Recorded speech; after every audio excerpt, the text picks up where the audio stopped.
Oh, thank you. Yeah. No, I saw that. Thank you.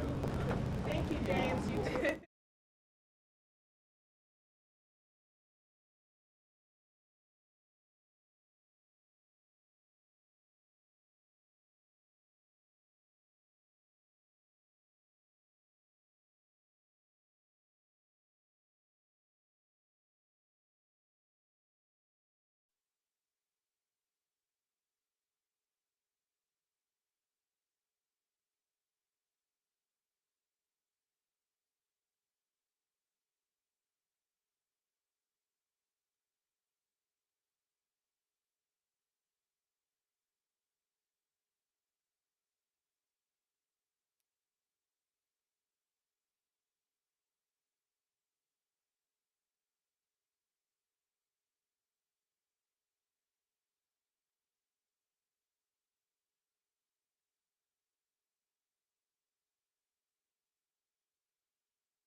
ask Robert presided. Please be seated.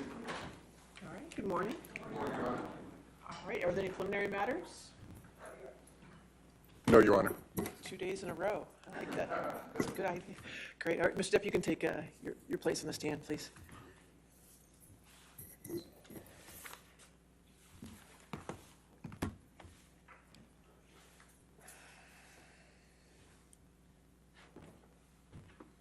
All right, you're ready for the jury? Yes. Okay.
All right.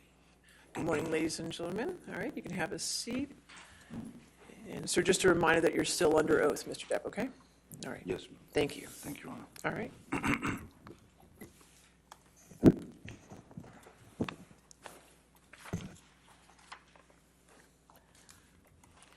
Good morning, Mr. Depp. Good morning. Yesterday, you told us a little bit about the beginning of your relationship with Ms. Hurd. When did Ms. Hurd's behavior towards you begin to change? I believe, as I said yesterday, there was a hint of something with the, having to do with the boots coming off and breaking routine.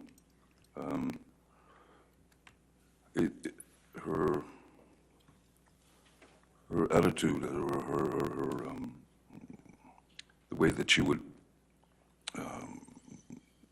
begin to speak to me, things started coming up, and I was suddenly just wrong about everything.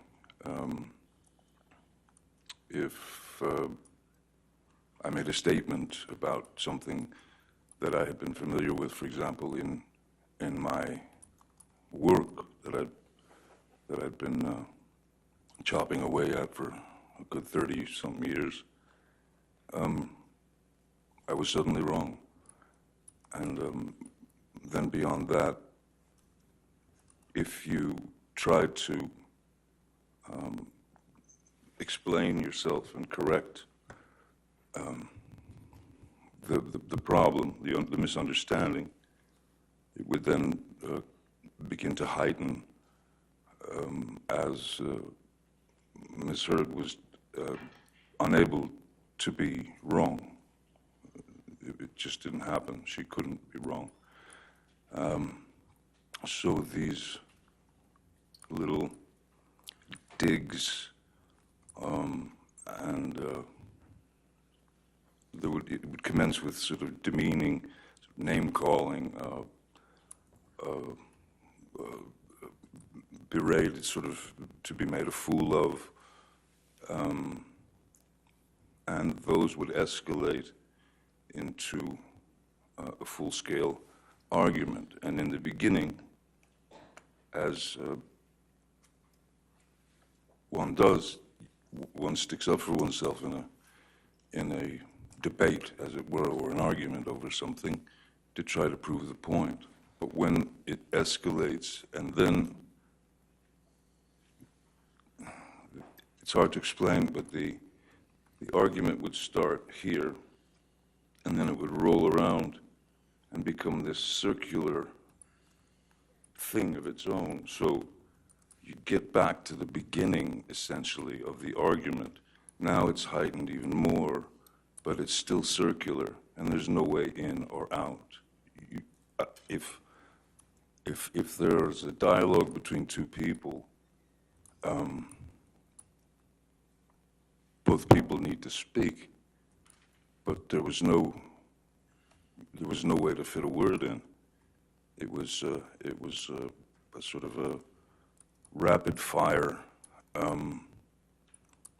sort of endless parade of insults and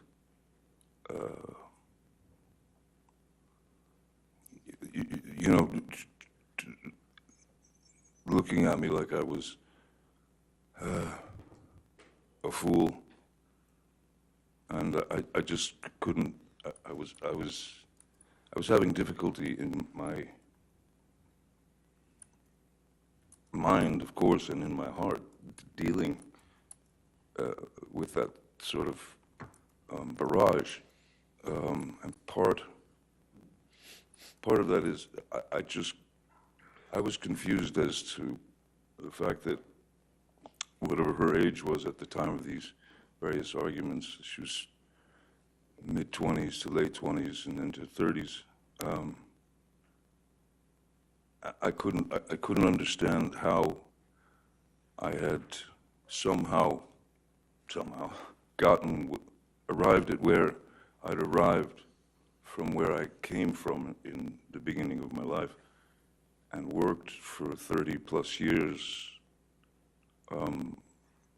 doing these things. It was astounding how wrong I was about everything that I'd experienced within the movie, within the film industry, or in just life itself. No, I was sort of not allowed to be right, not allowed to have a voice. So at a certain point, when what enters your mind is, you start to slowly realize that you are in a relationship with your mother, in a sense. And I know that sounds perverse and obtuse, but the fact is that some people search for weaknesses in people. That is to say, sensitivities. And when you've told that person your life and what you've lived through and what you've been through, just as happens in relationships, the more that became ammunition for Miss Hurd to either verbally decimate me or to send me into a kind of tailspin of confusion and depression and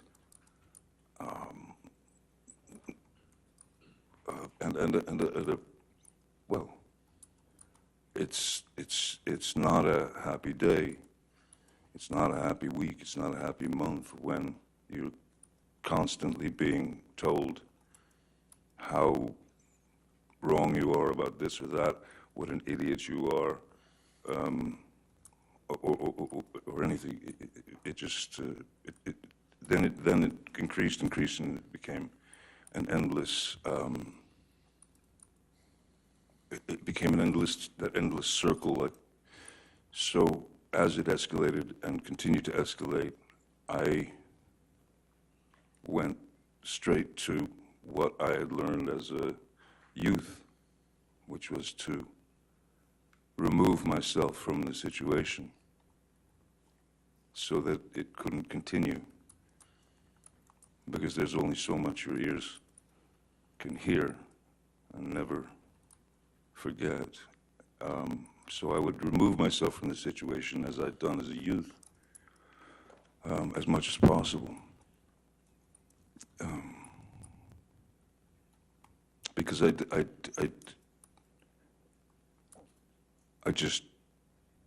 certainly didn't believe that there was any need for these various subjects or arguments to come up and travel the distance that they did so very quickly, to ramp up so fast.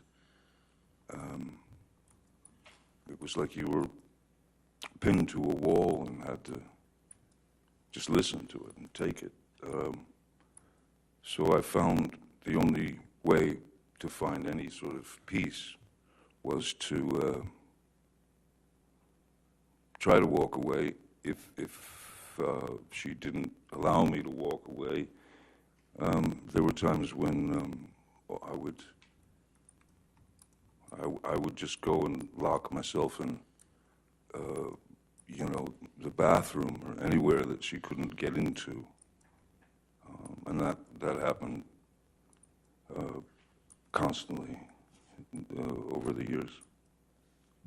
What would happen when the fights would escalate, other than going and hiding in the bathroom? I'm sorry? What would happen? Well, if they continue to escalate, if I continued to try to present my version or my side of the story, when you're approached in a kind of when you're approached with such anger and hatred, it seemed like pure hatred for me. If I stayed to argue that, eventually I was sure that it was going to escalate into violence, and oftentimes it did. Many times it did. And when you say violence, what are you referring to specifically? Miss Hurd, in her frustration and in her rage and her anger, she would strike out. She would. It could begin with a slap. It could begin with a shove. It could begin with throwing a TV remote at my head. It could be throwing a glass of wine in my face. But all in all, it was just it was a constant. There was a built-in list of as I said, my personal experiences, which I gave to Miss Hurd, those things were. Those facts were used against me as weapons, especially when it came to my kids. Yeah, I did. There was no need for it. There was no need for it. Too many lines were crossed. You couldn't see the lines anymore. You mentioned that Ms. Hurd would use information you gave her against you like a weapon. Can you explain that a little bit? I mean, I've said this before in various interviews, but certainly in life. If I have one ambition, and ambition for me, when you equate it with Hollywood, has become an ugly word in a sense, because ambition means I want to be famous at any cost. I don't care what for, I just want to be famous. That's one thing, that's one part of it. If you have hunger or a need or a drive to present your work, that to me is the way to go about it. Fame has nothing to do with it. So I was more, basically, the only ambition that I've ever had in my life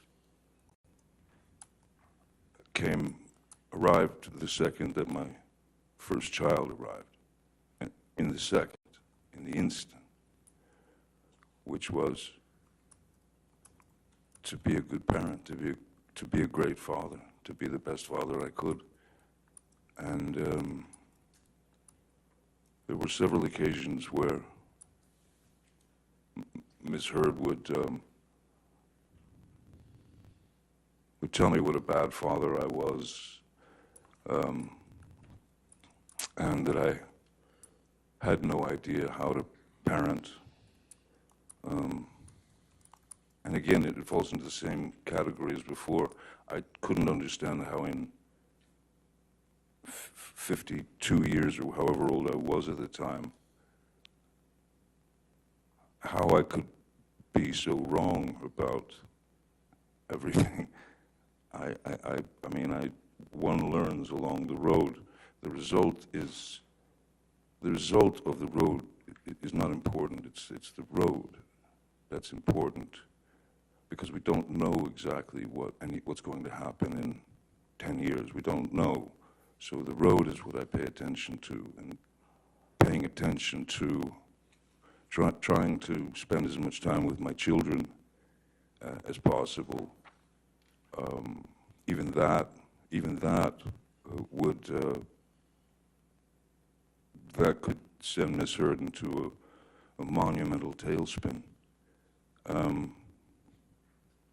where I could hardly ever go and see my kids and spend time with my kids, because she had to have me there at all times for her own needs. So, And that was something that, once you realize that that's happening, and then there are hassles between the children and her, the situation starts to get a little more grim and a little more dire. And that I was not prepared to take. I would not hear the words, "You're a bad father, you're a terrible father, you're an awful father." So one can only take so much of that before bits of your brain start to just, bits of your brain, bits of your heart begin to, the valve gets shut off, because you can't hear it anymore. And you know that it's not true, and you know that it's meant as a weapon. It's to slice you up, it's to bring you down, it's to demean you, it's to bring you into a place where you start to believe that there's something wrong with you. And there's plenty wrong with me. There's plenty wrong with a lot of people. But in all of these situations, my main goal was to retreat, because I think in life, most important is pick your battles. If there's a battle to be fought that it's grave and important, then that must be dealt with. But small insults and kind of teenage sort of high school tactics, this bullying, if you will, was becoming too much to take. so why did you stay with Miss Hurd given this type of behavior? That's a very complicated answer.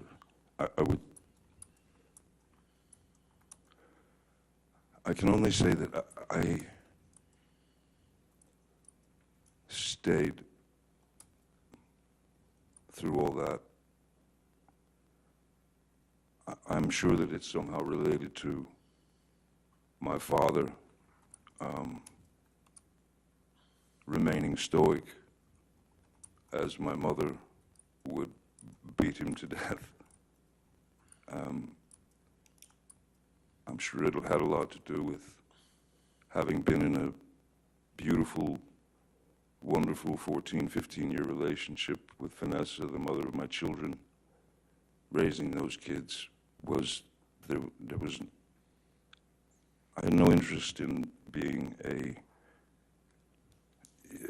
you know, the words that they use that I dislike very much, a celebrity or an entertainer, or fame is a strange word because I could never equate it with myself. I pumped gas, I worked construction, I printed T-shirts, I dug in, you know, I had many, many jobs before any of this happened to me. So I've been able to live both sides of that life, of life. I know the very lows, and I know the very highs of where my life has gone, and it's not, I don't, again, it would be pure idiocy for me to sit up here as an actor who's been very, very fortunate over the years, and I can only say it's luck in the sense that someone hands you the ball in the beginning, and you run with it, and you run as far as you can before you get tackled. So that's what I've always done. But what happens is when the word celebrity or when you are a, what do they call it, a public figure, that's what it is, a celebrity or a public figure. Again, not complaining, but there are things that are very uncomfortable, and that is to say that at that point anybody can say anything they want to about you. And that's happened to me over 36 years or more, that things can be printed in the newspaper that are utterly false. And this is even early on. So this is where that privilege, I suppose, that they call the privilege of celebrity, that's where that sticks a knife in you. Because it's one of those, that's one of those situations where your arms are too short to box with God, you know. There are too many of them coming at you. So yes, I don't know what her motivations were, if there was some species of jealousy, or there was some species of maybe just hatred. I don't know. But in any case, the elevation and the escalation of these day-to-day arguments were simply unnecessary. It was not to help the relationship. It did not help the relationship. It wasn't meant to help the relationship. It was meant to feed her need for conflict. She has a need for conflict. She has a need for violence. It erupts out of nowhere, and what I learned, the only thing I learned to do with it is exactly what I did as a child. Retreat. Just take a step back, which I told her we need to remove ourselves from each other, even for an hour, a day, anything. Because this can't go on. No one can live like this, you know. But why did I stay? I stayed, I suppose, because my father stayed. I suppose because I had been in that relationship with Vanessa, and that was lost, and I didn't want to fail. I wanted to try to make it work. I thought maybe I could help her.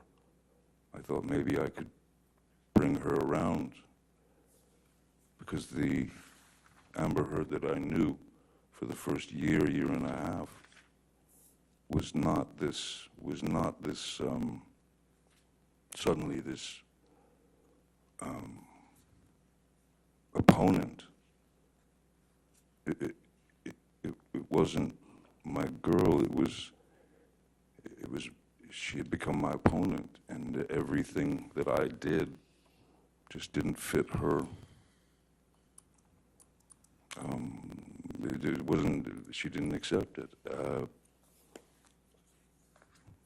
So I stayed because, of course, I didn't want to fail. I didn't want to hurt anyone, especially Miss Hurd. I didn't want to break her heart. I remember very well that when my father left and my mother, Betty Sue, had that first attempt at suicide that I woke up to, and that visual in my head, and that was a direct result of my father's leaving. Ms. Hurd had spoken of suicide on a couple of occasions, so that also becomes a factor. That's also something that always lives in the back of your brain, and that you fear. Because when I would leave sometimes, many times when I would try to leave, she would, stop me at the elevator with the security guards crying, screaming, I can't live without you, I'm gonna die. But you had to get out. There were even a couple of times when I did escape and I got to my house, arrived at my house in Sweetser, and then 5 minutes later she would arrive in the I don't know what car she was driving at the time, but she would arrive in her nightgown screaming in the parking lot in front of my house, screaming to high heavens. It'd be 4 in the morning, 3 in the morning. It was ludicrous. It was out of control. It was uncontrollable. Did there come a time when you and Miss Hurd started recording your arguments? Yes. In fact, I was the first person of the two of us to record conversations, and it was for this reason.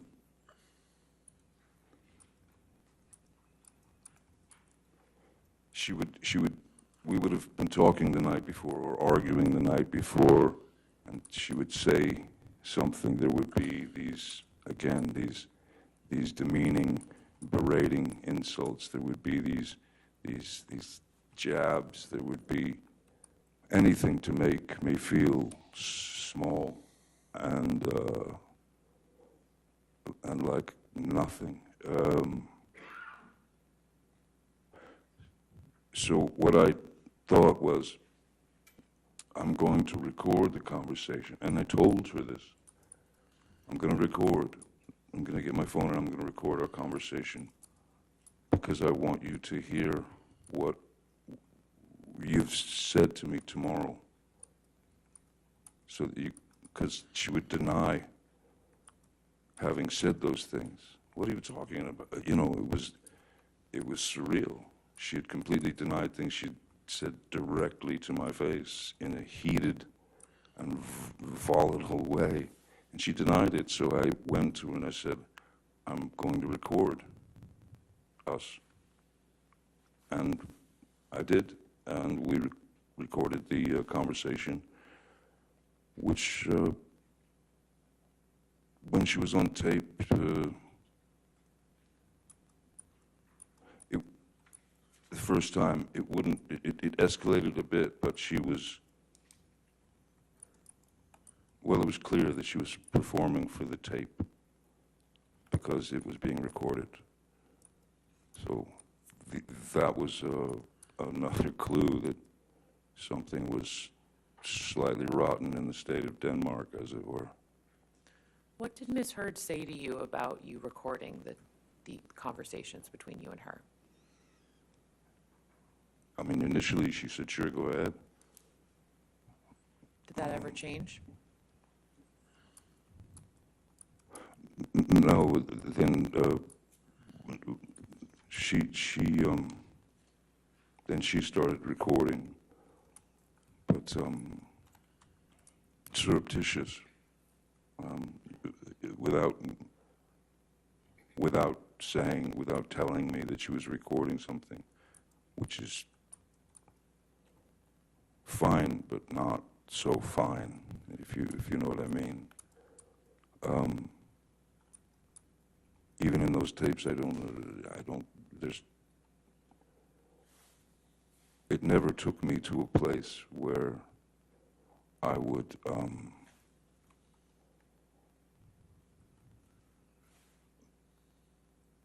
go switch into some other entity, which is, as she has used the term, monster. Never switched to violence. Violence was unnecessary.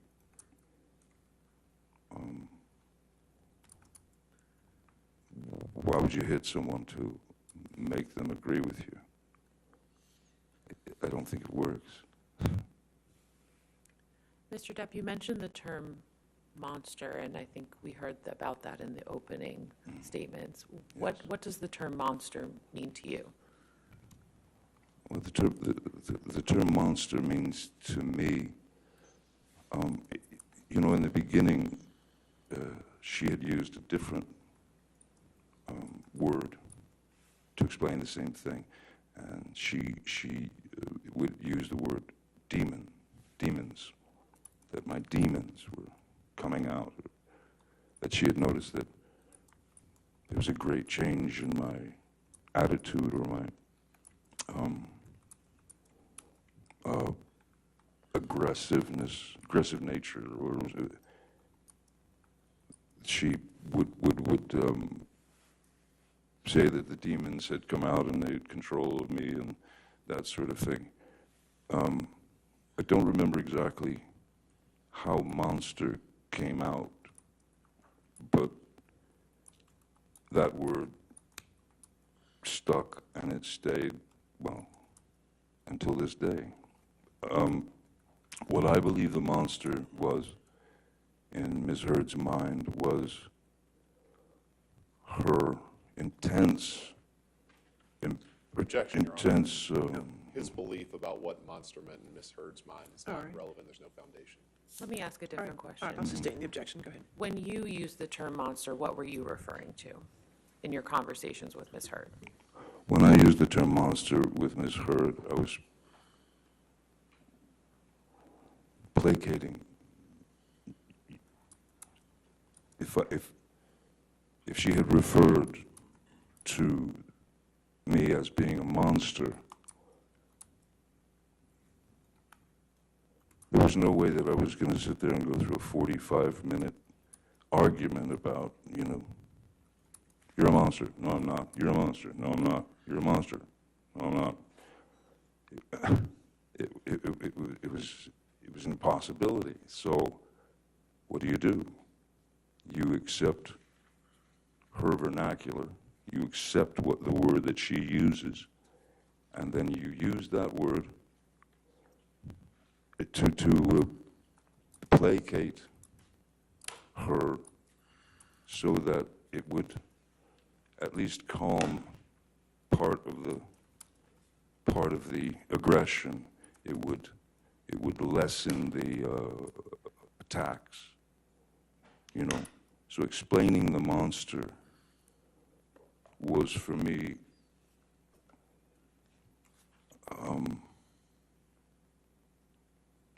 I mean, she had told me many times that the monster was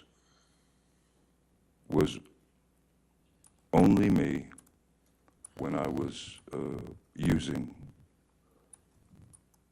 drugs and alcohol. But even when I was stone cold sober off of alcohol and substances aside from my meds, the term the monster was still there. When she accused me of being high on cocaine or you know, drinking like a, you know, some sort of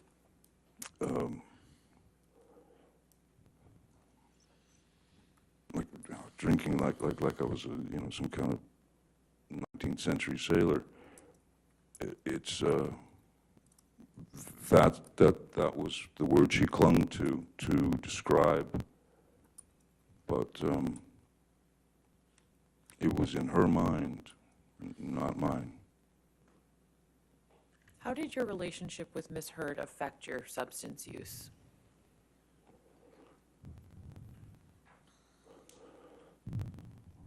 Well, for example, when we were on the road, you know, when you're traveling from, if you're on a press tour, or if you're making a film and you're staying in hotels or this or that,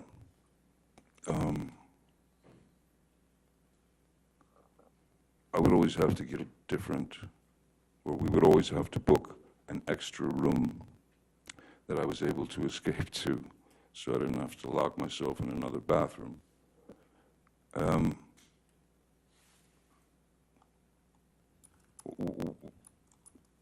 It breaks you down. The constant haranguing breaks you down. And, you know, there's a part of you that says, listen, if I'm going to be accused of this, might as well just do it. But it never exceeded, it never, my substance abuse or use, the alcohol that I used or drank was, again, purely, it's that little boy who didn't want to hear or didn't want to feel the pain of his mother turning him into some kind of ball of insecurity and pain. So, yes, I was more inspired by Miss Hurd to reach out for a numbing agent because of the constant clashes, because of I mean, maybe a few days here and there, but there wasn't a day that you'd wake up and you'd expect something was going to hit the fan, and pretty much like clockwork it did. So yes, I had to have something to distance me and distance my heart from those verbal attacks, I had to have something to be able to maintain me, and I'm afraid for a while because of placation, because I didn't want to rock the boat, as it were. Again, you pick your battles. So placation seemed the best route if I was unable to escape her clutches. How, if at all, did Ms. Hurd try to support you in abstaining from the drugs and alcohol as she requested? Well, I mean, verbally, and she had been quite clear verbally and pretty bullish and brutish about wanting me to, telling me that I needed to stop drinking. But drinking was basically drinking wine with her, and I suppose maybe from youth, I don't know, but I've always had a pretty high tolerance for alcohol, for especially it's not spirits, you know. I had a pretty good tolerance for alcohol, substances, and things of that nature, but there was no. I had no. I've worked with therapists, drug counselors who have actually said the words to me because I wanted to know. I wanted to know, am I an alcoholic? Am I an alcoholic? Or is this just the same thing that I did as a kid when I took my mom's nerve pill? Do I have a drinking problem? And it essentially came down to this. Do you have a drinking problem, Johnny? Objection calls for hearsay. What the doctors told him. I'm not sure he's saying what the doctors told him. I think that's what's about to be testified to. If you can make that clear, I guess. Let me ask you a different question, Mr. Depp. Yes. Let's let him object to another one. How often would Ms. Hurd drink in your presence while you were in a relationship? Always. Well, yeah. Ms. Hurd drank, she took a shine to a very nice Spanish wine called Vega Sicilia. She and all her friends did.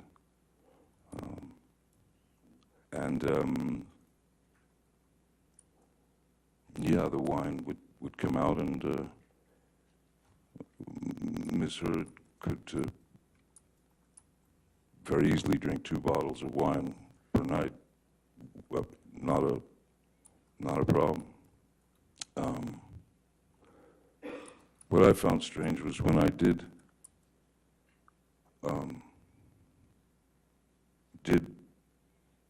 get sober from the I was off the opiates that I had been addicted to prior to a year or so before, a couple of years before. She asked me if I would stop drinking to save the relationship, of course. I stopped drinking. And I always found it odd that in support of me not drinking, that she might stop drinking. but she did not. She continued. And I didn't make a big deal about it. In fact, I would open her wine, I would pour her a glass, and that went on for many, many months, you know, in my sobriety. Like I said, I think I was sober for around 18 months. Then there was a time when I was asked to, and I'd been off of alcohol, I'd been off of drugs, everything, except for the medication that I'm prescribed. I had to go to London to give a Lifetime Achievement Award to a dear old friend who was an elderly man, a great actor called, his name's Christopher Lee, and he was a dear friend. And I was surprised, he was being surprised by my showing up on stage. I'd just flown in from the States, and he was surprised by me arriving to give him this award. And Christopher came up and accepted the award. We walked, they brought us backstage to this beautiful library where I was with Christopher and his wife, and a waiter came up and had 3 glasses of champagne.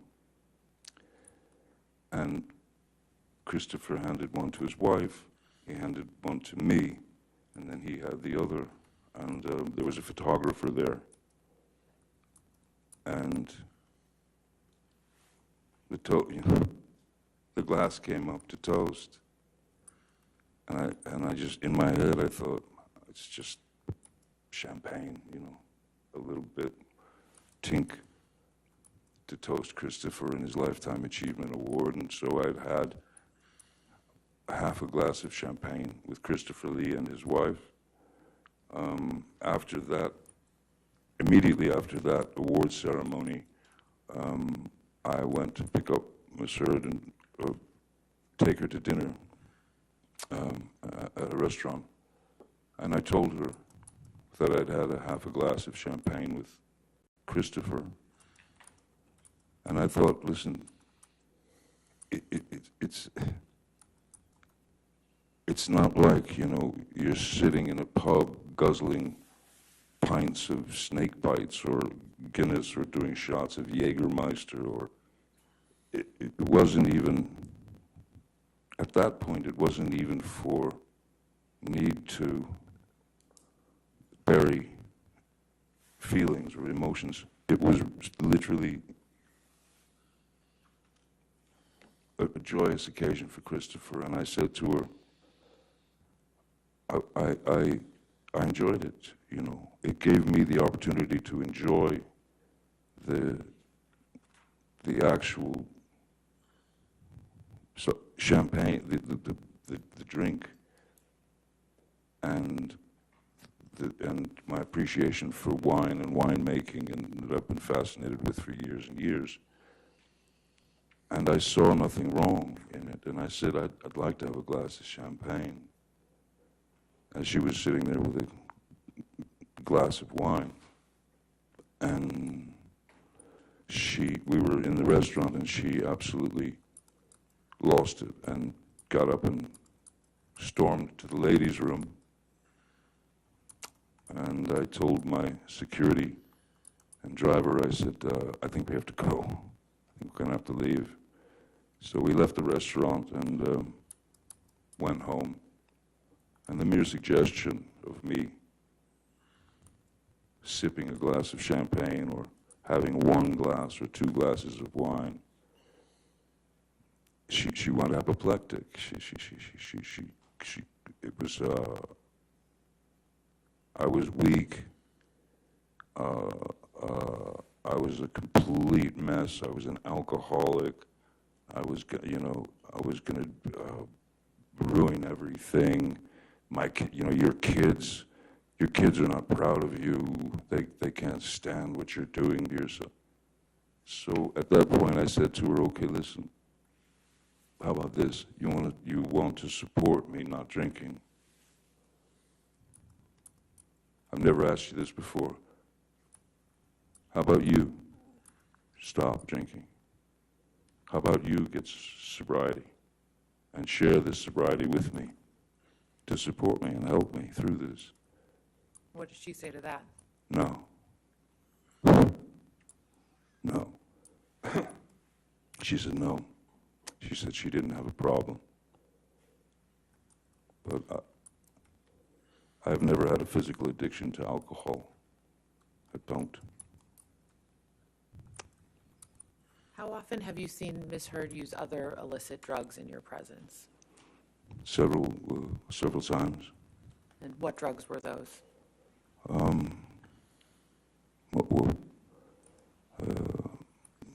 she was always quite fond of MDMA, which is ecstasy,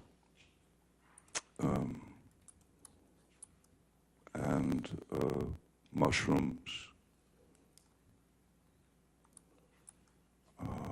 and she had some medications that she was on already that were. One in particular was quite a high velocity speed, if you will, called, I don't know if I can say the name. Am I allowed to say the name? It doesn't matter. That's not necessary. How often did you see Ms. Hurd take MDMA?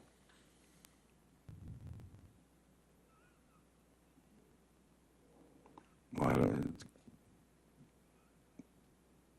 a dozen times,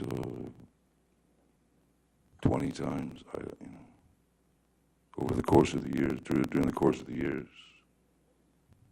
And what about mushrooms?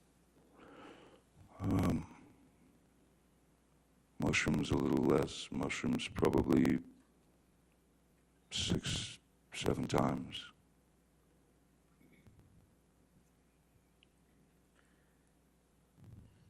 Mr. Depp, do you recall at the beginning of her opening, Ms. Hurd's counsel mentioned that the first time you supposedly struck Ms. Hurd was in response to a comment about one of your tattoos? Yes, I remember. And what is your response to that?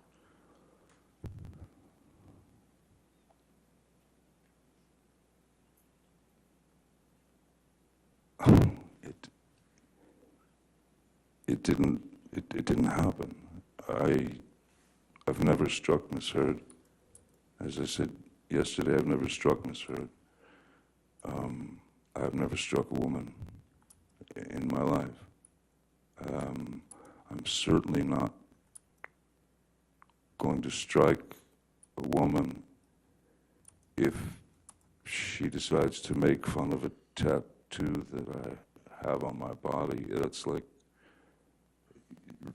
going into someone's journal and picking out things you don't like. She had made mention, there was no incident of argument when the tattoo thing had been brought up many times, and I mean, there's really nothing I can do. I've always thought of my body as a journal, if you will, to mark experiences, to mark life experiences. For example, when my first child was born, I had her name tattooed over my heart, which is where her little head used to be when I rock her to sleep. I marked my boy's birth by tattooing myself for him. So no one can go back, or no one should go back and rewrite their journals. Why would I take such great offense to someone making fun of a tattoo on my body? That allegation never made any sense to me whatsoever. Are there any tattoos that you had that Ms. Hurd had an issue with, to your understanding? Well, a tattoo that I believe is up here which used to say, Winona forever, who was a former girlfriend. And we'd been together for a few years, Winona Ryder, and when we broke up,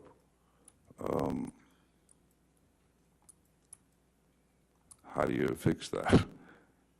I did go back and rewrite my journal to some degree. I took off the last two letters and had it say wino forever, just because I thought it was,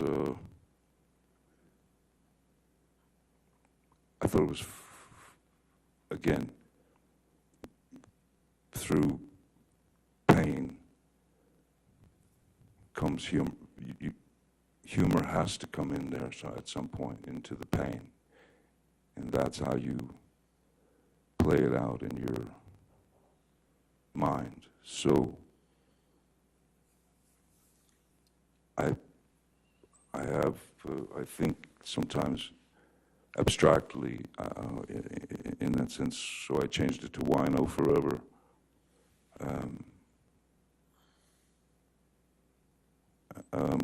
Any other tattoos? Well, she was very encouraging in me getting a tattoo of her name, or whatever, and I waited a while, and then I did it. I got a full tattoo of her, and it ironically wasn't long after that that that everything started going sideways. I was doing anything I could to bring a smile to her face, as opposed to the frown and then the onslaught of whatever problems she was seeing or experiencing. I would try to wake her up with laughter. Singing stupid songs in her ear while she, I generally just tried to keep bringing her mood up. Sometimes it worked, many times it didn't. But I tried, and I wanted to try, because, as I said, I didn't want to fail. And at the time, not knowing fully, not understanding fully what I was, if you'll excuse the term, up against, I kept trying. I kept trying, but to no avail whatsoever. Okay, it just got worse. Mr. Depp, I'd like to fast forward a little bit to May of 2014. Could you please tell the jury what project you were working on in May of 2014? May of 2014. May of 2014. There were a number of films that I made in succession. I can't remember if that might have been Pirates. No, I can't. Mordecai, or May of, I don't remember. Can you remind me what May of 2014 film was? Were you filming Black Mass in Boston of May of 2014? Yes, okay, yes. Yes, excuse me. Yes. Yes. Oh, yes. I was filming a film called Black Mass in Boston. And Miss Hurd had come with me. And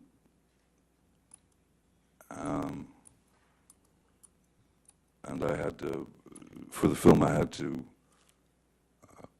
there were very early calls to work, because I was I had a number of prosthetics glued to my face and blue contacts, so that I could resemble the actual. It was based on the true story of James Whitey Bulger, and so I had to go in quite early to get the prosthetics glued to my face and all that, and work. Then you'd work, you know, the whole day, and then at the end of the night,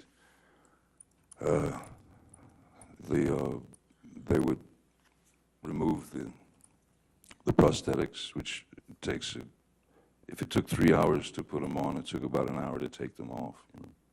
So on top of what could be anywhere between a 14, 16, 17-hour day of work, you know, what with the application of the makeup and then the taking off of the applications. Was Miss Hurd staying with you in Boston during the entire time that you were making that film? Yes. Yes, she was. And who from your staff was in Boston with you during that time? Jerry Judge,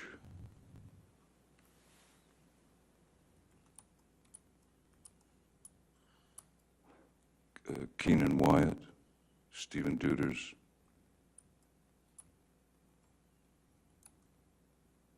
Nathan Holmes, I believe.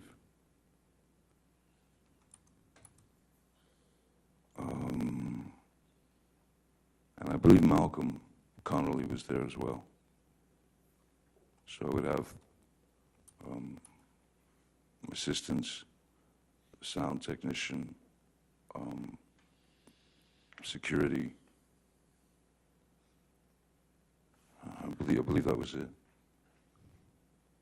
Mr. Depp, we heard yesterday from Mr. Wyatt about a flight that you and Mr. Wyatt and Miss Hurd were on from Boston to LA in May 2014. Do you remember that? Yes.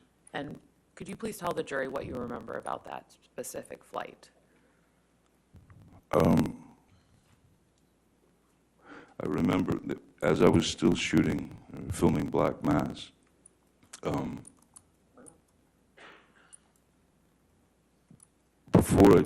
before I did Black Mass, the film, my sister Christy and I were talking about the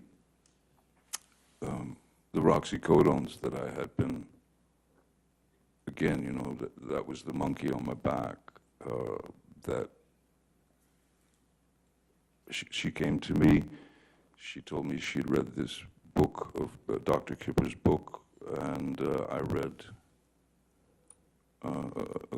Dr. Kipper's book, a good majority of it, and I agreed that I would do the detox. I would kick the opiates, but there was no time to do it before the film.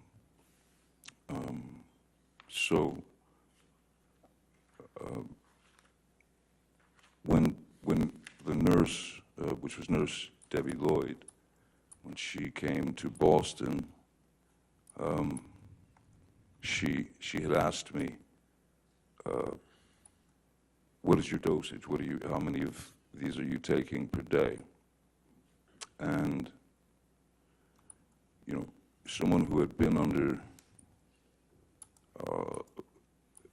you know, under the kind of lock and key of a prescription drug that is highly addictive.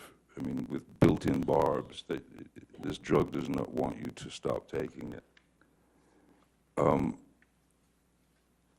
She asked me how many I took per day, or my dosage, and of course, as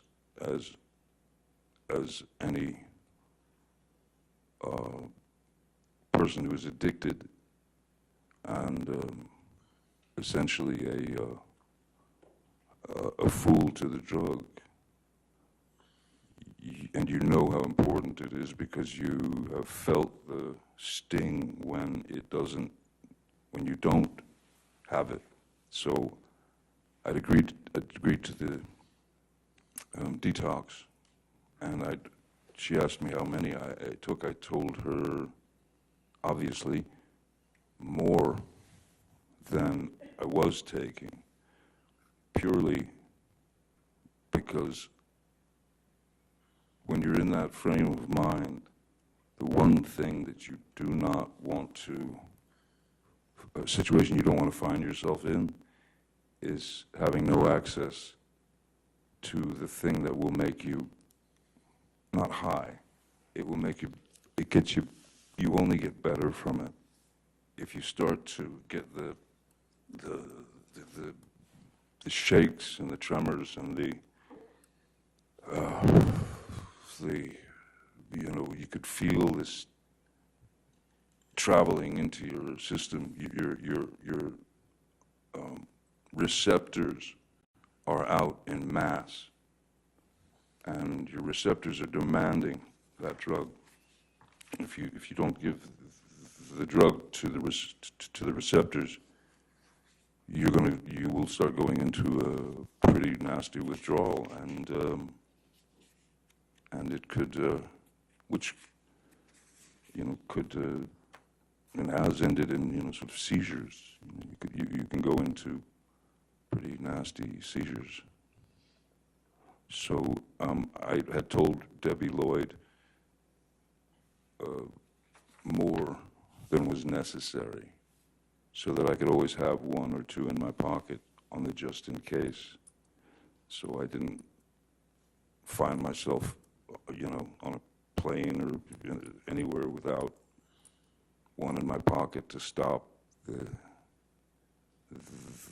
inevitable body cramps and nausea and stomach cramps and seizure of the bones and shaking and also it's quite an emotional ride as well. So yes, before the flight, Amber and her assistant Savannah McMillan wanted to be picked up in New York and then have the plane fly to Boston to pick me up, to bring us back to Los Angeles.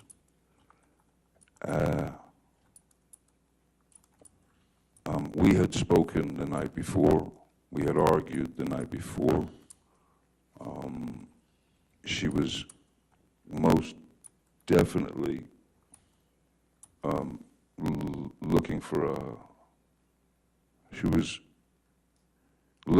a fight, actively searching for a way to instigate a fight with me.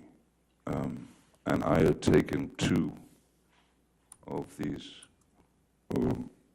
opiates, these roxycodones, and I can tell you now, some of you may be very, very well aware of this, opiates are extreme downers. So if you have enough opiates in you, you will essentially go on what's called the nod. You'll just drop into sleep. So I've heard the words blackout used, and there's a grave difference between a blackout from alcohol abuse, because that is a person who has ingested enough alcohol to render them, they can still behave and they can still stand and talk and scream and yell and cry and do whatever they do, and never remember a thing. And generally they're always embarrassed by it. A blackout is a very, very different animal to the opiate taking you into dreamland. So when I arrived on the plane, I was not feeling any pain, and I knew that she was ready for some kind of brawl, and I sat on the plane drawing. I was drawing in my notebook. She would verbally heckle, hassle, accuse, poke, prod physically, you know, poke and prod psychologically, emotionally, and finally, you know, as was my, the one thing I learned, if you're gonna hide someplace from somebody, go straight into the bathroom. So I walked back into the back of the plane. I grabbed a pillow and I went into the bathroom, locked the door, and lay down on the bathroom floor and went to sleep. And that's where I remained for the rest of the flight. How much, if any, alcohol had you had before you got on the flight? I honestly don't recall having any alcohol. I mean, maybe there was the sort of glass of champagne when you got on the plane or something like that, the initial thing, you know, people order glasses of wine. People also tend to have a few drinks before a plane takes off because some people don't like the turbulence and the this and the that, so it's a little bit of a liquid courage, you know. But I certainly, after ingesting 2 of the roxycodones, alcohol was not necessary. So I can tell you now that I was not drinking to excess, certainly not. And if I had, I'd probably been in the bathroom hugging porcelain as opposed to sleeping on a pillow. Who else was on that flight that you can recall? I remember Jerry Judge was on the flight. Savannah was on the flight. Ms. Hurd. Keenan. Wyatt. Stephen Duders.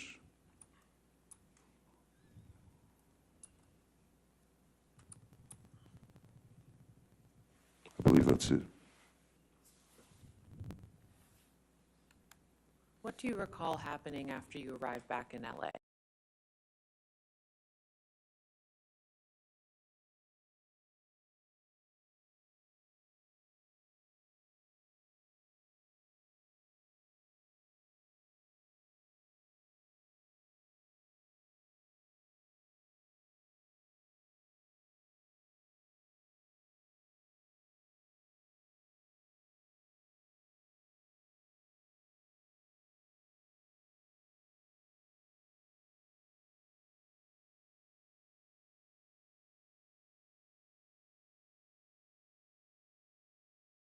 Or go back to the same home together after that flight?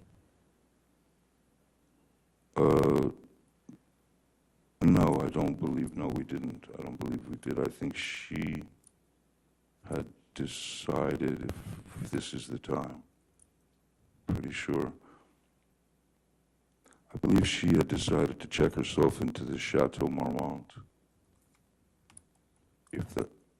There's so many of these, it's hard to sort of keep them all straight.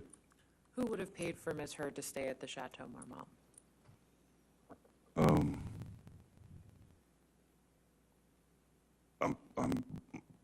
I would have paid for it. If she wanted to go to the Chateau Marmont, I wasn't going to let her pay for it, no matter the circumstances. I wasn't going to let her pay for it because I knew that that might get expensive for her. So generally, I would take care of things of that nature. And why, did Miss Hurd tell you why she was staying at the Chateau Marmont? No. Well, I mean, she was clearly upset, and she was irate, and I can't say that it was a bad idea for her to stay at the Chateau Marmont at that time. I don't know why she went to the chateau, since she still had her apartment on Orange, I believe, and the penthouse, because I could have gone to Sweetser, but she went to the Chateau Marmont. Mr. Depp, do you recall why you were flying from Boston to LA in May 2014?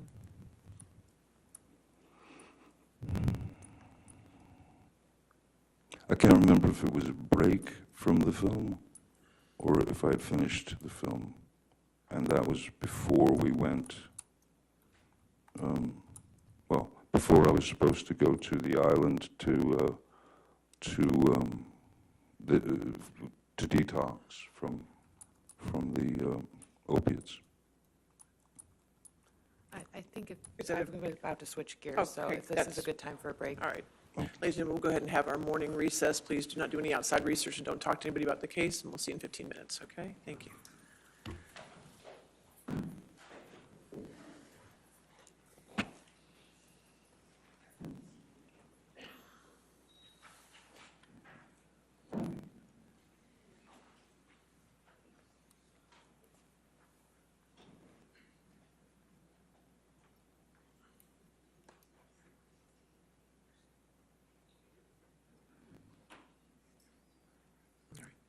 And sir, again, since you're still on the stand, do not discuss your testimony with anybody, including your attorneys, okay? All right, we'll come back at 11:35, all right? Thank you, Your Honor.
For the jury? Okay.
All right, thank you. Be seated. Thank you. All right, your next question. Thank you. Mr. Depp, who's Dr. Kipper? Dr. Kipper is he's been my doctor ever since I'd met him in, I believe it was that May of 2014, around there in Boston. And why were you connected with Dr. Kipper? My sister Christy knew, of course, that I had been addicted to the opiates, and she was concerned, and she brought me his book and talked to me heart to heart, and asked me if I would be willing to go through the detox. And what was your answer? Yes, of course. And you mentioned Debbie Lloyd. Can you please explain to the jury who she is? Oh, Debbie Lloyd is a nurse who my doctor, Dr. Kipper, had assigned to my case to be the to oversee the detox and deliver the medications to me that would help with my with the effects of withdrawal that one goes through, to essentially try and knock you out so that you don't go through the nastiness of the affair. Did Miss Lloyd stay on after the detox process as your nurse? Yes, she did. And when you were under Dr. Kipper's care, how often did you see Miss Lloyd? On location every day. Yes, on location every day. Even when, after a year or two, I was still seeing her at least on a bi-weekly basis, 2 to 3 times a week. When did you start the detox process that you mentioned?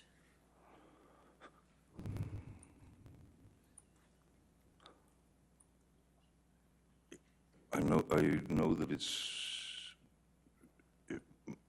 I believe it was in August, July or August of 2015, 14, I cannot remember the year, 14, I guess.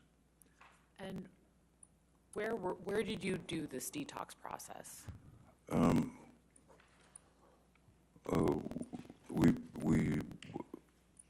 We did the detox process happened on, I have a place in the Bahamas. I'm never comfortable saying this, but it's an island. It's a very strange thing to say. But I thought that that would be the best place, the most private place where there were no worries of paparazzi or any of that. So it was a place where I could literally be, the only place where I can have actual anonymity. So I thought that would be the best place to do it. Who came with you down to the island for the detox?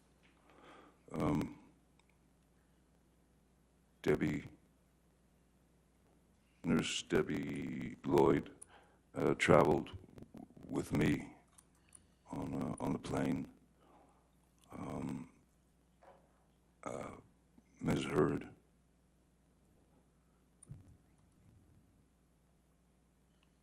And I believe that was it. On the plane to go to the island for the detox, I was not bringing security. I was not bringing assistance.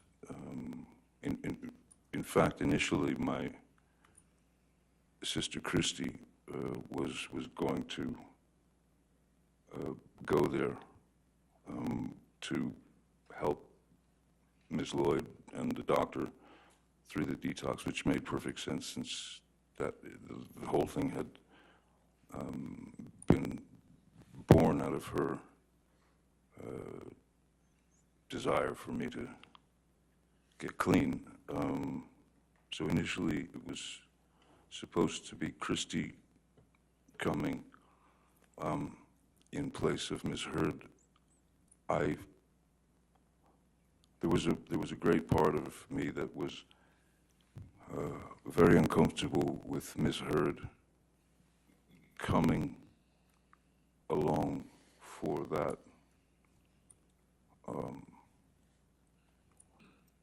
detox, because as things could fluctuate very rapidly in our relationship, I was wary that those things would come up during what needed to be a very straight detoxification of these substances. And I was well aware that it was not going to be pleasant. I was well aware that I was going to go through quite a bit of physical changes, physical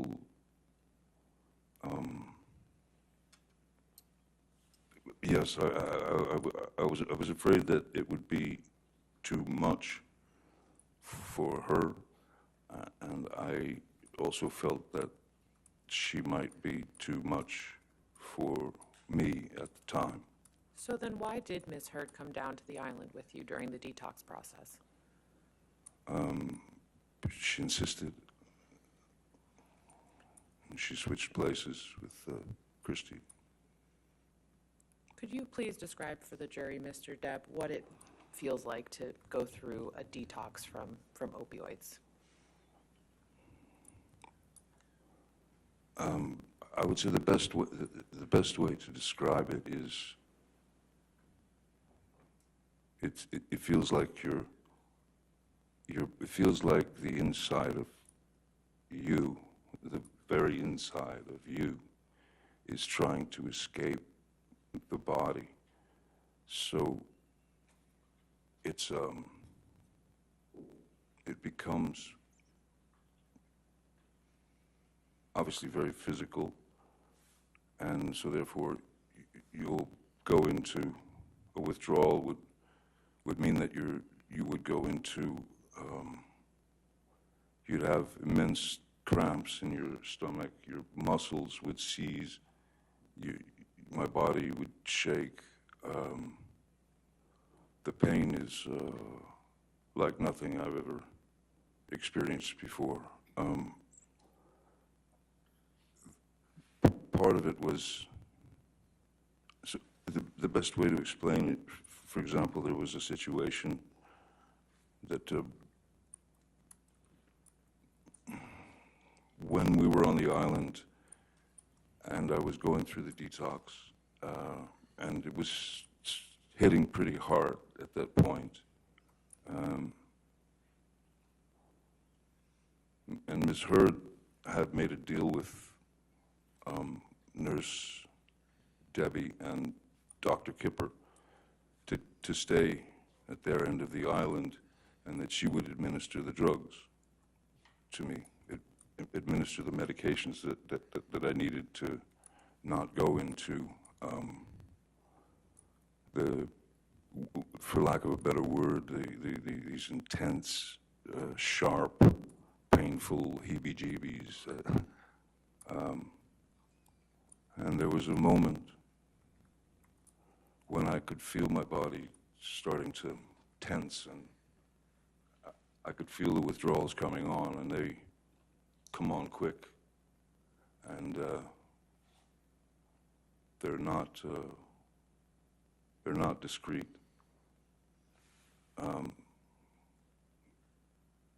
They go straight for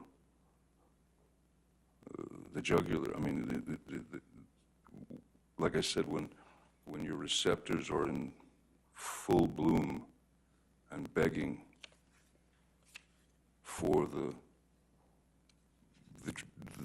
substance, the drug, the opiates that my body had become used to, these receptors that were being fed by.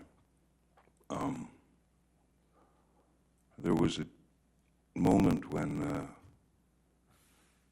it was coming on very fast, and I was sitting on the couch in the little house that we all saw on the island.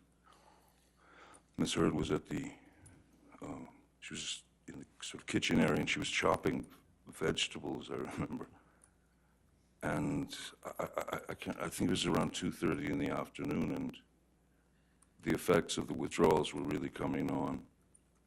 And I said to Miss Hurd, I'm going to need the meds now. And she said, she looked at the clock and she said, "It's not time." And I said, no, you don't understand. This is not about clocks and watches and things. I'm going into the ship, and it was visible. And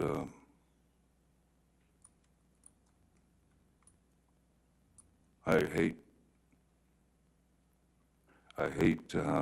saying this, and I hate to have to admit this, but that was, I believe that was about the lowest point in my life. That was the lowest I'd ever felt as a human being, because I had to say, please, may I have the meds, because it's really kicking in. And she was adamant, no, it's not time, it's not time. So in explaining how these withdrawals start to take over your body, when I was begging at that point for the meds, I found that I had sort of rolled off the couch, and I was sitting on the floor crying.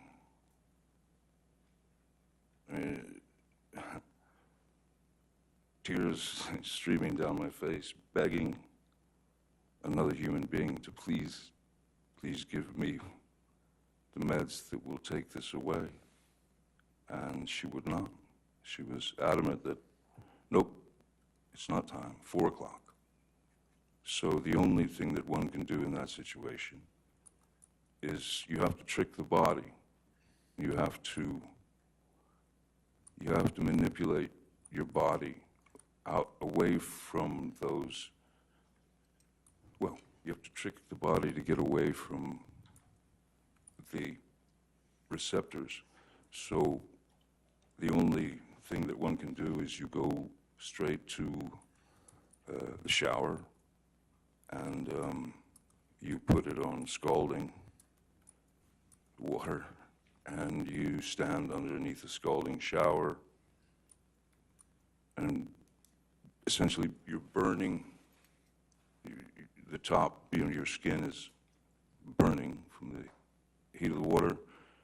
And what that would do is it would trick the nerves away from the receptors, because now they had an immediate problem that needed to be dealt with, the nerves. So what it does is the scalding shower would reverse those nerve endings, and they would go up to the top of the skin, because there was a problem there. So that's how I was able to bypass those withdrawal symptoms at times. It doesn't fully take them away, but what it does is it tricks your body into thinking that there's something going horribly wrong on top. So it keeps them away from the receptors. After that, I had a conversation with Nurse Debbie and with Dr. Kipper, and I said, I don't believe, I told them that she had denied me the meds when I was in need, and then I told them that I don't think that this is going to work here anymore. I think we have to leave the island, and I need to be, she can't be with me while I'm going through the rest of this detoxification. So I told them we should leave the island. I asked them if they understood what I was doing, and they did. So we went back to Los Angeles, and then I asked Ms. Hurd if she would please allow me 5 days, 7 days, whatever it took to get finished with the rest of this horrific detox and the pain. Did Ms. Hurd give you that time? She did, reluctantly, yes. I was immediately accused of throwing her out. I was accused of abandoning her. I was accused of not appreciating all that she had done to get me to this point where I was, which was kind of an interesting argument for me. I begged her, please, can I get a place at the Beverly Hills Hotel? I'll get you and your friends a bungalow at the Beverly Hills Hotel where you can all stay together and have a grand old flag. You can have fun, you can do whatever you want, and you don't have to sit around Mr. Shaky. And she wasn't happy about it, but it was very necessary. So she did eventually leave for about five days or so, and I sat in for a few days I sat in a metal chair with one song on a loop, that I could focus on the lyrics and the power of the song to help me get through it. And even once the effects started to go away, that is the pain, I was still in this something strange that happens. you feel electricity in your body. You feel this electric, very foreign, and you're just sitting there like going through it. And I didn't understand what the electricity was until probably, and this lasted for, the electricity, that feeling lasted for a month, 2 months. And I finally realized at a certain point what that electricity was. And I was feeling, that's what it was. I was actually feeling without the aid of the drug, without the aid of any drugs. I mean, I had refused with Dr. Kipper and Nurse Debbie and Amber at the table before she left for the hotel with her friends. I had refused to continue taking the phenobarbital and the lithium.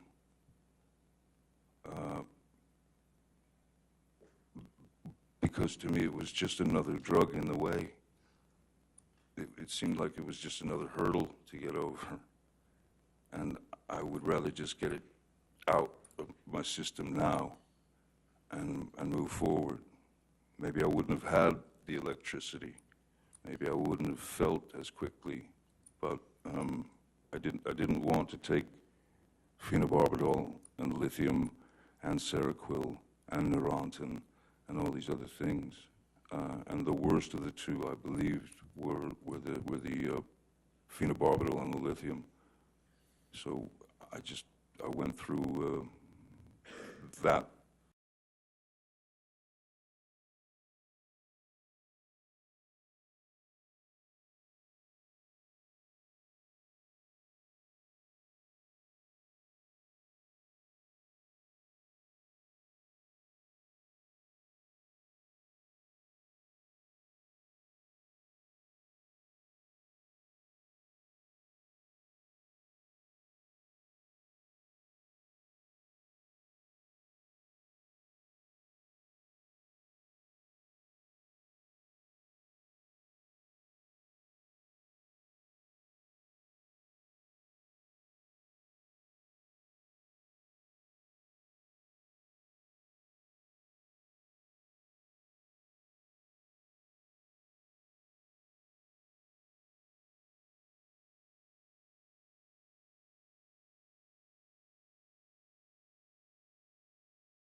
Natalie Rose did not come to the wedding.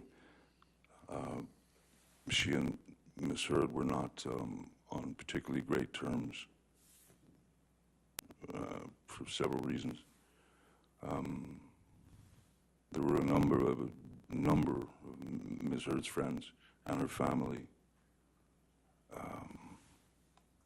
So I'd say all in all, maybe there were, seems like there could have been no more than 20 people, 25 people, maybe. Was there any alcohol served at the wedding? Yes, there was alcohol served at the wedding, there was champagne, there was all the accoutrements, and then, yes, And was anyone ingesting any illegal drugs at the wedding? yes. And who was doing that? Well, there was a schedule that was written out and printed out and sent out, so that everyone would know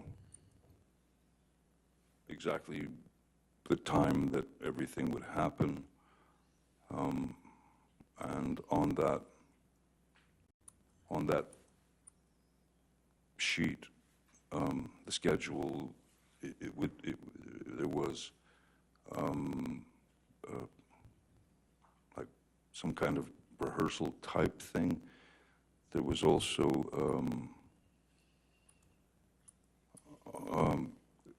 there was a great dilemma in who was going to be who. That's where the argument between Ms. Pennington and Io Tillett-Wright. Mr. Depp, who did you observe taking drugs at the wedding?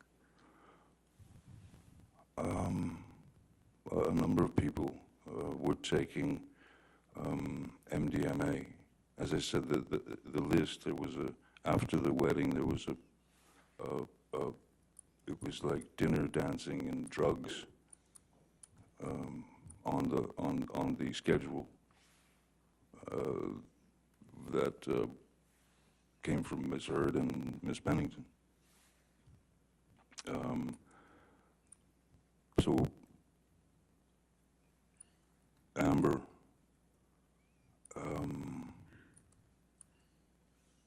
Raquel, a couple of friends of mine, Savannah, her assistant,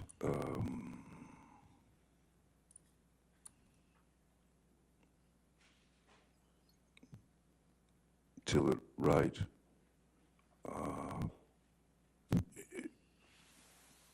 all of her gang were all partaking of the MDMA. What if any what if any drugs did you take that day? Again, to be honest with you, I mean, I don't know how much MDMA they had, but for me, that was, for me to have taken MDMA would have been a waste of the drug. If you understand what I mean, it would have been essentially taking someone else's high, because it wouldn't have an effect on me. So how many drugs did you actually take that day? The day of our wedding, Yes. I smoked marijuana, and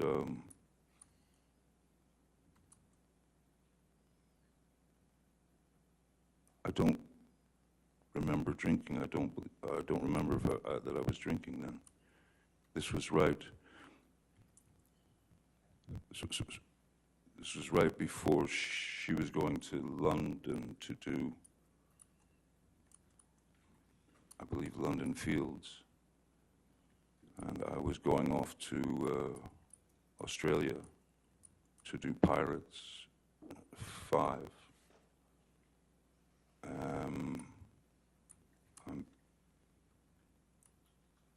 pretty positive at that point I wasn't partaking of alcohol. My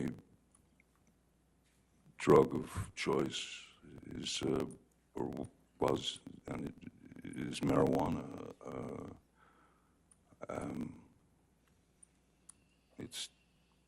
That's all that was fine for me. When So you and Mr. dipping into a little tiny baggie of, licking your finger and dipping into a little tiny communal bag of MDMA, it was pointless for me. When you and Ms. Hurd got married, did you have a prenuptial agreement in place? No, we did not, no. And why not?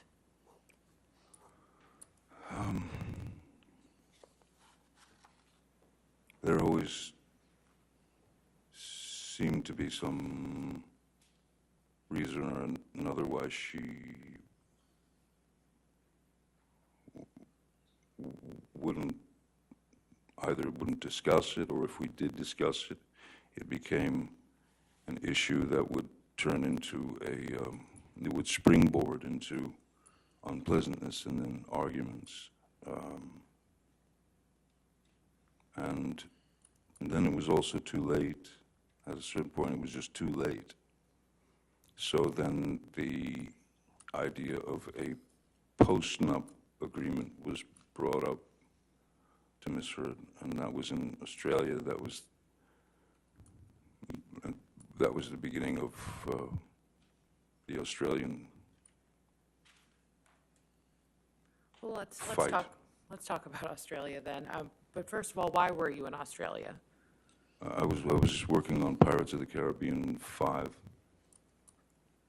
And who from your team was with you in Australia? Jerry Judge, Malcolm Connolly, Nathan Holmes, Stephen Duders, Keenan Wyatt.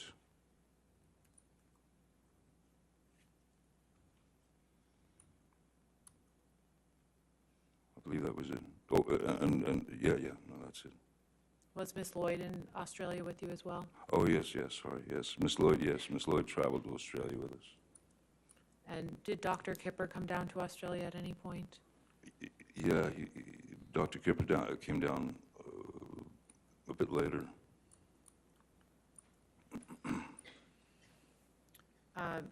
Mr. Wyatt testified yesterday that he observed you have a meeting with Sean Bailey in Australia. Do you remember that? Yes. And could you please tell the jury who Sean Bailey is? Sean Bailey, at that time, I believe he was the number three man at Disney in terms of hierarchy. He was upper echelon Disney, so he was under Bob Iger, and initially under Dick Cook, who was removed from Disney for some reason. So yes, he was number 3 man at Disney. And why were you having a discussion with Mr. Bailey? The discussions that I was having with Mr. Bailey, with Sean Bailey, were they had to do with, well, as I think we've established,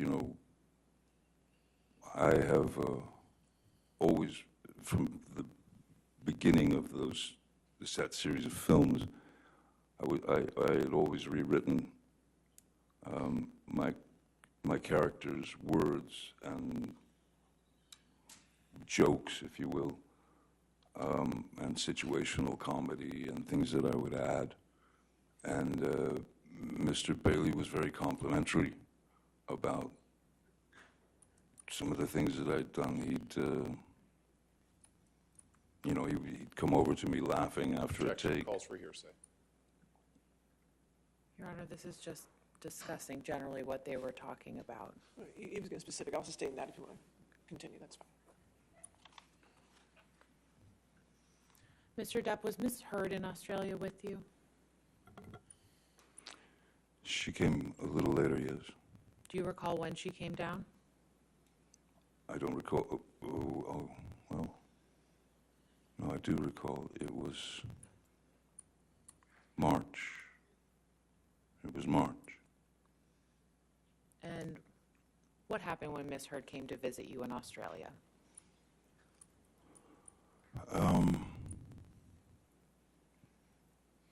Ms. Hurd was upset because, as I stated earlier, as it was too late for a prenup agreement, there was discussion of post-nup agreement.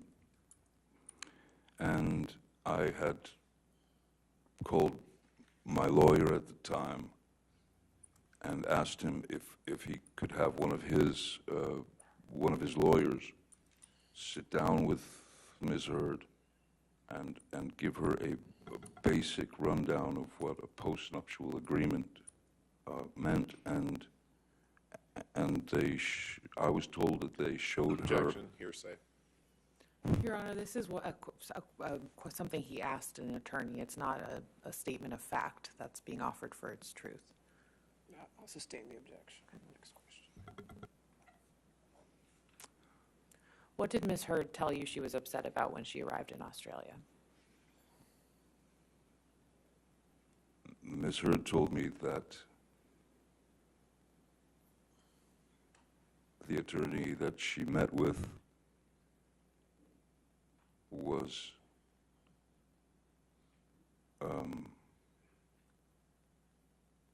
rude and dismissive, and all she was being shown was an example of a postnuptial agreement. Ms. Hurd then stated to me, she was very upset. She stated to me that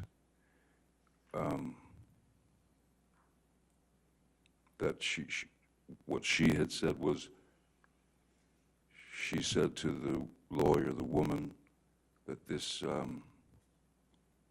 Johnny can't, he must not, he doesn't know about this. He's never seen, he doesn't know that this is what this is. No way he would agree to this. And what Ms. Hurd then expressed to me was that the lawyer, the woman, had laughed at her and said, "Oh, he knows. Yes, he knows everything." Which sent her into a tailspin.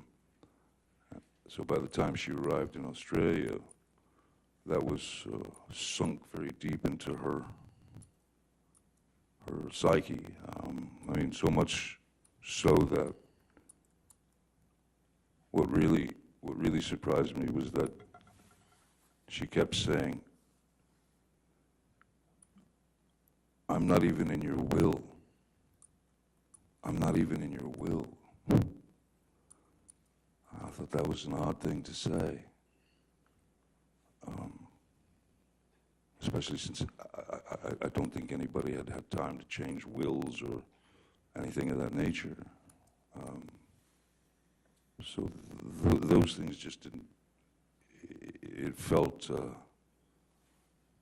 wrong. And she could not let go of the fact that I was in on this post-nup agreement, and that I was trying to trick her into essentially getting nothing if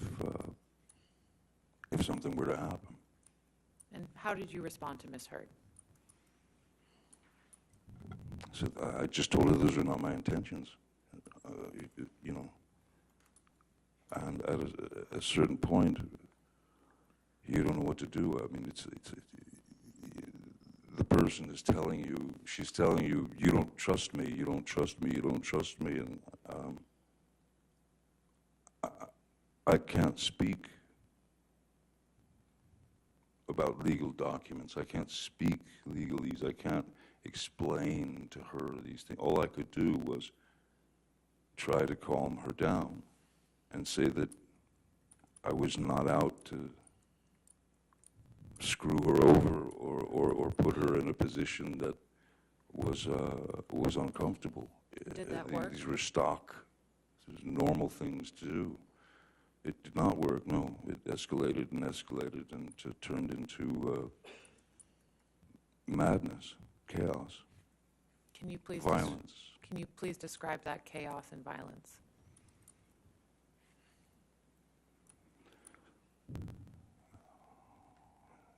Yes, she was irate. She was irate and she was possessed.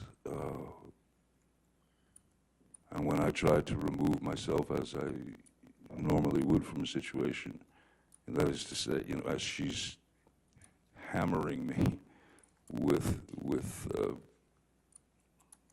sort of brutal words and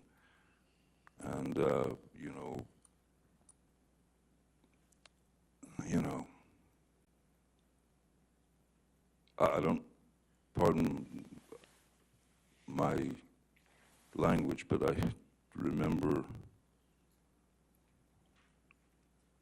that it wasn't nice sort of being called an ass kisser to lawyers or a pussy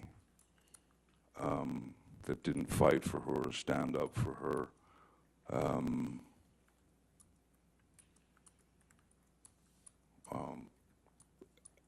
I, again, tried to remove myself from the situation, but to no avail. As I literally, the house that they had rented for me in Australia was quite a large place. It was quite a bit of a labyrinth, you know, and a lot of rooms, a lot of extra rooms. So I would go to, well, I'll just cut to the chase. I think that I ended up locking myself in about at least 9 bedrooms, bathrooms that day, as she was banging on the doors and screaming obscenities and wanting to have a physical altercation. So how did it come to be that your finger became injured?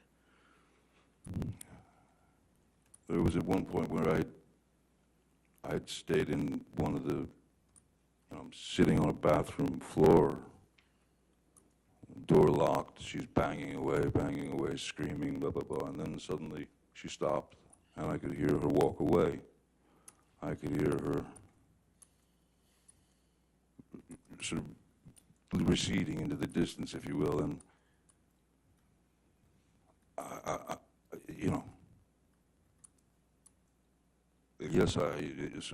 yes, it became very emotional because you can't win for losing.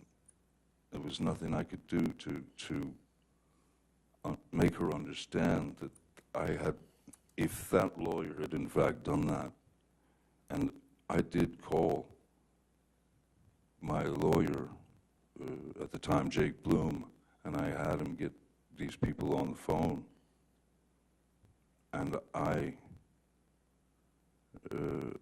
I'm ashamed to say that I had taken, at that point when I was on the phone with him, I had taken Miss Hurd's words to heart, and I laid out a ration of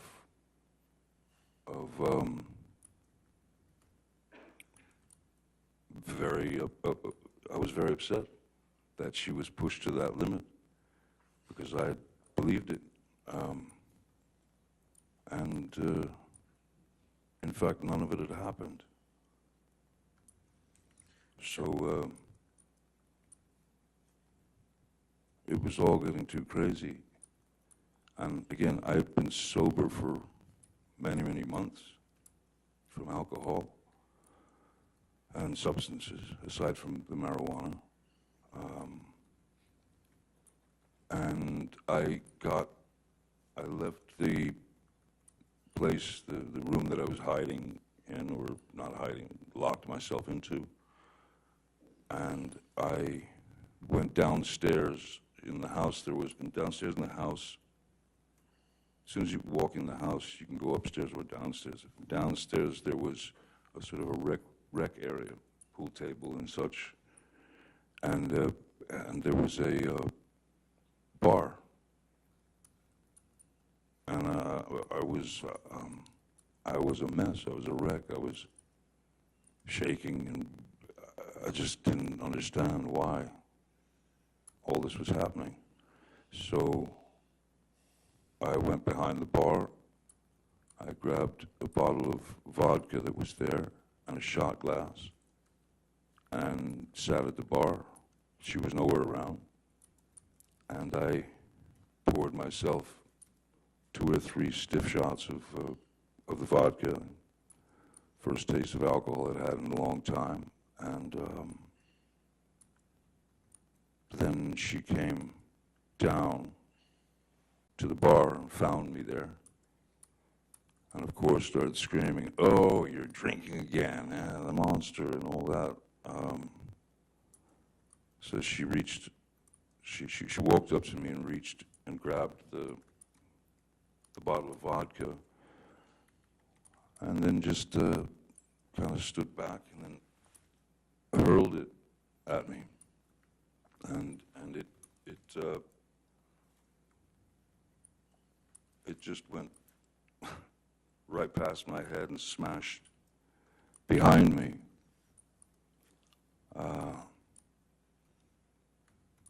So I stood up and I walked behind the bar, and there was a larger bottle of vodka, the kind with the handle, on it. I grabbed that and I went and I sat in my seat again. I opened the bottle and I poured myself a shot and drank it. Miss Hurd was flinging insults left, right, and center, and she then grabbed that bottle and threw that at me. And the way that the bar was situated and where Miss Hurd was, so if I could show you, so if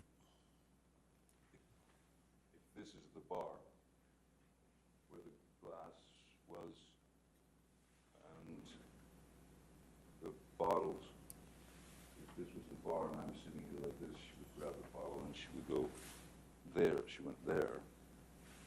And so I was leaning like this in the chair, looking at her. First bottle went, then I got the other bottle, shot, takes the second bottle, which was the larger one. I'm in this position again, and my hand is on the edge of the bar, like that, leaning over, the fingers like that, and she threw the large bottle, and it made contact and shattered everywhere. And I honestly didn't feel the pain at first at all. I felt no pain whatsoever. What I felt was, I felt heat. I felt heat, and I felt as if something were dripping down my hand, and then I looked down and realized that the tip of my finger had been severed, and I was looking directly at my bones sticking out, and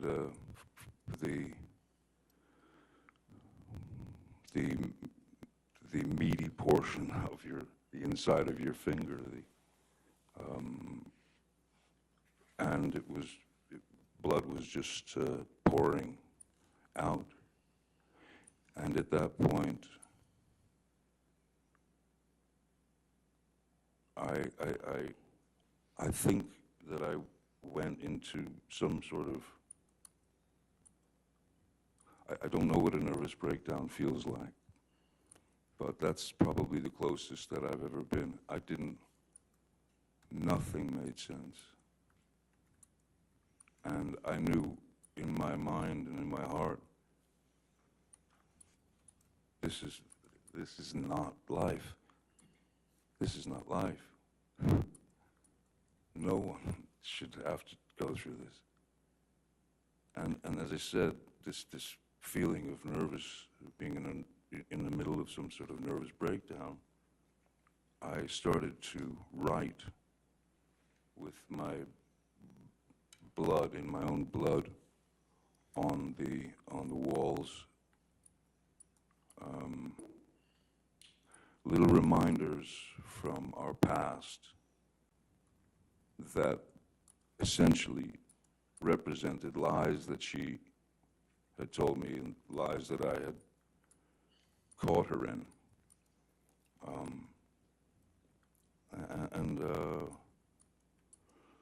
And then the next thing, you know, amongst all the madness, I would again hide in bathroom or wherever, and I texted Dr. Kipper and I said, you might want to come over, you know, I've cut my finger off here. Which finger was cut, Mr. Depp? It's the middle, it's the funny looking one. It's the middle finger here. You can see you can see all the sort of, from the initial wound, all these bones up here were crushed, and it looked like Vesuvius, you know. And so this part of my finger now is, so that because of not having use of the tip here, this is basically arthritis that kicks into the joint once that upper part of the finger is mangled. So is that the right middle finger? Right middle, yes. And is that your dominant hand? Yes, it is, yes. Mr. Depp, after Ms. Hurd threw the vodka bottle at you and severed your finger, what, if anything, did she say when she saw the injury?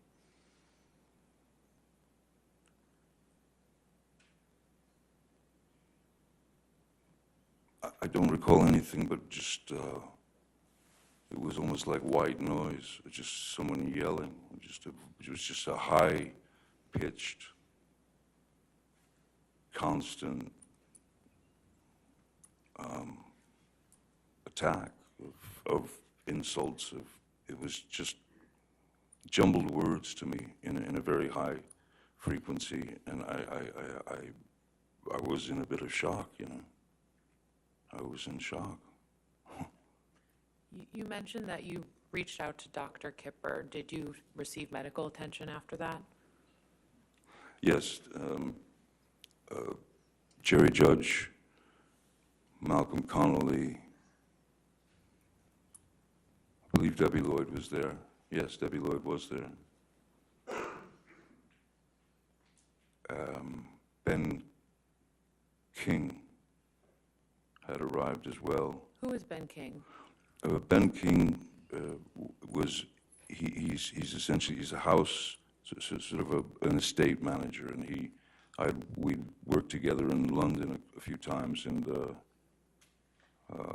he's a wonderful guy. So I brought Ben along to Australia to manage everything.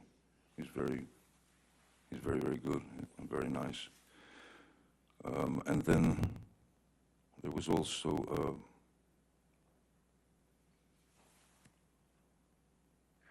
yeah, I mentioned Malcolm and Jerry. Yeah, they were there as well. Which, if any, of the medical professionals that you saw that day did you tell what happened to your finger?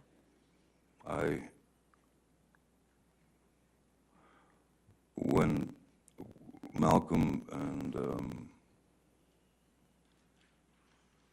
Dr. Kipper, when they took me to, first we went to Malcolm's apartment where he was staying while we were shooting the film, and tried to clean my hand because I had worked the day before, and obviously when you're playing pirate, Captain Jack or whatever, you're covered. They paint with alcohol, with rubbing alcohol. They paint dirt all into your hands and into your face and everything. So they were worried about getting my finger clean. So they tried doing that at Malcolm's. And then Kipper said, no, we got to get to emergency room, and we got to get hold of the tip of his finger. So we went to the emergency room. The doctor asked me what happened, and I lied to him. I said that I had smashed it in these large accordion doors, that it had got caught in the accordion doors. Why would you lie about that? I lied because I didn't want to disclose that it was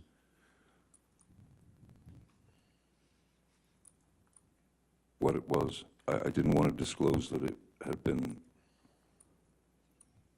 I didn't want to disclose that it had been misheard, that it had thrown a vodka bottle at me and then took my finger off.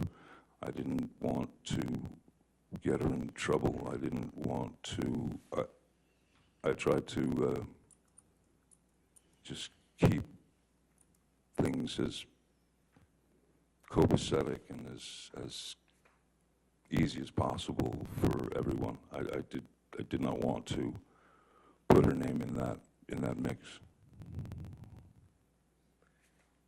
Did you tell Dr. Kipper what had actually happened to your finger? Yes. After you returned from the hospital, where did you go? I went to Malcolm Connolly's apartment and slept on his couch. And to the extent that you know, where was Miss Hurd during this time? Ms. Hurd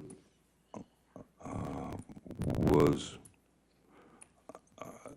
I wasn't there, but I had, it was clear that she needed to leave.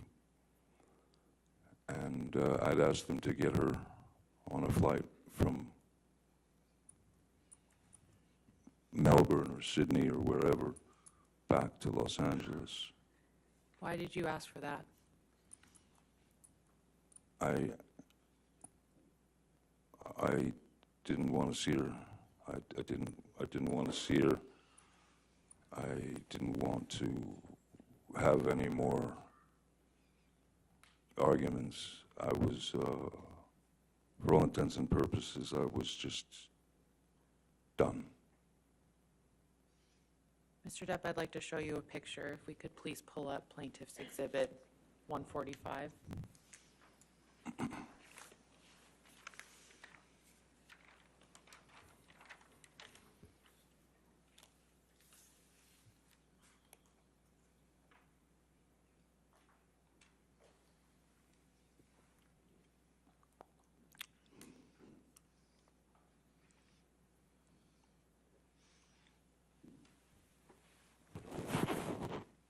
Mr. Depp, what is this a picture of? That is, that's me in the emergency room. I see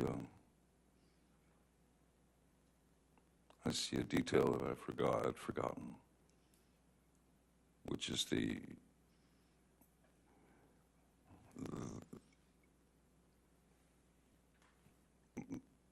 Ms. Hurd had pulled taken my cigarette from the ashtray and stomped it out in my face here. Could you mark on the screen where you see that? It's right above that green dot. And do you know who took this picture? I do not know. Can we please publish this to the jury? Do you want to enter into evidence? Yes, please. Any objection? All right, 145 in evidence, you can publish to the jury.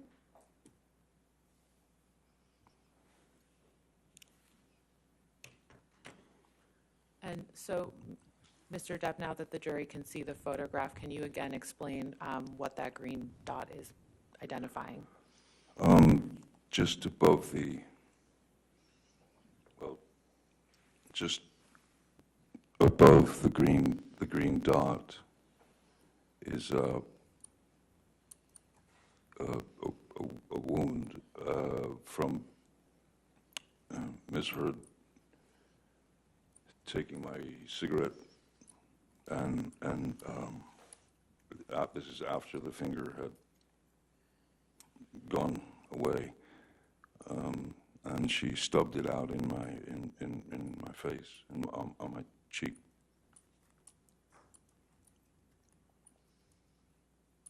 So that's the result of that. If we could please take this down, and I'd like to show you, Mr. Depp, Plaintiff's Exhibit 144.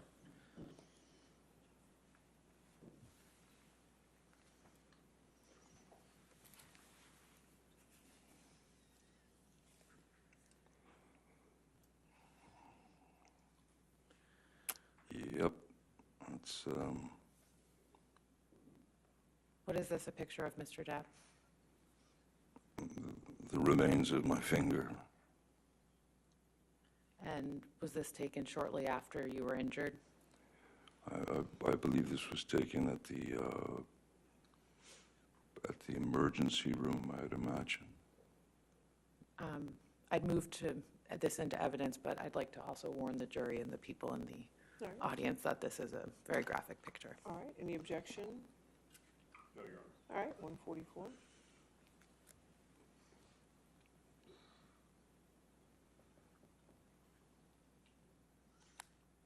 We can take this down. Thank you.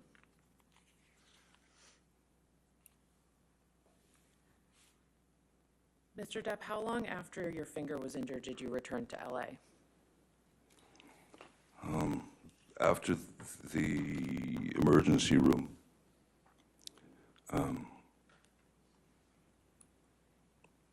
the following day, I was sent to they found a surgeon in Australia,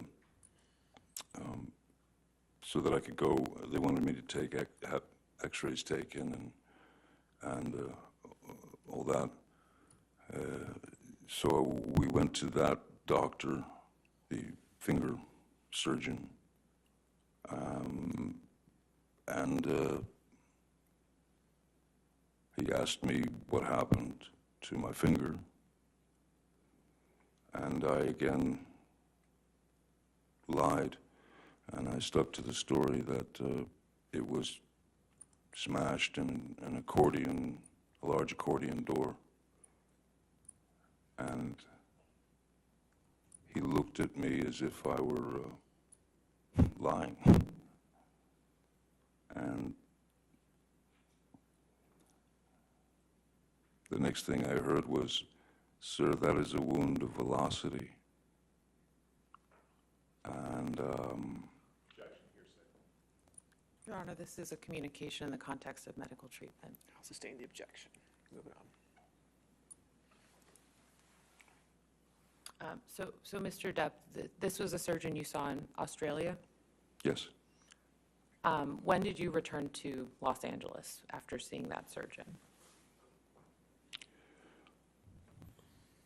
I believe it was probably the next day, where it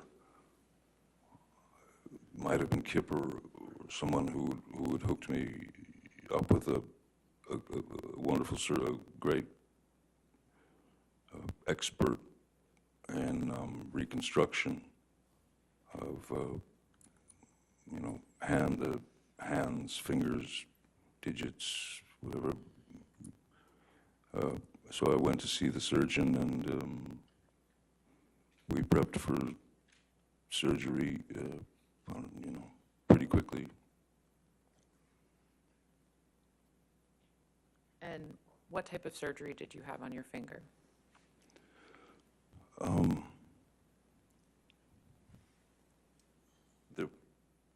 The majority of this was all missing, and essentially, to some degree, hollowed out, if you will, because the bone had shattered, and then there was the bone that was sticking out down there. So he had to do a skin graft from this part of my hand, and graft it onto my finger to give me a finger again. Anything else that was done to your finger to stabilize it? I don't think it was initially that they put the pin in. I think the pin, feels like the pin came later. I'm not sure, but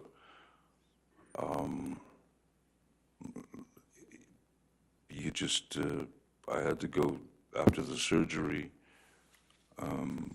It was bandaged up, and they give you all kinds of things on what to do, what not to do, keep it elevated or this or that, and I just walked away with a very large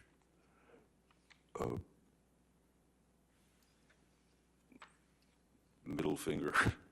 It was all wrapped up to like this, and then, you know,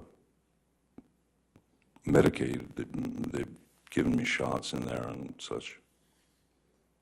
How long did you wear that bandage that you just described? Well, the bandage was from the time of the surgery all the way through the remainder of finishing Pirates of the Caribbean, which was, I think I finished, the injury took place in March. Finished Pirates of the Caribbean 5, I believe, in August, beginning of August, end of July. And you So had there the- was a bandage on it the whole time. What I had to do was wear, because of, there's a special effects trick that they had planned. Basically, whatever bandage I had on, as long as they could, they would put more little green dots, for example, on the splint and the finger and all that, and the bandages, so that in post-production they could use what's called computer-generated imagery, CGI, to erase the bandage and replace it with a normal finger. That's how we finished the film.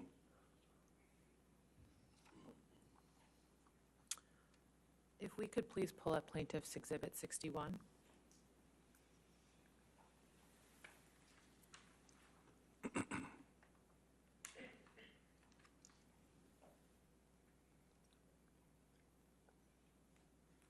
And if we could scroll to the second picture, or third.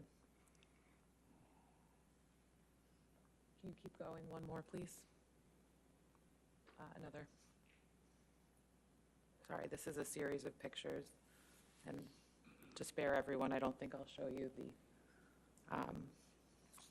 the immediate injury again. This was one right here. Thank you. Mr. Depp, do you recognize this picture? Yes, I do. And What's reflected in this picture? This was taken in the surgeon's office,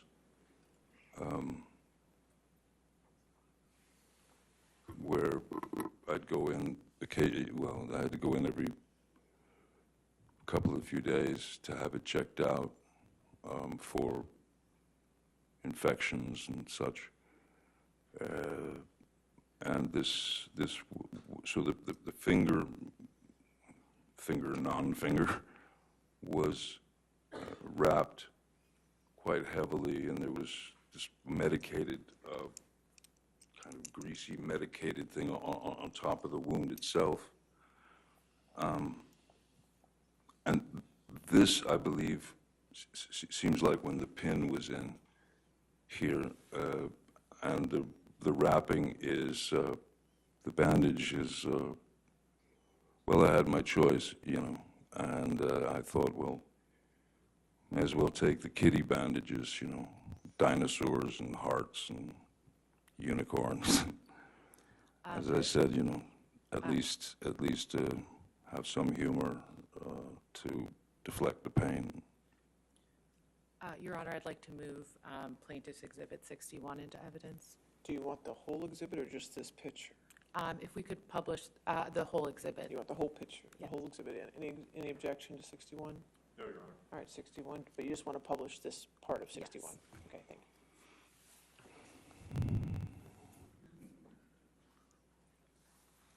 So how long after your injury was this picture taken?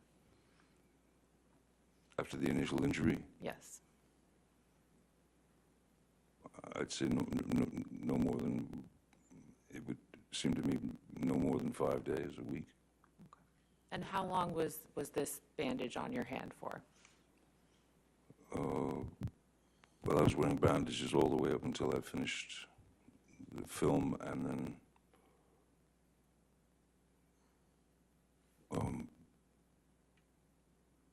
yeah, up through August for sure, and then beyond, I had to keep it. I had to keep it covered. I had to keep it protected. Do you recall how long after the injury that how long after the surgery the pins were removed from your finger? I would say maybe, I think it was about 2 or 3 days, because I remember that there was maybe more, but I just remember that the pain seemed to be getting worse and worse as Debbie would rate it, from is this an 8 out of 10? Is this a 3 out of 10? That kind of thing. At a certain point, it became kind of a 12 out of 10, because it felt hot, very, very, very hot, and it felt there was throbbing. It was like it was throbbing, and the pin in there. It was like I could feel the pin in there. So we called the surgeon. I called the surgeon. Told him. Actually, I think it might have been Debbie Lloyd actually called, but I knew I had to see the surgeon again, because something felt very wrong, and I went there, and he removed all the bandages, and he found that my finger was indeed infected, and that I had contracted MRSA, MRSA, which is like I believe it's like the flesh-eating disease or something. But it was a pretty grotesque sight. After with the pin in, and what they had to do to save it. Mr. Depp, while your finger was injured and healing, did you ever take any opiates during that time? No, ma'am. No more. Your Honor, I'm about to switch gears, so if All right. it makes We can sense to do take our lunch break. All right, ladies and gentlemen, let's go ahead and take our hour lunch break. Come back at 2 o'clock. Just make sure you do not discuss the case and do not do any outside research, and we'll see you at 2.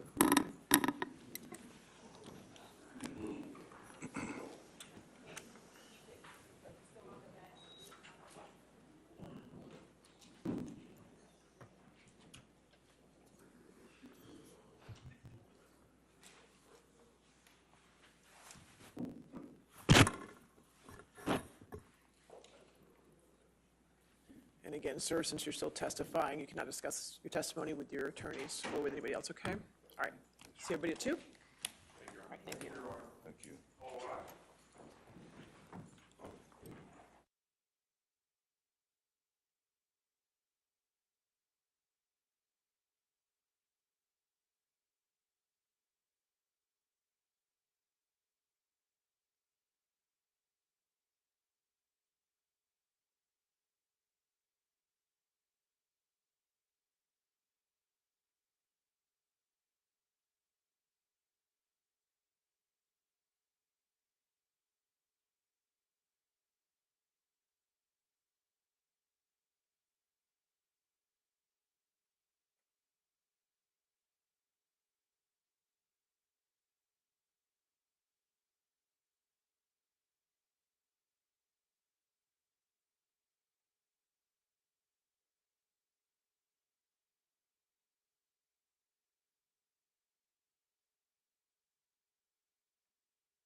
ready for the jury? Yes, great.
All right, thank you. Be seated.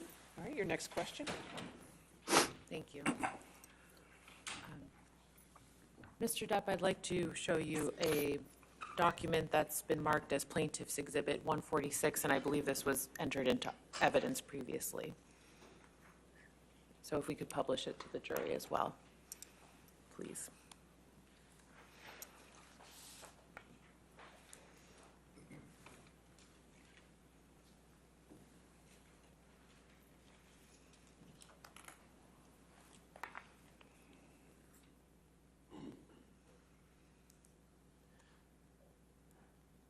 Mr. Depp, could you please explain to the jury what's reflected in this photograph? I believe that's, well, it's definitely me. After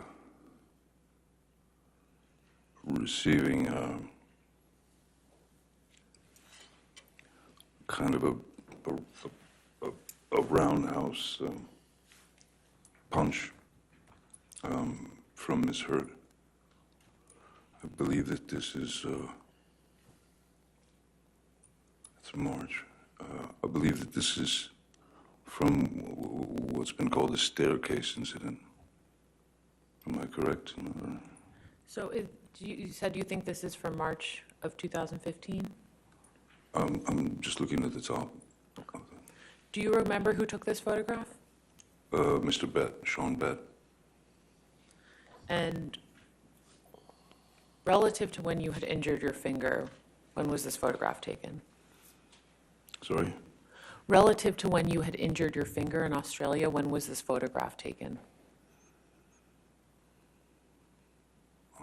The injury to my finger was sustained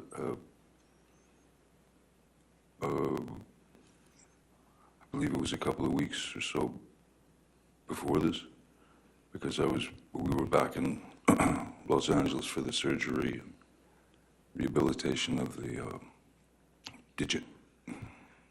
So I know you can't see your hand in this photograph, but what would your hand have been like given its injury at this date?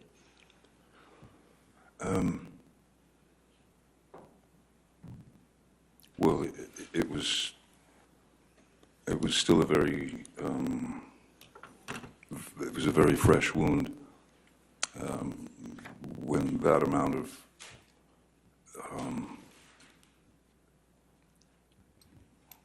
when the tip of when your finger is severed,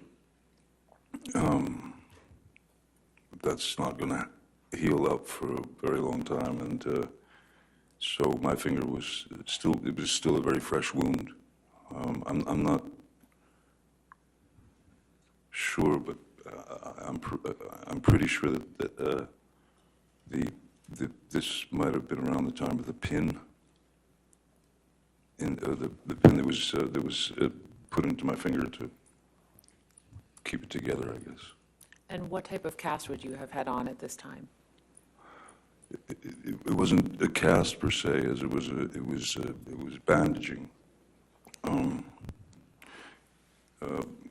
when the bandage was out to sort of here, that was extra padding for the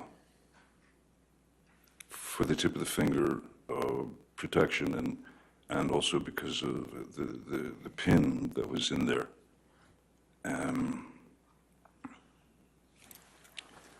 So, as I had said before, there were when Nurse Debbie would ask, give me, on the scale of 1 to 10, your pain,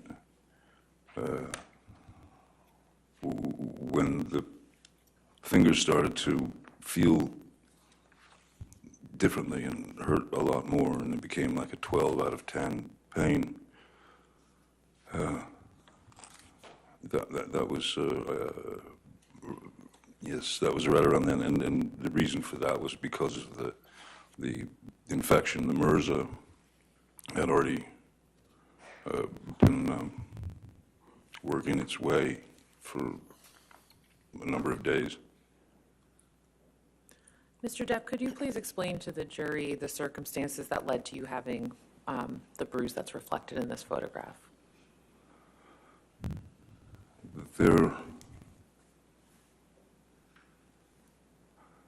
Again, there was another confrontation, another confrontation, another argument about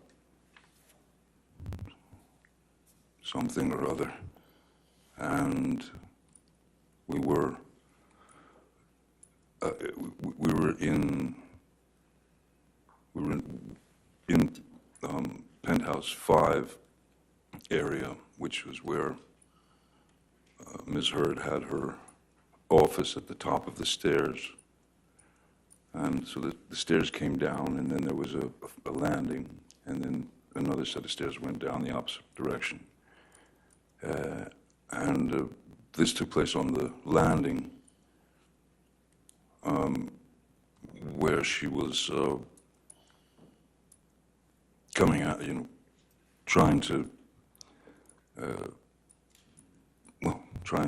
get to me, trying to hit me, trying to do anything she could, and then Whitney, her sister, was there, who stepped in the way. And interesting thing that was interesting now is that Whitney stepped in front of Amber and was facing Amber to stop Amber, and when she was in between us, Amber snuck in she got the roundhouse in and just nailed me on the cheekbone. Do you recall what Ms. Hurd was upset about at this time? I do not. I really don't. And was anyone else in the in penthouse 5 with you and Whitney and Ms. Hurd? By that time, Mr. McGivern had been called. I believe that actually Debbie, as I remember, Debbie Lloyd was at the front door of penthouse 5, standing by the door. Mr. McGivern was kind of at the bottom of the last group of stairs, and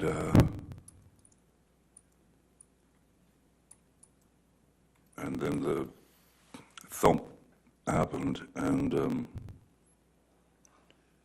I got myself out of the situation, and I walked down the stairs to Mr. McGivern just to say, let's get out of here, And I remember that something was thrown from up there. I don't recall what it was, but something was thrown at me. It seemed like it was like I don't know if it was a bag of like pens or but it was from her. office area.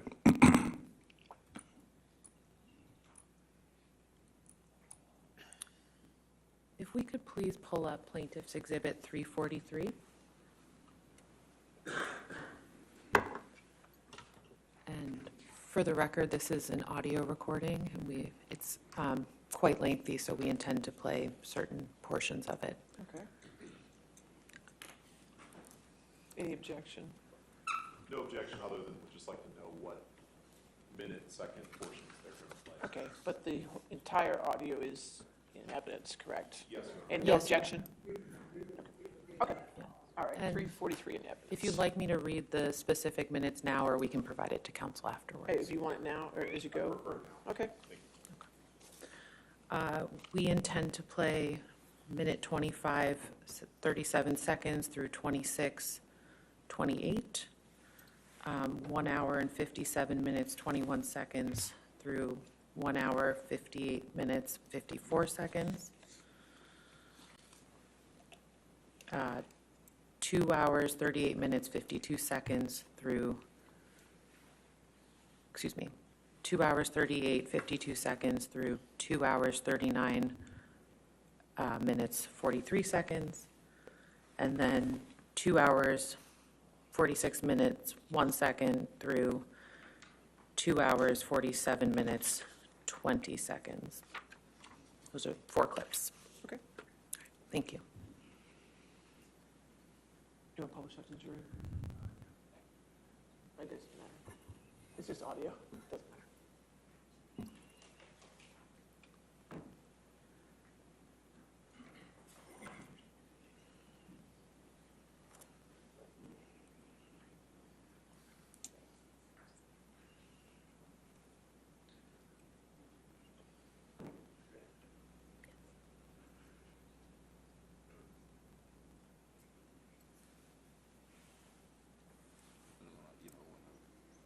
I feel I want to say something to you, that it was okay.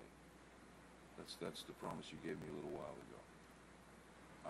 I'm telling you, if you lost memory last night of kicking me out the door with the fucker hitting me, Again, and sorry. and your memory is gone from you kicking the bathroom door and hitting me in the skull as I was bent Again, down. I am Wait, sorry. if you have those memory fucking divots. I was upset. There was a lot going on, okay, and I was but wait. on an Ambien. Like, Okay, why? but Like, why are you obsessing over the fact that I can't remember it the way you remembered it? I said I was sorry. I didn't deny know it. that. I'm not talking about that. What I want.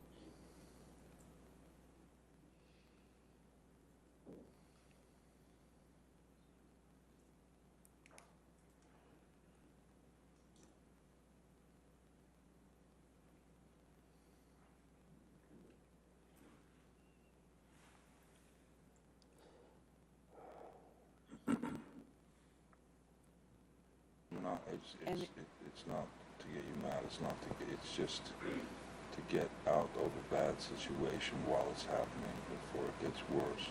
In Australia, when we had the big fight where I lost the tip of my finger, at least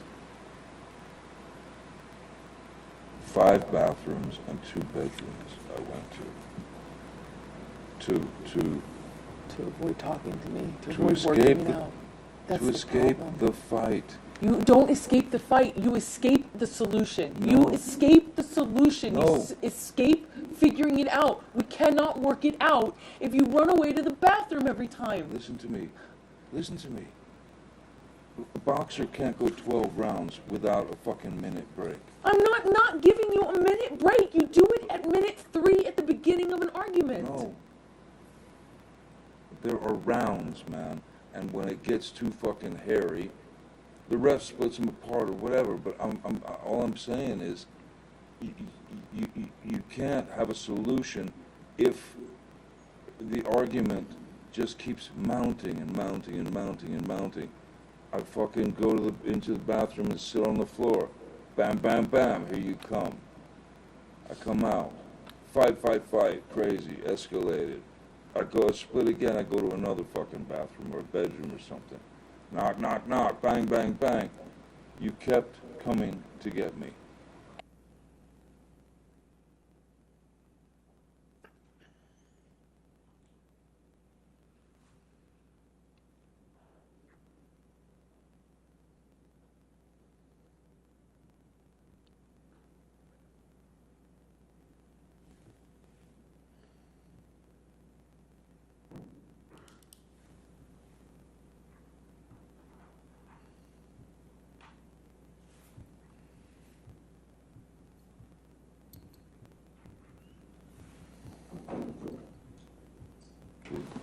one who fucking throws fucking pots and Those are different. whatever That's the different. fucking else at me. That's different. That's one does not negate the other. That's irrelevant. It's a complete non sequitur. Just because I've thrown pots and pans does not mean that you come and knock on the door. Just because there are vases does not mean that you come and knock on the door. Really, I should just let you throw. I'm not saying that. You're saying that. You're putting words in my mouth and then making non I'm sequiturs. giving you a situation. No, you're trying to justify how you don't or do come to the door No, based I'm on whether I throw justifying- pots and pans. It's No, irrelevant. I'm justifying how you seem to think that there's this cowardice in me that runs away and I don't fight for you. And you're justifying that by saying I throw pots and pans? Okay, cool. Let's No. talk about everything you do wrong. I'm not the one who.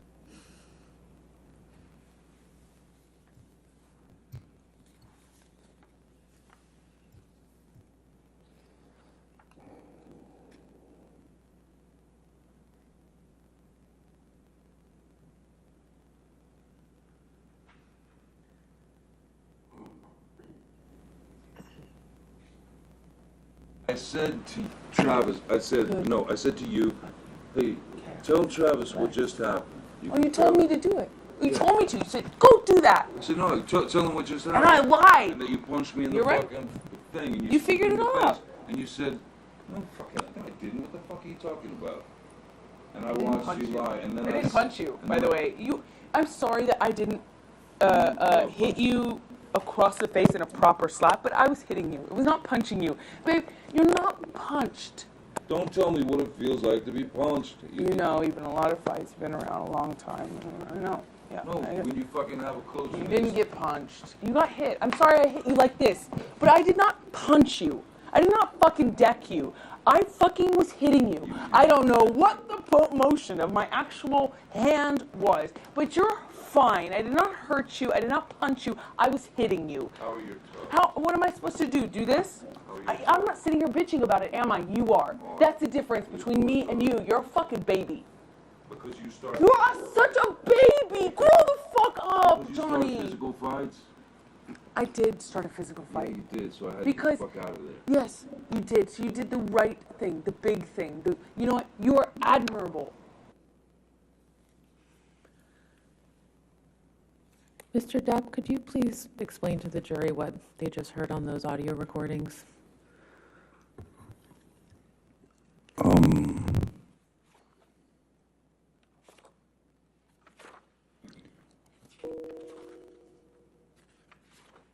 What was displayed on the audio recordings was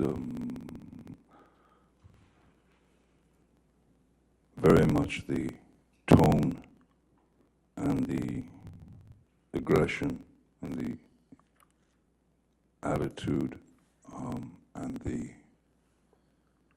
need for a fight from Ms. Hurd. That was,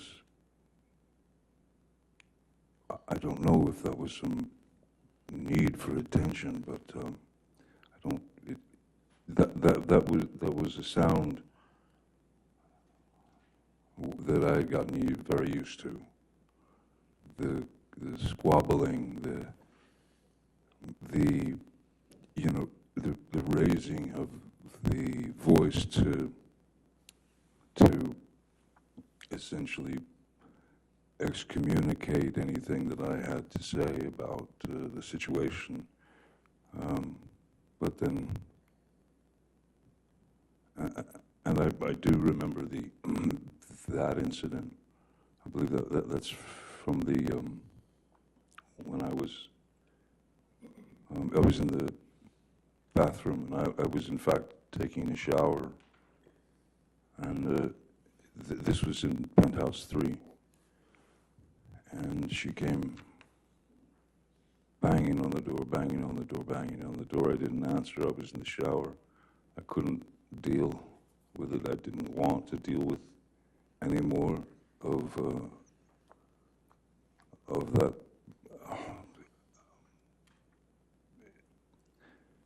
sarcastic, demeaning,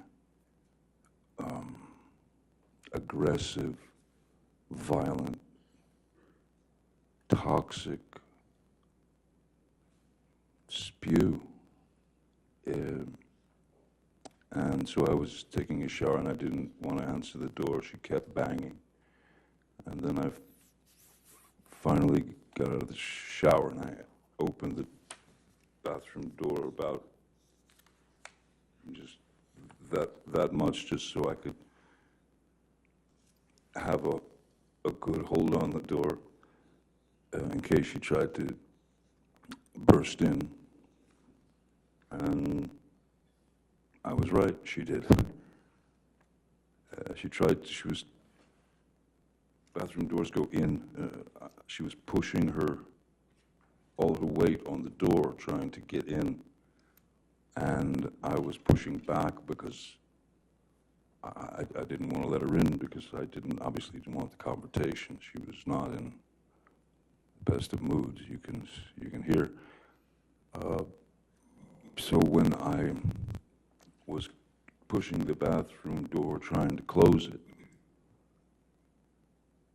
and was almost closed, she suddenly kind of yelped in pain. And she screamed out, "Ow, my toes or my foot or something." And so in that second, I thought possibly her foot had gotten caught under the door, which would, of course, not feel great on the foot or the toes, so I thought she was maybe injured. So I knelt down to have a look. The door was still, it was still pretty well about that much open. And when I knelt down on my hands and knees to look at her foot to see the injury, she kicked the bathroom door into my head.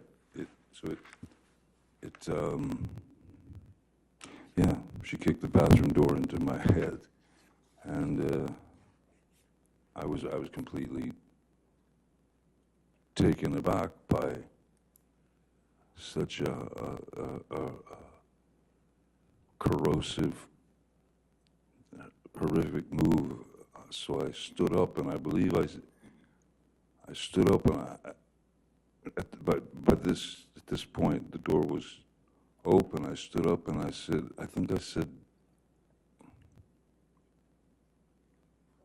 "What the fuck was that? What the fuck was that?" And the next move was just a bang, and she clocked me in the jaw. And that was another shocker. How long after that did you start recording? Sorry? How long after that did you start recording that audio recording that we just heard? That audio recording was about her trying to make less of what had happened. In fact, trying to make less of what had happened by repeating some story to me that didn't make any sense, and it certainly didn't make any sense since I was there and I was the target. So I wanted some confirmation from someone with some semblance of a mind that could understand what was happening. I wanted Mr. McGivern to come up, and I asked her to tell him what had just happened. And her answer was essentially, "I don't know what he's talking about. Nothing happened. He's fine." And once again, I told Mr. McGivern, time to leave the premises. Mr. Depp, I'd like to show you now what's been marked as Plaintiff's Exhibit 162. Okay.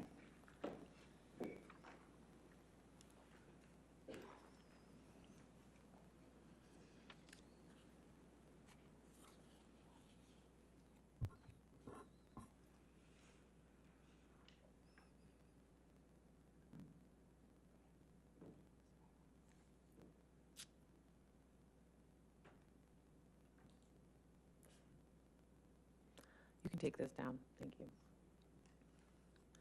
Could you pull up Plaintiff's Exhibit 92, please?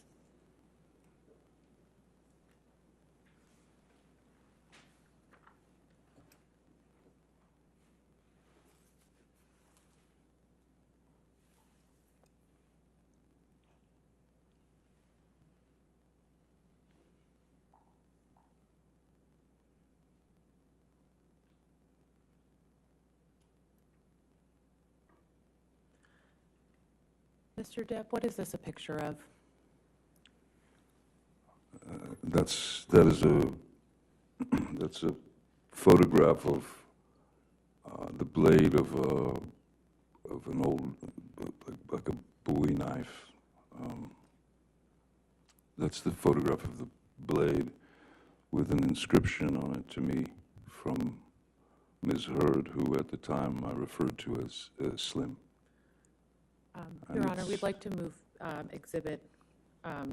Plaintiff's Exhibit 92 into evidence. No objection.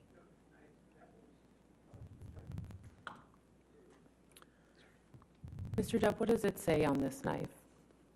Hasta la muerte, And what does that mean?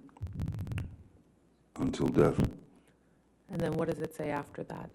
XX Slim, And who is Slim? Ms. Hurd.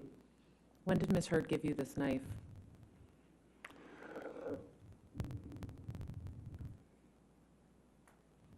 Well, it was a present from Ms. Hurd, I believe it was around 2015. Could we please take this down and pull up Plaintiff's Exhibit 93? 93? 93, yes.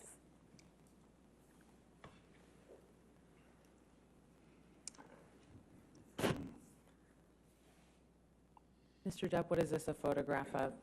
That's the knife in full view. That's the full side of that knife. Plaintiffs would move Plaintiff's Exhibit 93 into evidence as well. Objection. All right, 93 in evidence, you can publish to the jury.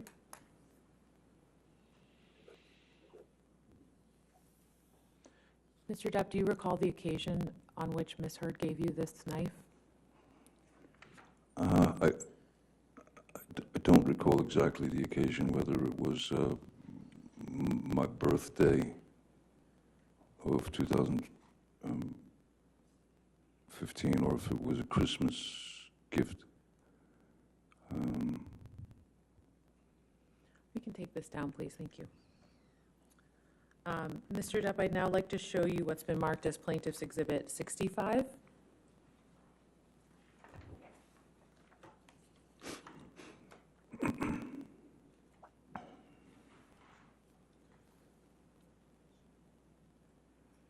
And I believe this has already been offered into evidence. Yes. If so, if we could please publish to the jury. Thank you. Mr. Depp, what's reflected in these photographs?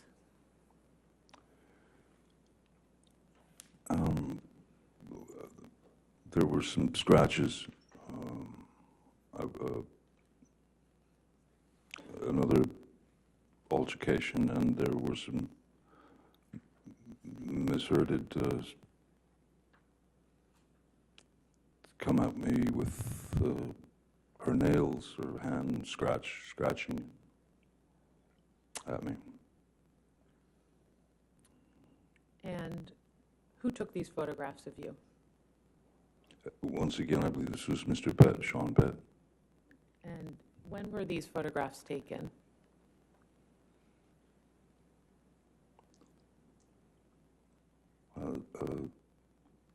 Seems to be Christmas, or 10 days before Christmas, the 15th of December 2015. Mr. Depp, do you remember what led to you having these scratches on your face? This was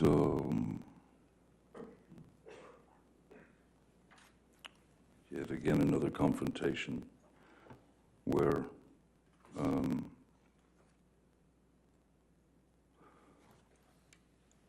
as was my regular practice, there had been an altercation. She was, she had some rage issue with me, and I remember that I was trying to go to my corner, as it were, which is, I was going into my office in Penthouse 3, which is upstairs. And as I was approaching the door to my office, Miss Hurd ran out of the master bedroom, or bedroom, and started just throwing wild punches at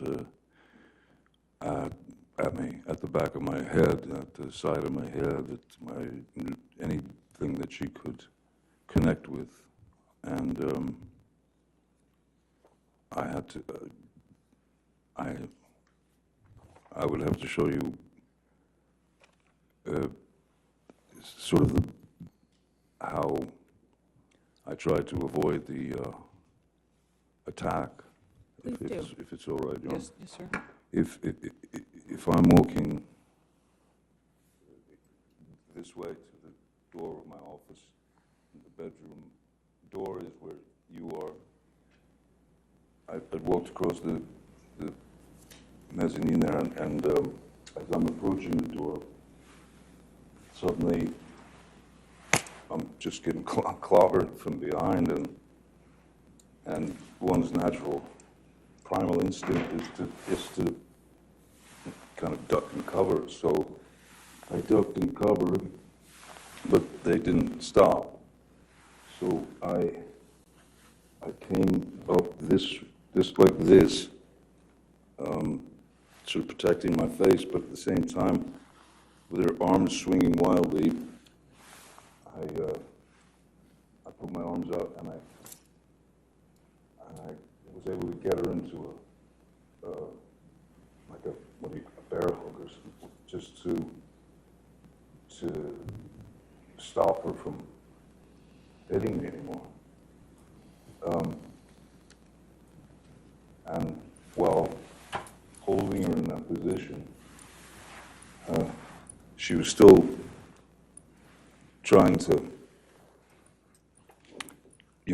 she had her legs, she could kick, she could knee me, so she was still kind of very angry, very animated. And yeah, it was unpleasant. What happened at the end of that situation?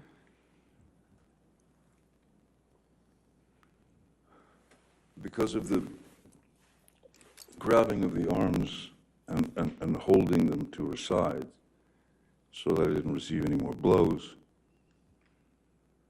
and she was still fighting.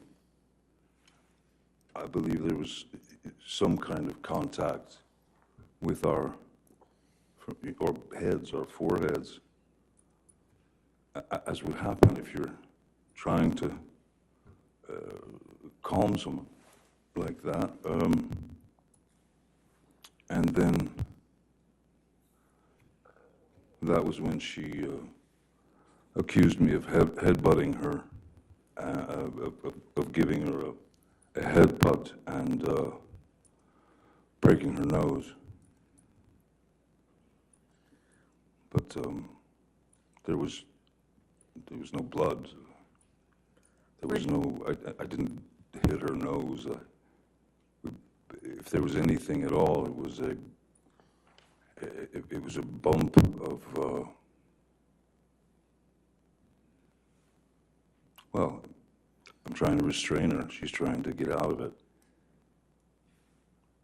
There's going to be some contact here and there, accidental contact, but not a headbutt.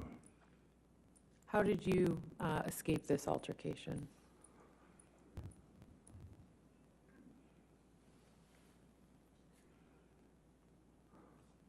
After she'd made the remark about the fact that headbutted her, which was just impossible. She split. She huffed off. I let her go. She huffed away, and she was gone for about 7 or 8 minutes. And then when she came back, I was in the bedroom of penthouse 3, our bedroom. And she came back about 7 or 8 minutes later, and she had a Kleenex or a tissue to her nose. And then she pulled it away from her nose and she showed it to me. And there was red. There was indeed like red color on the tissue. But me, I know that there was no connection to her nose. No part of my body made connection to her nose or eyes or anything like. So she said, she took it away and she showed it to me. She said, "Way to go, Johnny, you broke my nose. You broke my nose." And I knew I hadn't, so I said, you go into sort of placation mode, which is, "Oh my God, let me see, are you okay? What happened? Let me see." And she wouldn't let me see anything. And so I just tried to calm the situation as best I could. All the while, I was waiting for her to dispense with that Kleenex because I didn't trust it. And so I waited, and when she dropped it into the wastebasket in her bathroom, or in our bathroom, and left the room, went somewhere downstairs, I think, I don't know. And then I pulled the Kleenex out of the trash bin, and I inspected it pretty closely and realized that it was nail polish. It was nail varnish or polish. Mr. Depp, shortly after December 15th, 2015, where did you and Ms. Hurd go for the holidays?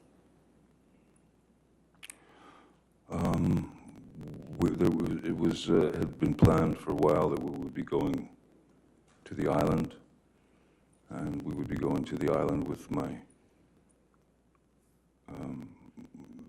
kids, Lily Rose and Jack, and Lily Rose's boyfriend at the time.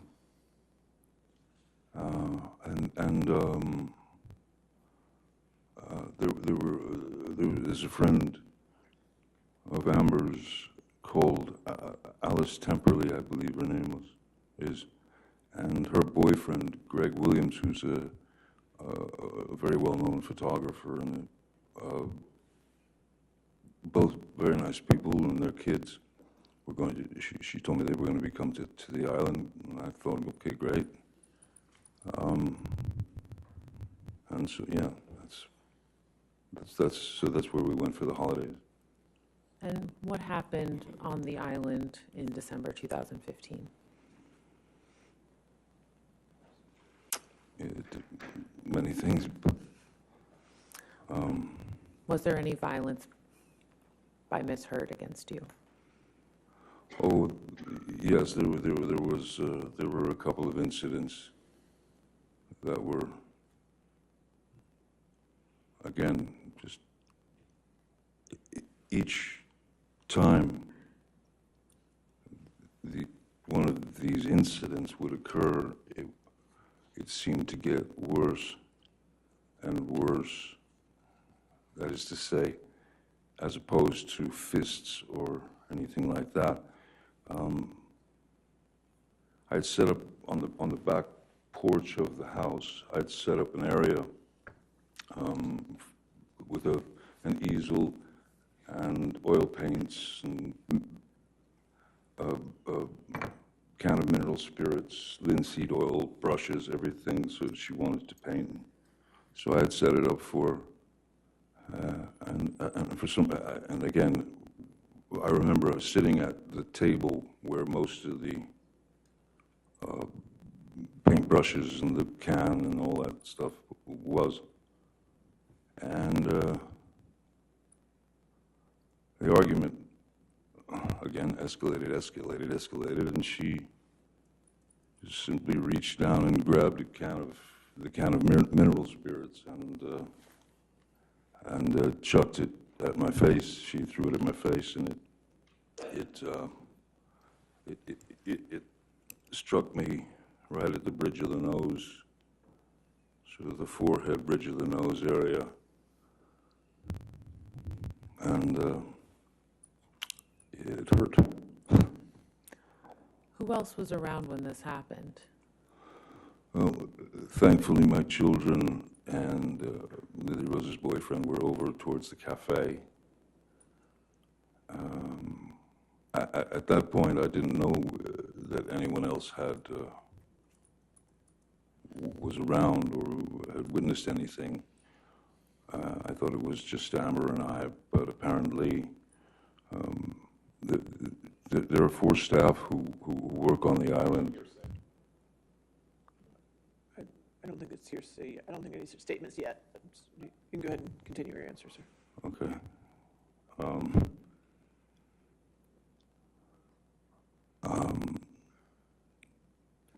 Sorry, the staff that work on your island, Mr. Depp? Yeah. So there are indeed 4 staff who work on the island and live there all year round, who take care of everything, and 2 of them happen to be in that area and witnessed the violence. I'll sustain as to, unless you can lay a foundation how he would know that Certainly. if it was not hearsay. Mr. Depp, how do you know that these staff members witnessed part of this altercation?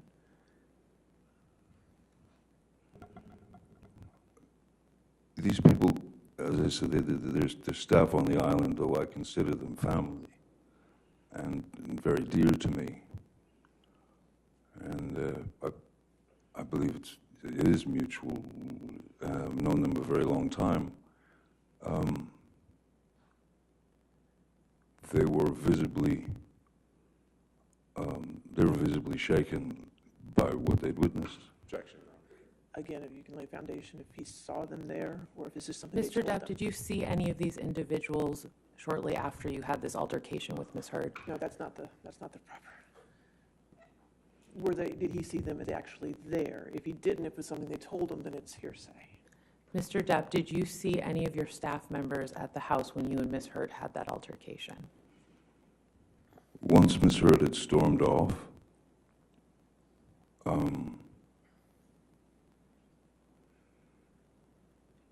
I sort of sat there dazed and confused for a few minutes, and then I walked around the house, and I saw Tara and... That's fine. Okay, I'll sustain the objection. We'll move on. You mentioned Tara. Who's Tara? Tara is the manager of the island. Mr. Depp, I'd like to discuss April 2016 now. When is Ms. Hurd's birthday? 22nd of April. And in 2016, how was Ms. Hurd celebrating her birthday? We'd set up a dinner for her, which was, she wanted to have a dinner with her, with all her friends, and Josh, Drew, Rocky's boyfriend, who was some sort of chef, he asked her what she would like for him to cook. That's hearsay, I guess. Go ahead. I'm not just sure if it's offered for the truth of the matter asserted. He got it. That was Okay, all right, well, then. I'm learning. There you go. Let me put it a different way. Mr. Drew, who was a chef, which I don't believe is hearsay, Mr. Drew had made Mexican food Ms. Hurd's favorite. Is that better? And what were you doing that day before Ms. Hurd's birthday celebration? I had been in a room for many, many hours with a group of accountants, new accountants, and they were going through essentially the situation that I was in financially, which was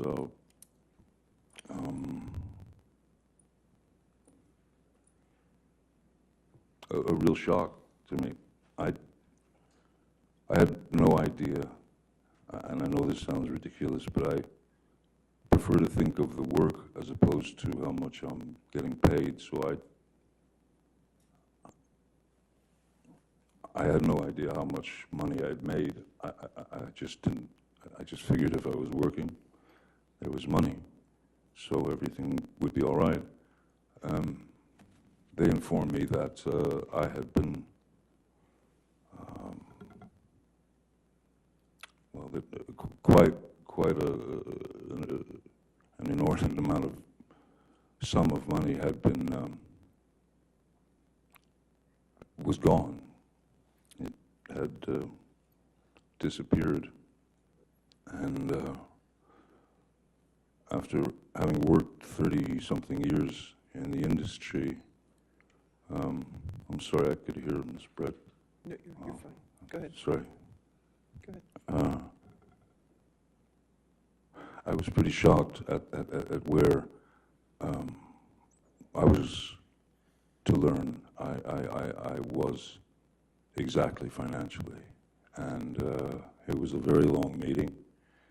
And I knew, of course, that Ms. Hurd's birthday dinner was to start at, I believe, 8:30. And I texted her a number of times from the meeting saying, this is probably going to go long, and I think I might be a little late. I'm sorry, but it's, you know, important, and I'm going to be a bit late for the dinner. And I apologized all over the place, and so when I left and picked up something at the house, which I believe was her gift,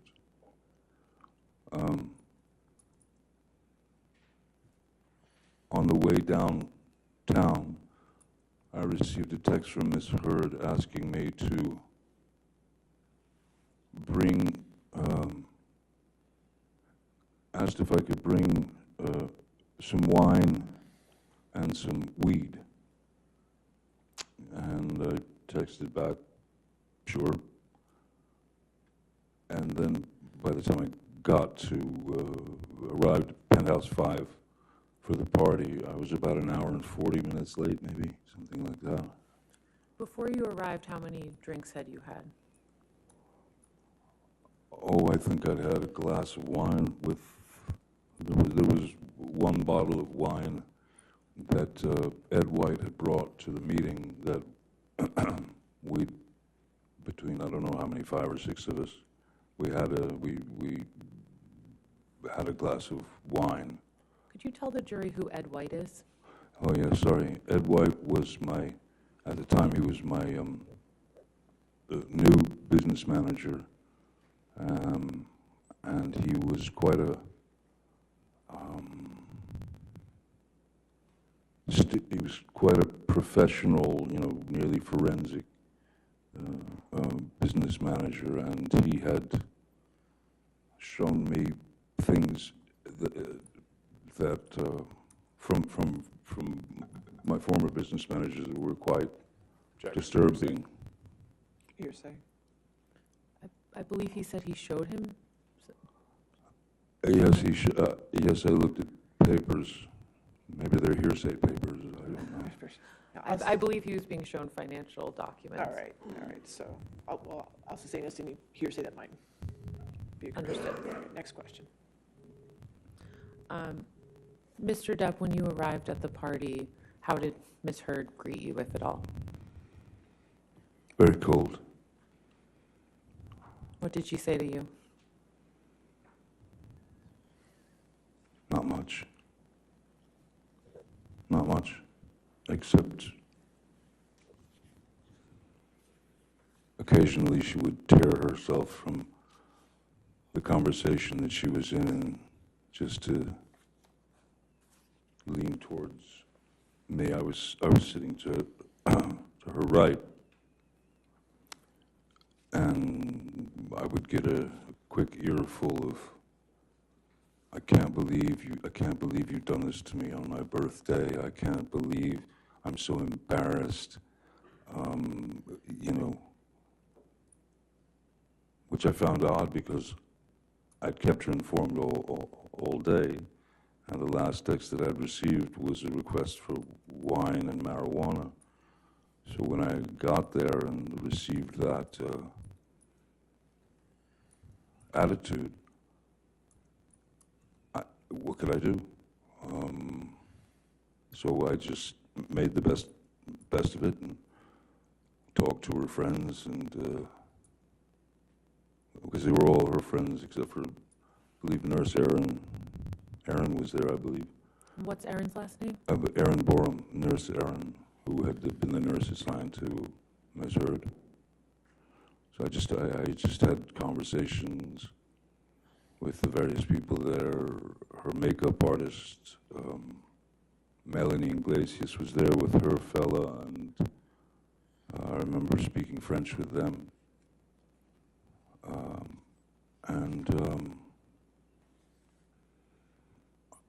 I didn't really eat, wasn't feeling it. Did you have any drinks once you arrived at the birthday party? Wine. How many glasses?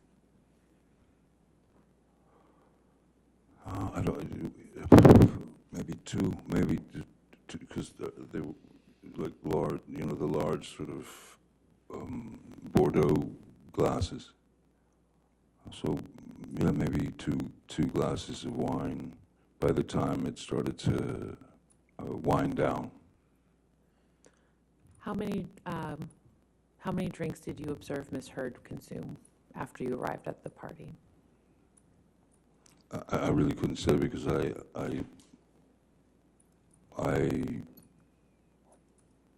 all I saw was just she was drinking wine. And did it seem to you that she'd been drinking wine prior to your arrival?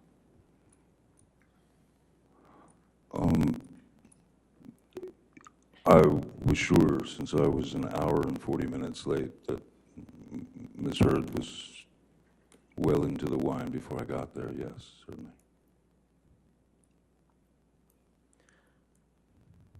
How did the party come to an end?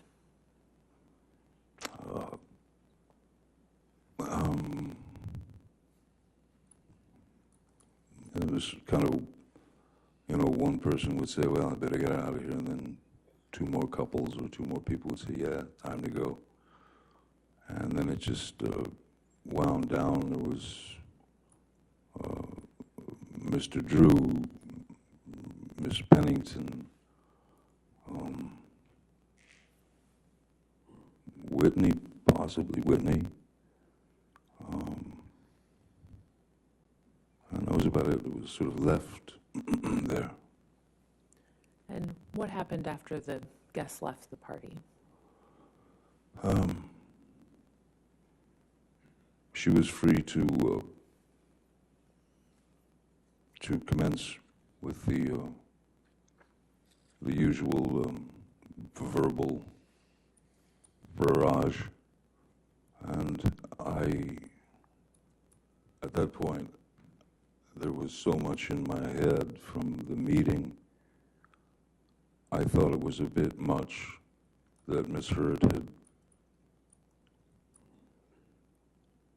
I'm sorry, it seemed quite bratish, it seemed quite childish that Miss Hurd was holding such a grudge against me for having been late to her 30th birthday party, when she knew very well, she was well informed that I was in an intense meeting that had a lot to do with not just my life and my future, but my children's. And I didn't know what was going to happen.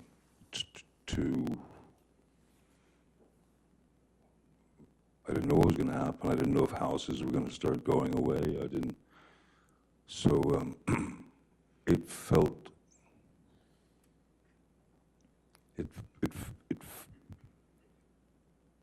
I'm sure, of course, she felt something, but it felt unfair. It felt small, comparatively, if your loved one or your husband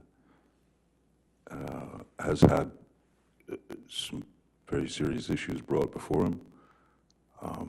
So when she engaged in her normal kind of banter of trying to poke at me and get me to react, I literally just got into bed.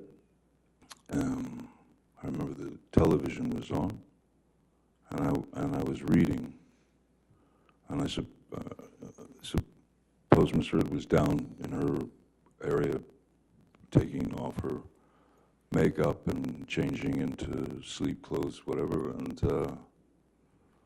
she entered the bedroom while I was laying on my side of the bed, reading, and she was still rattling off all the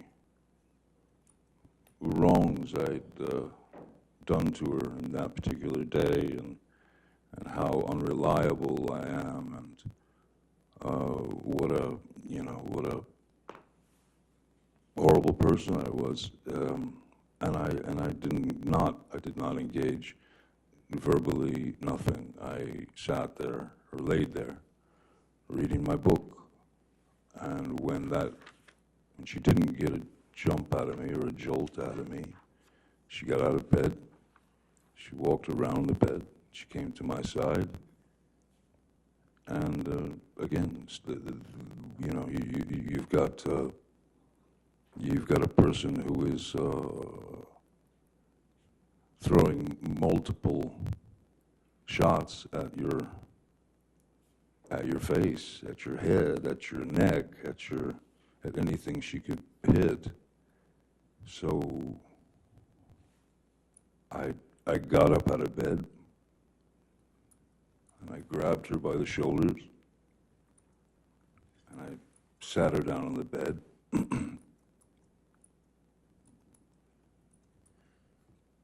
And I said, I'm leaving. Please don't get off the bed. Please don't follow me. Please don't try and stop me. I'm leaving. And she got up off the bed, and she squared off at me in the doorway of our bedroom. And I said, what do you want to do? Hit me again? Would you like to hit me again? And I said, go ahead, hit me. Bam. And then I just said, is that what you wanted? Would you like another? Bam. There's the second one. And I said, good, now you're done. Grabbed her by the shoulders, walked her to the bed, sat her down, and said, don't follow me. Leave me alone. I'm out. I'm gone. I went, I grabbed a few things, and I got out immediately, and I went to my other house on Sweetser. as Ms. Hurd she was leaving the following day for Coachella, which is Coachella is like it's a big event, a concert, you know, many bands, and yeah, out in the desert. She and her friends were going to Coachella for the weekend, and that was it. That was it. Mr. Depp, after April 21st, 2016, when was the next time that you actually saw Ms. Hurd in person? I left Miss Hurd, well, I left Penthouse 3. I left at 4:30 in the morning. It was actually it was actually her birthday. It was about 4:30 in the morning, April 22nd. And that's when I left. And from that moment on, I did not see Ms. Hurd until May 21st. And why was that?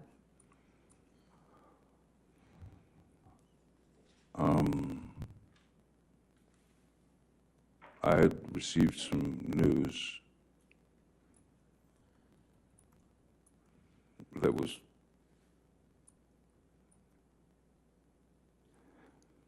as absurd and grotesque and cruel. And then I was shown a picture of what the problem was. I had gone to Mr. Bett and said, she's at Coachella. I think it's a good time to go downtown so that I can get some of my things, you know, and get them out of there, especially the things that were precious to me, you know, children things from friends, Brando, Hunter, Thompson, whatever, things that were important to me. And he said, I don't think now's a good time to go. And I thought, it's the perfect time. She's not going to be home for 2 days. And then he showed me a photograph on his telephone of... Objection, Your Honor. Also, you're saying. It's a photograph, Your Honor. As being relayed to him by Mr. Bett. He says he looked at it on his phone. I'll overrule the objection as the photograph. What was the photograph of, Mr. Depp?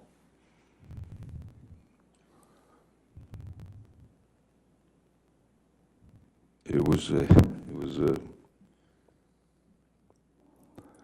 a photograph of the bed, our bed, and on my side of the bed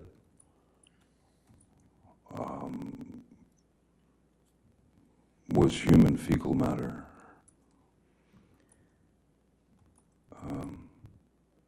So I understood why it wasn't a good time to go down there. My initial response to that was, I mean, I laughed. It was so outside. It was so bizarre and so grotesque that I could only laugh.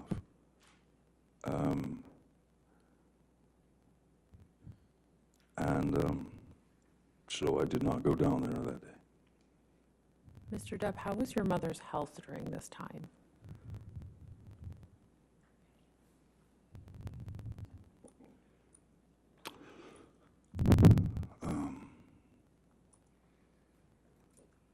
Not good at all. My mom was in Cedars-Sinai Hospital, and she was on her way out. She was dying. How often were you going to see her during this time? Excuse me? How often were you going to see her during this time? As much as I could under the the circumstances. But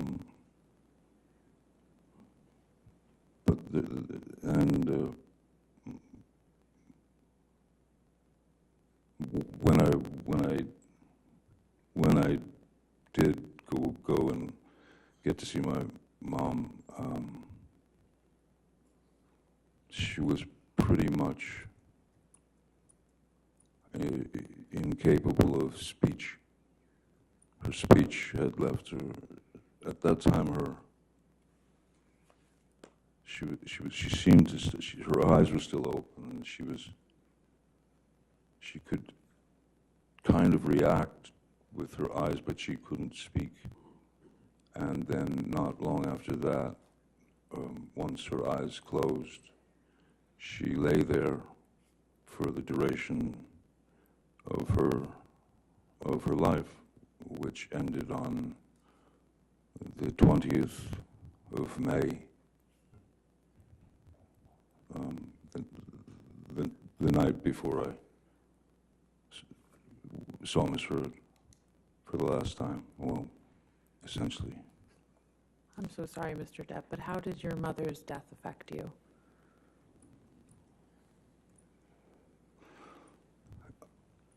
As it would anyone, I suppose.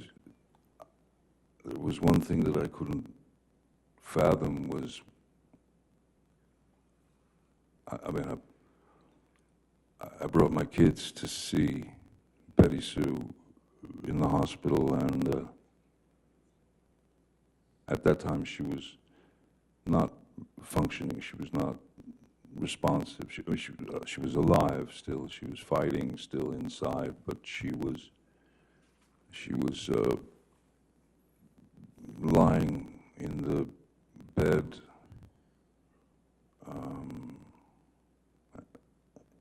and what, excuse this analogy, but all I could think of was how if she's conscious if she's conscious of everything that's going on around her, but has no ability to speak, has no ability to move. I knew that the one thing, as far as Betty Sue was concerned, the last thing that she would have wanted was to have ended up lying there on what it was like. There's my mom lying there on a deli platter, and it was a horrible image. But I brought my kids in to say goodbye, and we all spoke into her ear, and then she passed away later. So it was painful, but there was some side of it too, at least to me, that in a way it was, I was happy for her. Why was because that? Because I can't imagine Betty Sue or my mom, I can't imagine anyone lying there in quite possibly was a kind of a locked-in syndrome. And if she's surrounded by 10 people looking at her lying there on that deli platter, if you will, I was happy for her that she was out of pain, out of frustration, out of...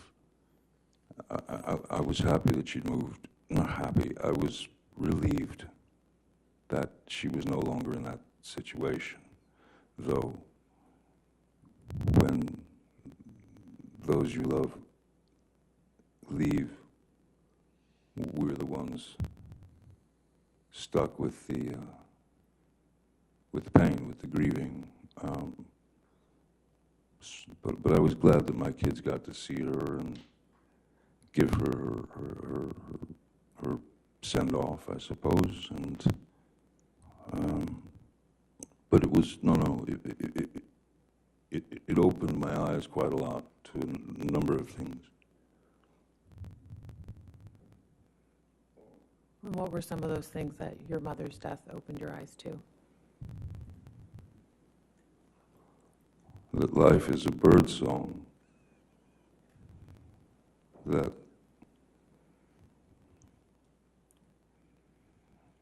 what feels like 100 years is in fact a second, millisecond.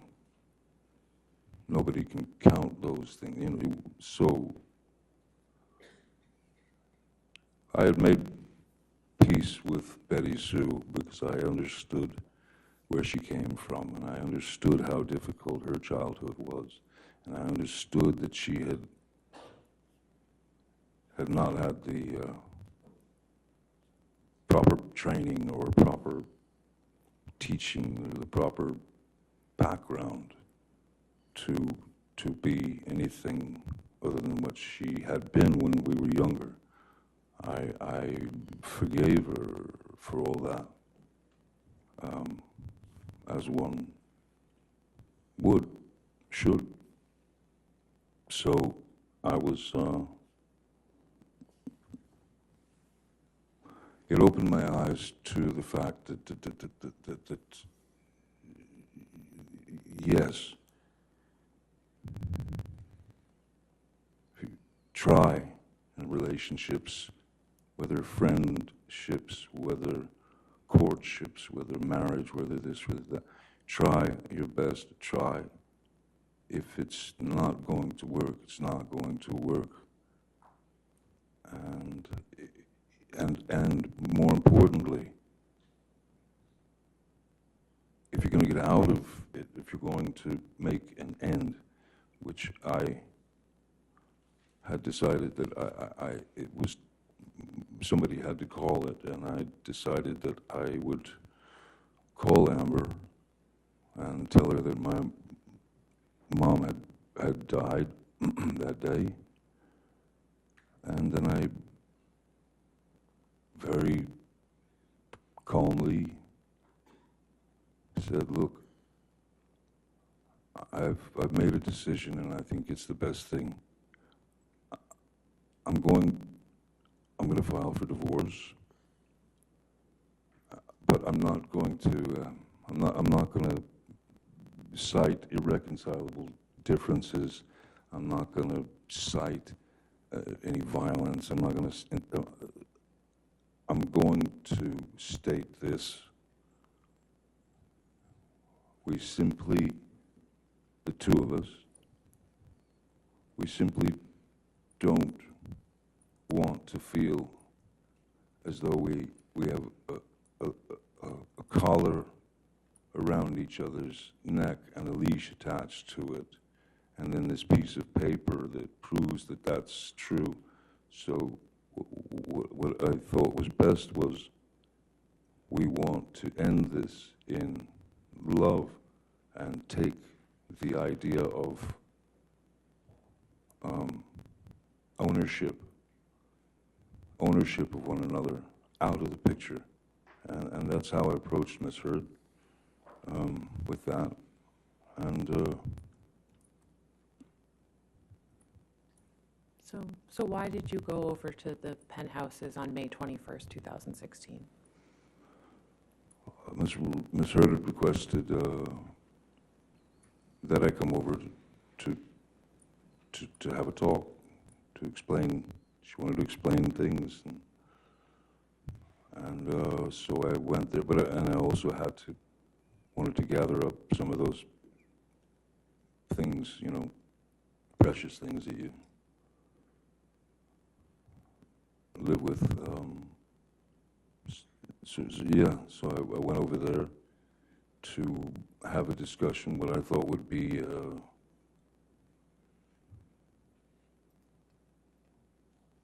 calm understanding. And I figured she understood as well as I did that there was no way back, and I also felt that she would understand that it was the best thing for both of us, and there were no, there was nothing to, there should have been nothing to fight over. It was clear. I told her that I would take care of her and all that,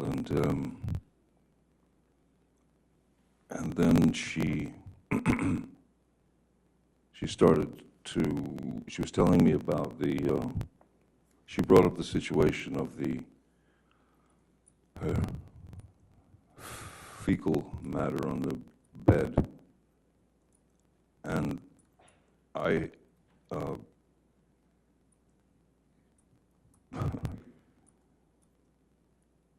and she tried to blame it on the dogs. But Why didn't you think it could have been the dogs? The dogs weigh, they're teacup Yorkies. They weigh about 4 pounds each. The photograph that I saw, I mean, I lived with those dogs for many years, and so did Hilda Vargas. She's a woman who's been with me for 30 plus years, you know, from the very beginning, and she was the one who photographed it. It was clear she knew the dogs as well as I did, and that was none of that did not come from a dog. That just didn't. Mr. Depp, could we back up a little bit? Who went over to the penthouses with you on May 21st? I went to the penthouses with Jerry Judge and Sean Bett, and I had asked them on the just in case, please pay particular attention and stay as close to the door, you know, stay at the door, or if you got a split, come back quick, you know, if they went down to the security shack or whatever it was. Don't linger, get back, because if you hear anything, if you hear screaming, you got to get in there. So leave the door unlocked and spring in there if you hear something. Why did you want them to be able to get into the penthouse quickly if they heard anything? Just based on my past experiences with Ms. Hurd, when you say something that she either didn't agree with or swore up and down that it was a complete falsity and there was something wrong with me, I'm crazy, and you know, the escalation. If anything was going to start to escalate, I did not want to be there. So I had them waiting by the door to get in there in case anything went down. So when you walked into the penthouse, what did you see?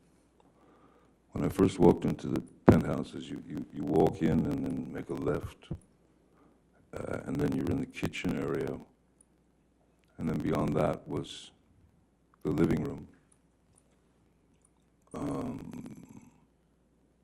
I saw Miss Hurd sitting there on the couch, and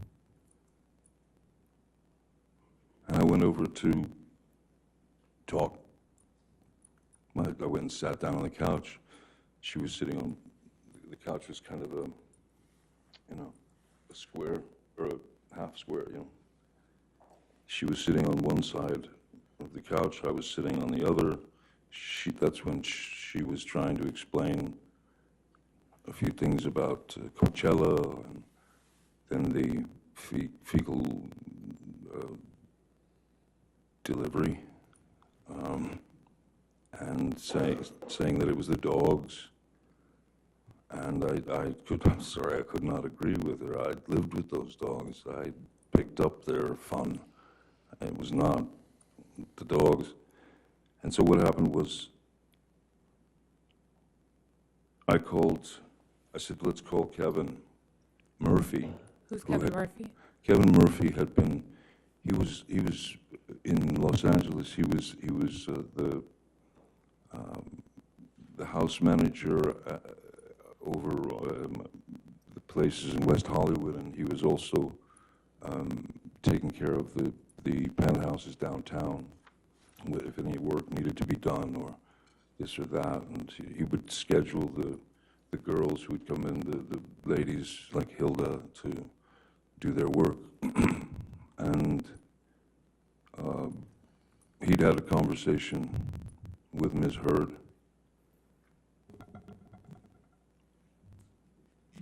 Hearsay, Your Honor. Let's move beyond the All right, let's move conversation on. that Certainly. Kevin Murphy had with Ms. Hurd. So after you called Kevin Murphy, what happened? I asked Kevin if Amber and he had spoken about the incident.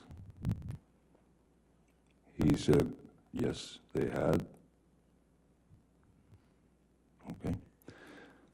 And it appears that Ms. Hurd had told... Hearsay, Your Honor. I'm not sure. This is apparently a statement by Ms. Hurd. That he heard from Kevin Murphy. That's what the testimony is. All right, if you want to reframe that, that's fine. Okay.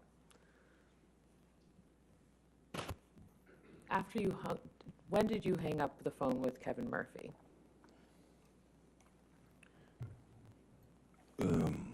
Right about the time that Ms. Hurd was screaming obscenities at him and calling him a liar, and that he was a scumbag. And I told her, I said, listen, don't speak to this man that way. Do not disrespect this man in that way. And then Kevin Murphy just hung up. And so at that point, she was riled, of course. And I went upstairs to gather belongings.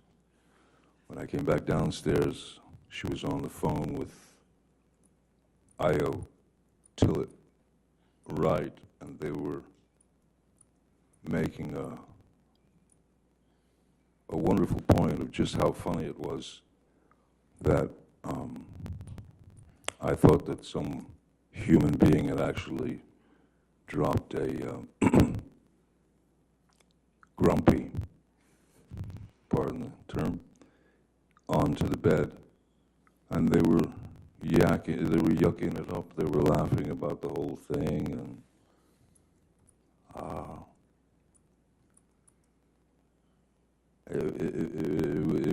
it was, you know, it was a tough couple of days, and I really didn't feel like I deserved that kind of treatment. And I went over and I said, let me talk to her. I grabbed the phone and I said to Io, you can have her now. She's yours. She's all yours. Right? And then I took the phone and I just bang like that onto that side of the couch was 8 feet long. The other side of the couch was about 6 feet long. I flopped it onto the couch, and I was walking towards the kitchen to exit, and then suddenly Rocky Pennington ran in to the penthouse and started, you know, leave her alone, Johnny, leave her alone. And I was by the refrigerator at this point. I was 20 feet away. Where was Ms. Hurd at that time? She was still sitting on the couch.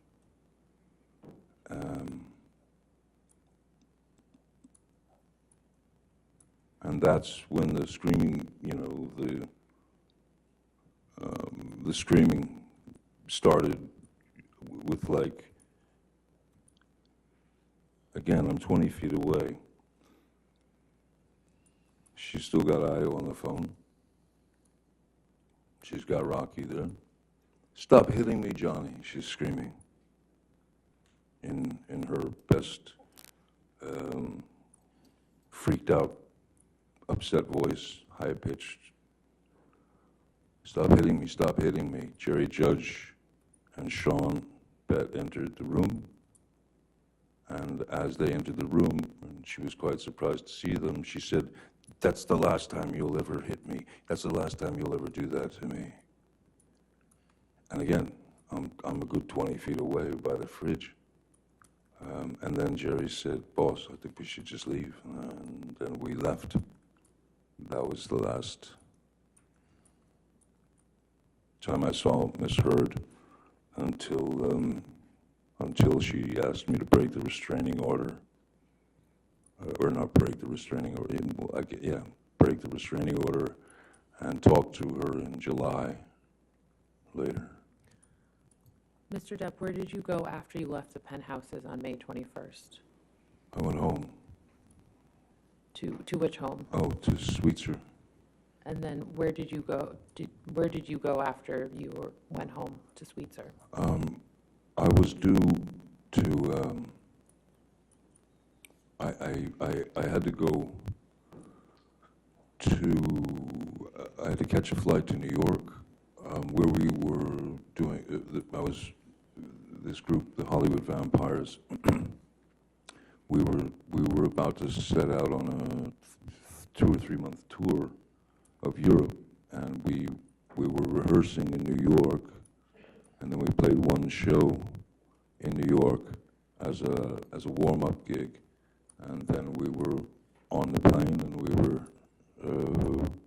we started the shows in Europe, and I was on the road from then, which was May, on through July, August or something. Ms. Myers, is this a good time to take I our was, afternoon break? I was just going to Okay, suggest that. Thank you, good, Your all Honor. right, thank you. Let's go ahead and take our afternoon break, ladies and gentlemen. Please do not do any outside research and do not discuss the case. Thank you.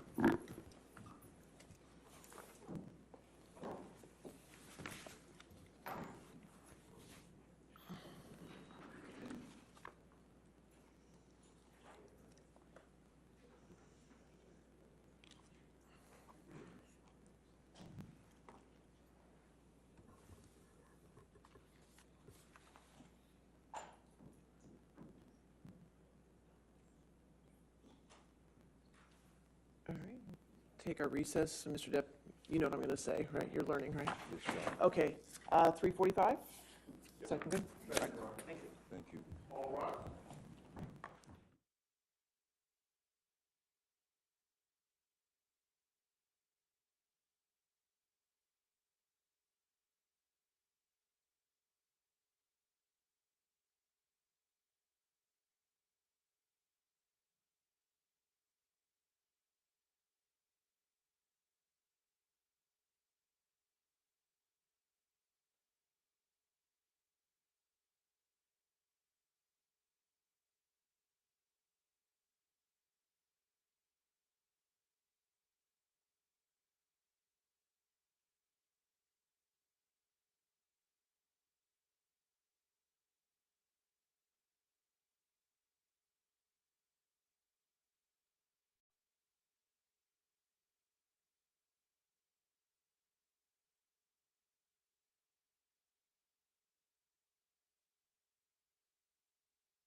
jury comes in, just for your exhibits 92 and 93, if I could get a hard copy of those, they're not on the thumb drive for some reason.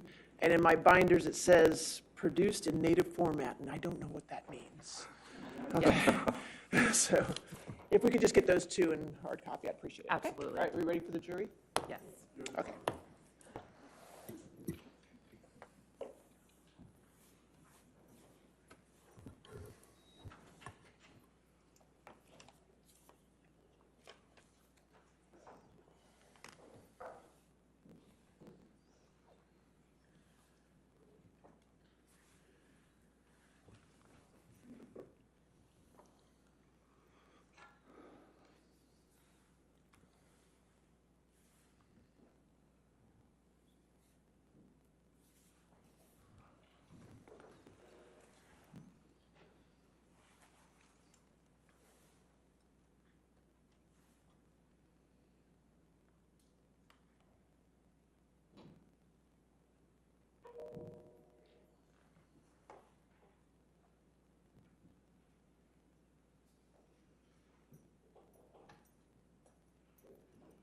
All right, thank you.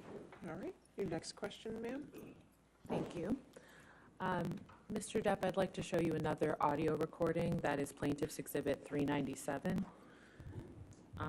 And for the record, we intend to play the portion that is 1 hour, 4 seconds to 1 hour, 2 minutes, and 50 seconds. All right, so there's no objection to 397 coming into evidence its entirety? Okay, audios are coming in. It's 397 in evidence, and then you want to play that part. That's fine.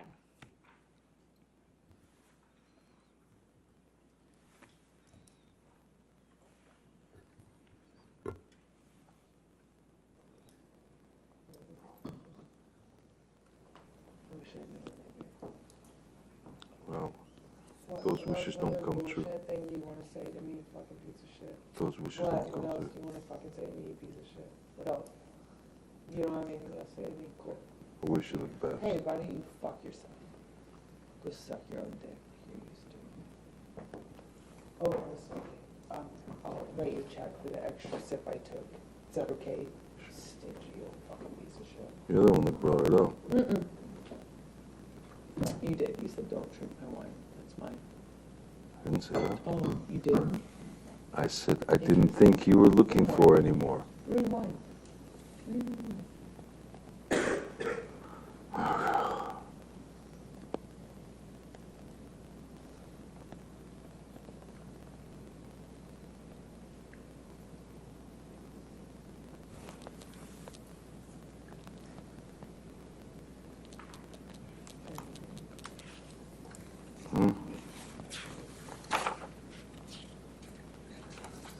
Probably defended me pretty good in front of your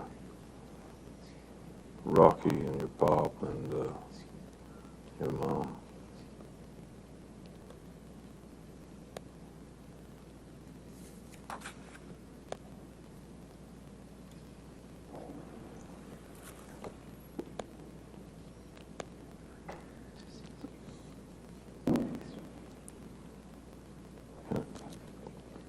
Hope one day you can teach your son how to be a man.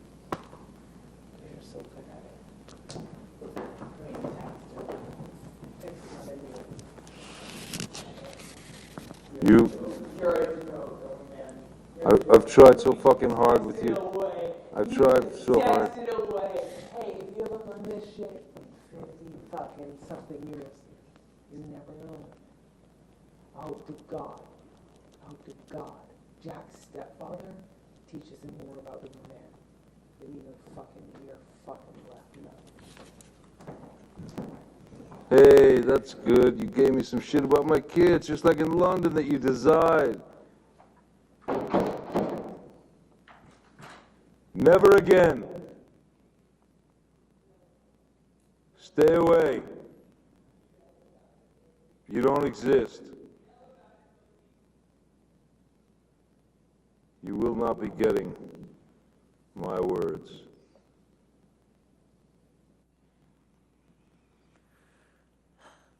Mr. Depp, could you please describe to the jury what they just heard in that audio recording?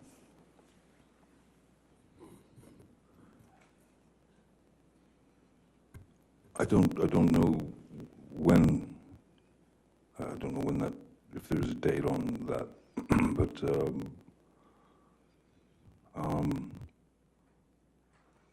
clearly there was some animosity and another clash. And Ms. Hurd, once again, felt it necessary to bring my kids, my son into that argument and say that she hopes that my son's stepfather can teach him how to be a man, since I couldn't. And I believe she says something about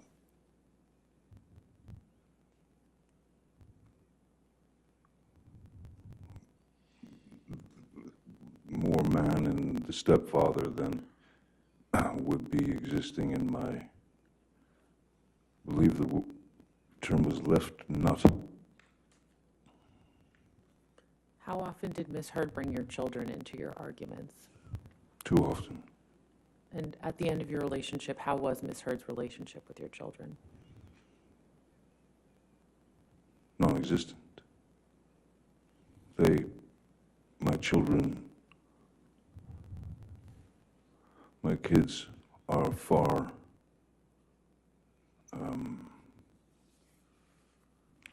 more intelligent than I am, and they broke. They wouldn't be around Ms. Hurd any. They refused to be around her anymore. They didn't like the way she treated me, which was written in a very elegant letter by my daughter, actually, to Ms. Hurd. I don't know if that's in evidence, but I remember my daughter sent a text to Ms. Hurd. Objection, Your Honor, just hearsay. It's one thing for the witness to tell his story, it's another thing for him to tell other people's stories. All right. We All can right, move we on. can move on. Okay. I'm sorry, I read the email. Yeah, I understand. Next question. When did you learn that Ms. Hurd had filed for divorce? Well, it was, let's see, Betty Sue was the 20th. That night I spoke to her about the divorce. 21st was the kicker. I believe it was on the 23rd, and I had already left town for New York to prepare for the tour. Did Ms. Hurd know that you were out of town at that time? I don't know.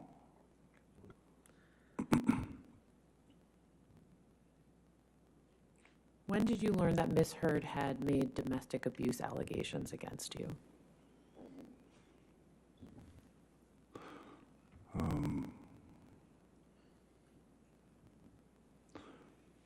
The 27th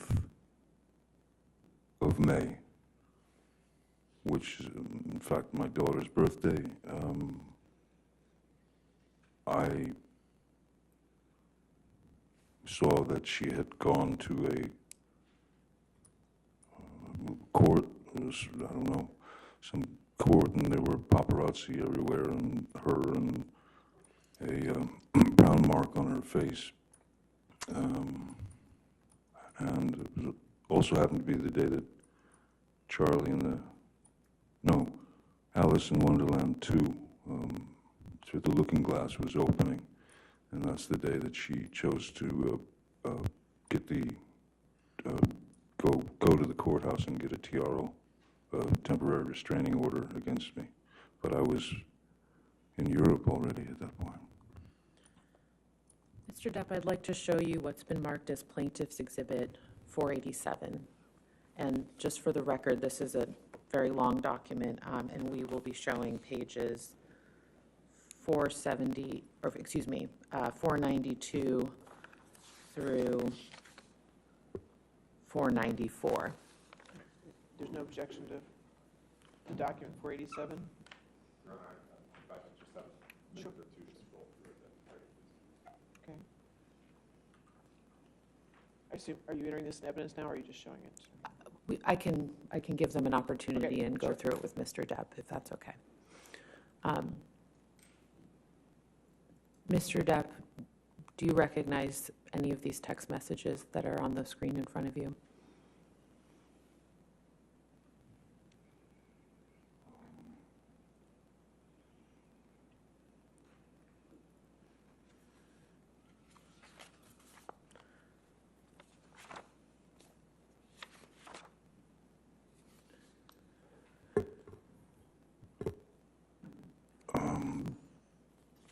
Vague memory of these.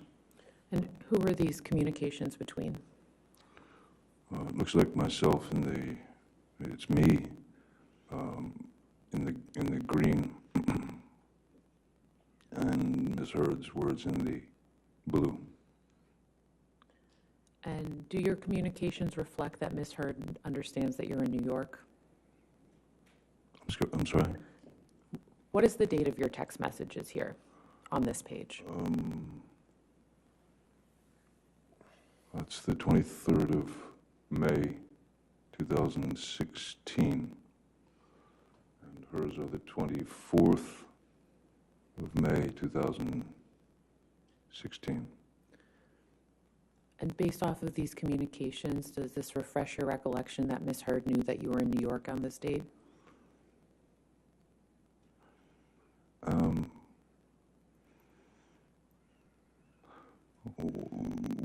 In her text, when do you leave? It was clear that I was leaving right away, but I'm not sure that I wasn't already, because I wasn't in New York City. We weren't playing New York City. We were playing. We were rehearsing in like a casino, a big casino, and that was where we did our first show first show to practice for the tour, the European tour. So I don't know if I was either leaving for New York, but I think I was already there, because New York City,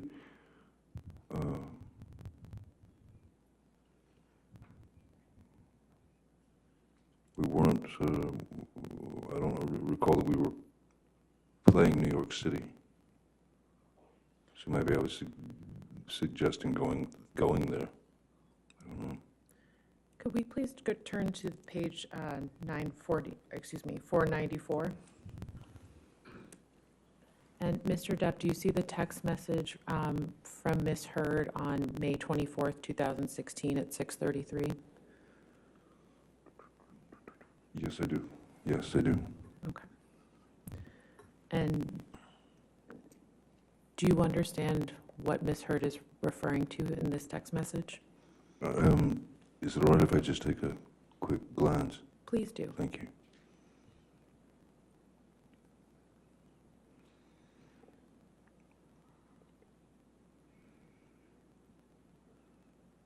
Thank you. That's better.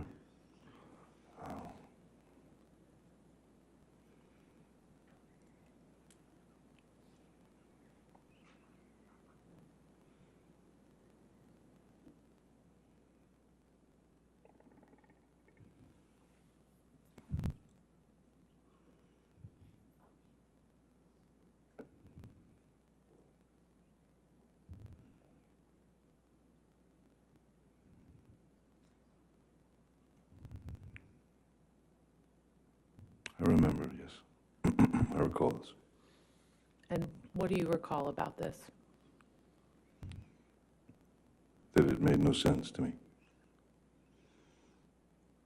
It just didn't make any sense to me, especially about, well, as long as you don't file, nobody will know. It just didn't, again, I'm not all that familiar with these types of things, but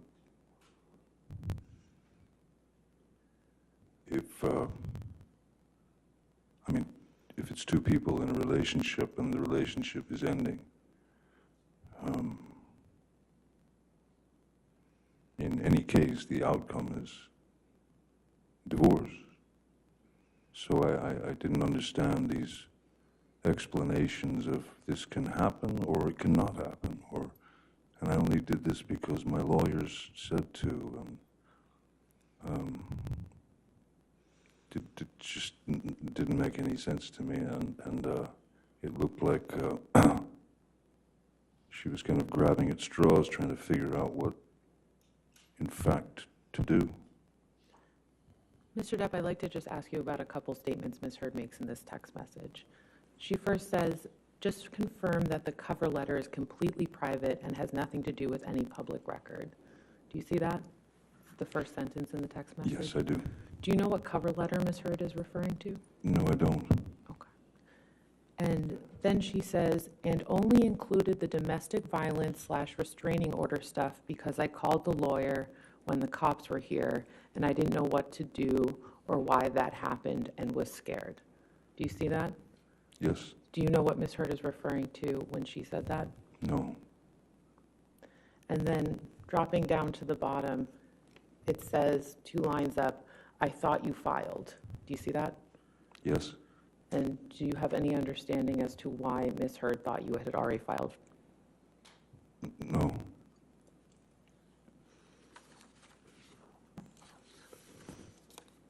I had on the night of the 20th was when I told her on the phone that I was going to file. For divorce, and in the way that I had explained it, to keep everything nice and calm and even. But on the 23rd, she filed, and so I hadn't had a chance to file. Your Honor, I would move Plaintiff's Exhibit 487, specifically the portions from page 492 to 494 into evidence. So you just want page 492 to 494? Yes, Your Honor, it's a 700-page document, so Just page 4, well, are you going to ever put more of 487 in, I guess is the question. I believe so, Your Honor. So this is 487A? Certainly, that would make sense. Okay, so 487A, page 492 to 494. Any objection to those 2 pages? No, Your Honor. All right, those 2 pages are in You said, evidence. just for clarity, is that two pages or 3 pages? Is it 492? 490, that would be 3 pages, if that's Okay. correct. That's correct. Okay, 492 to 494, okay. And could that please be published to the jury?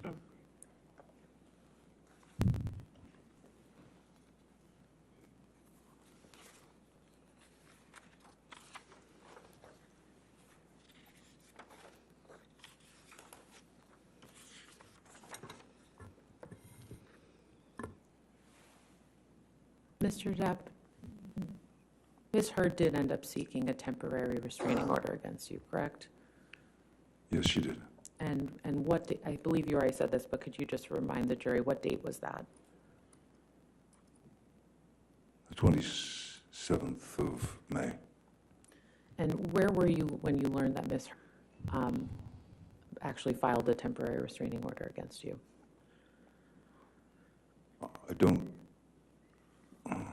I don't recall if we had left for Europe as yet. that is the Hollywood Vampires for the tour. So I was either in New York State rehearsing and preparing to go to Europe, or I was already in Europe. I'd have to check the the tour dates. Did you find out on the 27th or shortly thereafter? No, I found out on the 27th. It was everywhere. And what do you mean when you say it was everywhere? It was multiplying and multiplying and multiplying throughout media, throughout social media, throughout so-called sort of straight media or whatever. And I was taken aback a bit. If we could take this down and please pull up Plaintiff's Exhibit 411.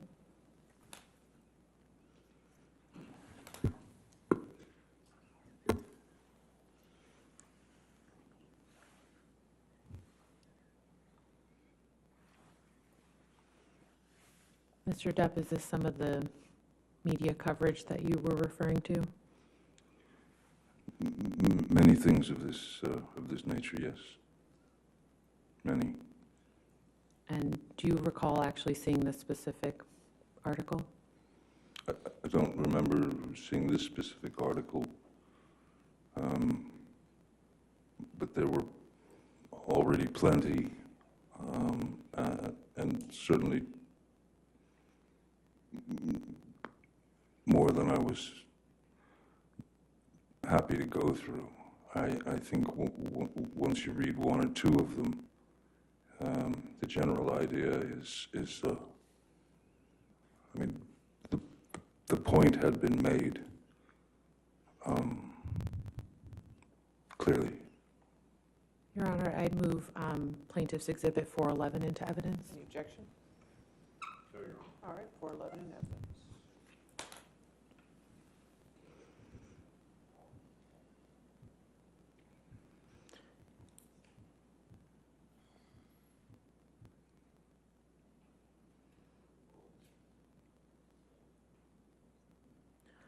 Could we please take this down and pull up Plaintiff's Exhibit 414?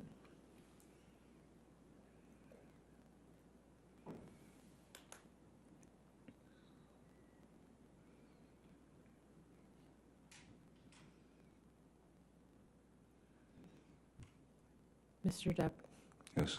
do you recognize this article at all? I remember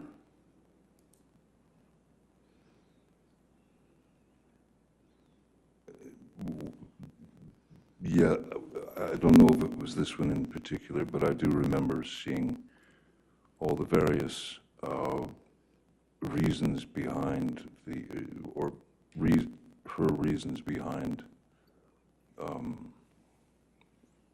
her needing to get a temporary restraining order, a TRO against me, which they just started to metastasize into these, there were abuse allegations, and there was alcohol, and there was drugs and violence, and it just, it was already right then and there before my eyes spinning out of control. And there was not a word that I could say. Your Honor, I would move Plaintiff's Exhibit 414 into evidence. Any objection? No, Your Honor. All right, 414 in evidence.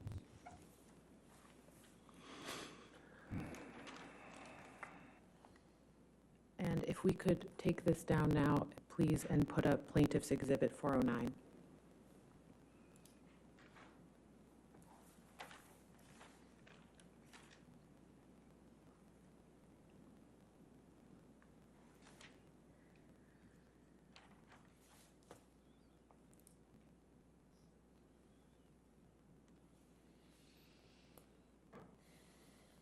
And, Your Honor, if I could move Plaintiff's Exhibit 409 into evidence as well. Any objection with 409? No objection. All right, 409 in evidence. Thank you. Mr. Depp, do you recall seeing this People magazine article? Yes, I do. And when did you see it?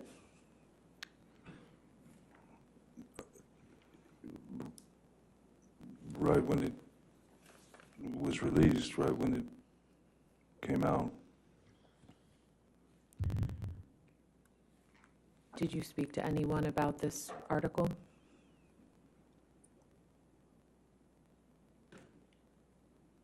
Yes, I did. Who did you speak to?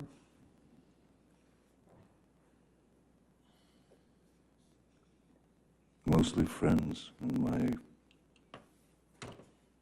sister Christy, mostly friends, and certainly the band.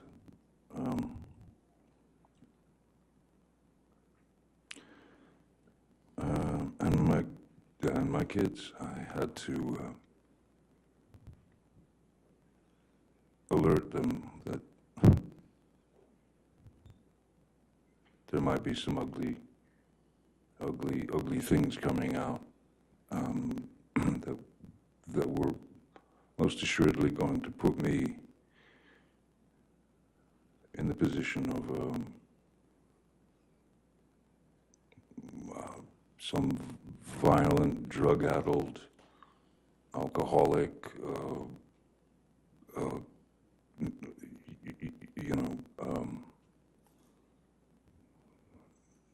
just reprobate. And I wanted to warn them before they were approached with the People magazine cover in school by other kids. I wanted to be able to explain to them that this was going to be visible and it's going to be everywhere, and I apologize to them that this was happening. Had you ever been accused of physically abusing a woman before this point? No. No. How would you describe the impact of these allegations at the time they were made? And Arnold, if you could please take this down.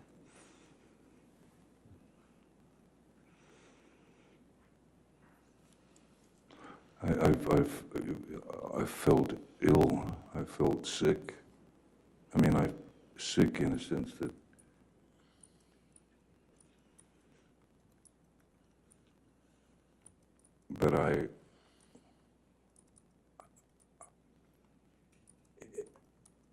there was no truth in it. There was no truth in it whatsoever. And the fact that it was coming down on me so hard and so quickly, and how it gained momentum around the world.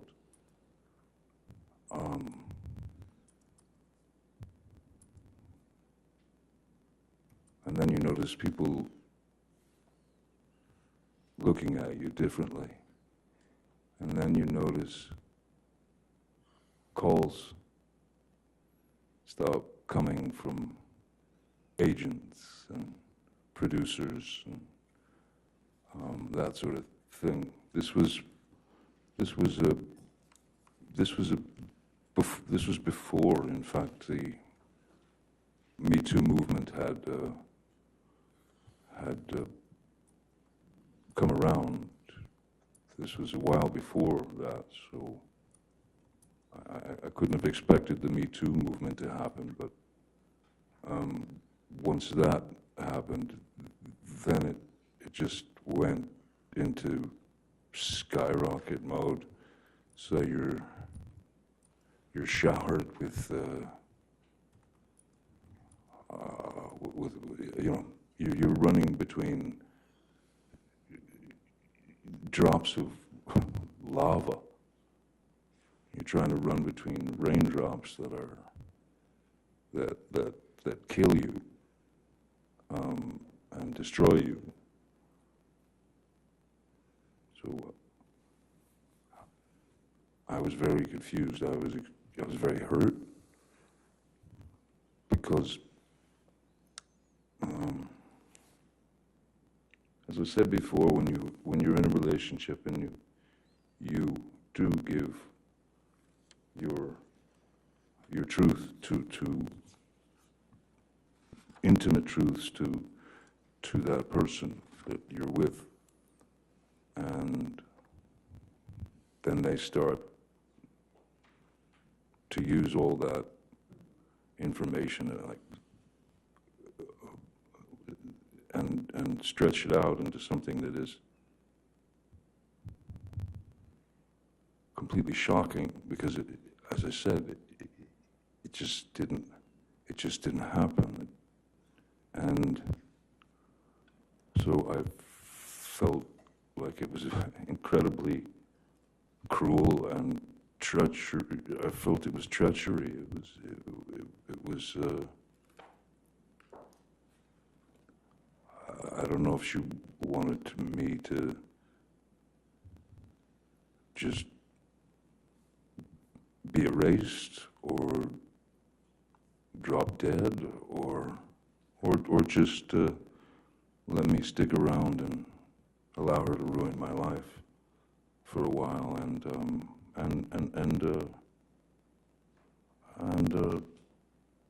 go out of her way to shame me and hurt my kids and hurt people who I've known for many, many years. No, it was, I mean, to say that it was unfair is about the largest understatement that it's actually the smallest understatement. I mean, it controlled my every waking second from the moment that I woke up until the moment that I dropped. Even on the road, playing shows, you'd go out and you'd play for an hour and a half or 2 hours, and you'd do your best to get through that. And I can remember getting off of finishing the show, getting on the bus with the other band members, and just going to the back of the bus and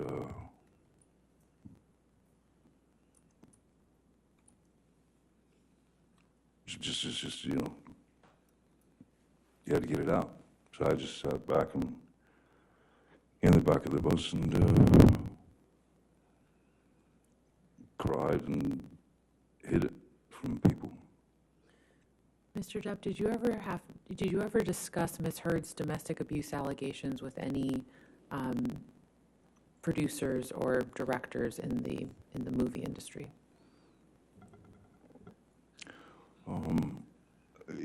Only if they fell into the category of friends. For example, Tim Burton, who was one of my dearest friends, and known him since we made Edward Scissorhands together in 1990.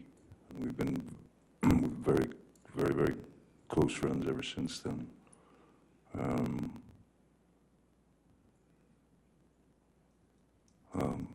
Yeah, just friends, you know.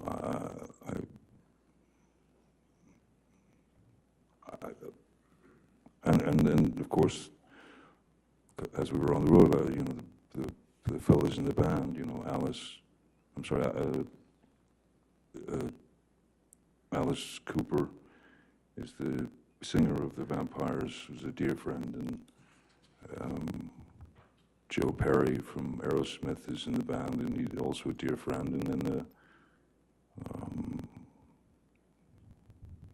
a couple of the other members are just, yeah, very close friends, and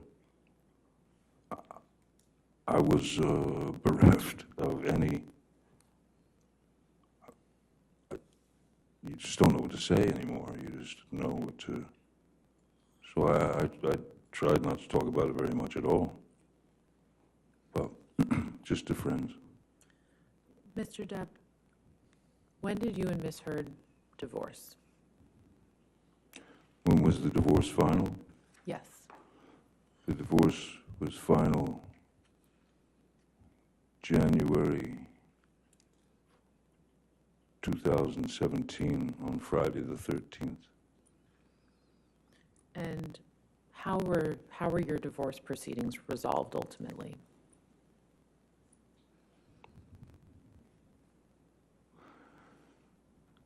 My team of lawyers, which included two of my entertainment lawyers, a divorce attorney, and two more attorneys that were on, Blair Burke and someone else.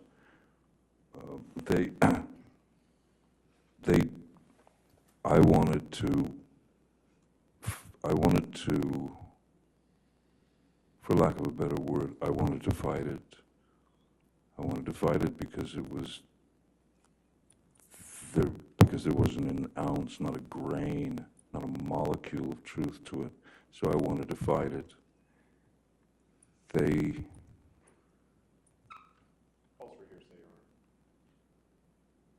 Honor. All right, He was speaking about what he wanted to do in the context of the divorce. I understand. I think the next one was going to be they said, I don't know, something like that.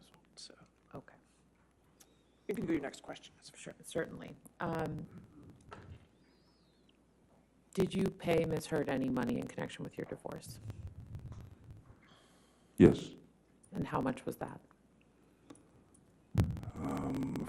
Her settlement, she wanted $7 million. I believe that was the settlement, wasn't yes, $7 million. And was there a joint statement that you and Ms. Hurd released? Yes, that's where I was getting. The advice that I was given was to not to fight. Objection, Your Honor. Hearsay. All right, I'll sustain the objection. Next question.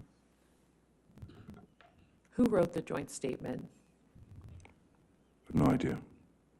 Lawyers. Did you approve the joint statement before it was issued?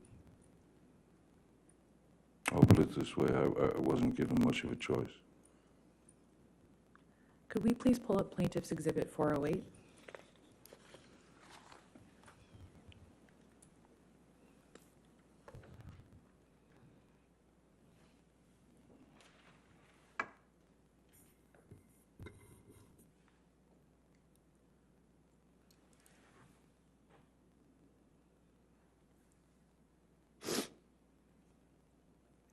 And Mr. Depp, do you see the second paragraph from the bottom of this page? Is that the joint statement that you and Ms. Hurd released together? That's the joint statement that was released, yes. And could you please read that joint statement for the jury? Our relationship was intensely passionate and at times volatile, but always bound by love. Neither party has made false accusations for financial gain. There was never any intent of physical or emotional harm. Amber wishes the best for Johnny in the future. Amber will be donating financial proceeds from the divorce to a charity.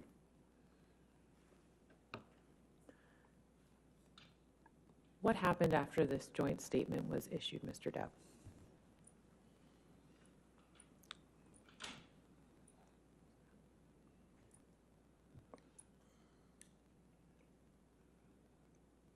What happened after that?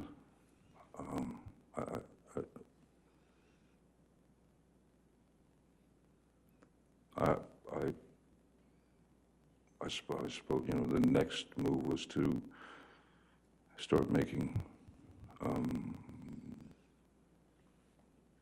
payments to Ms. Hurd. They were scheduled payments, and then at a certain point, Ms. Hurd had made statements to the press saying that the 7 million was going to be, the 7 million was the settlement, and that 7 million was going to be split up between two charities. One was the ACLU, and the other was the Children's Hospital of Los Angeles, which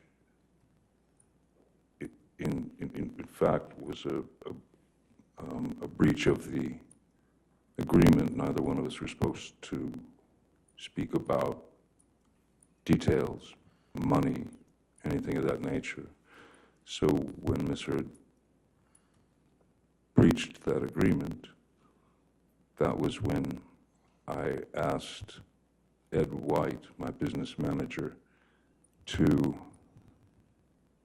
send the first payments directly to the charities in Ms. Hurd's name.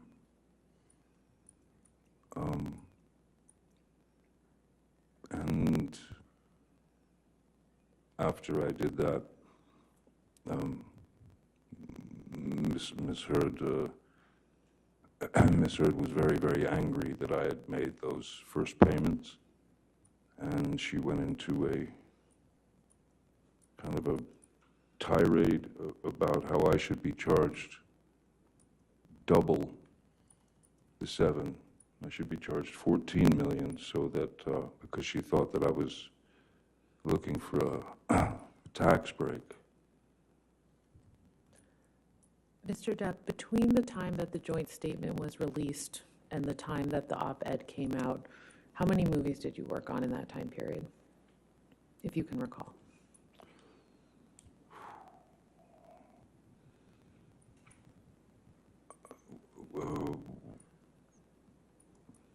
When did the joint statement come out? Was it, I'm sorry. Could we scroll up, please?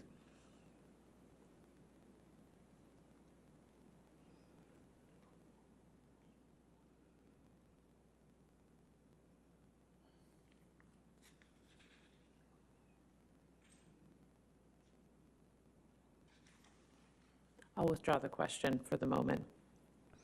In the time leading from the divorce through the, in the time period between when your divorce was finalized and the release of the op-ed in December 2018, do you have an estimate as to how many television or movie projects you worked on?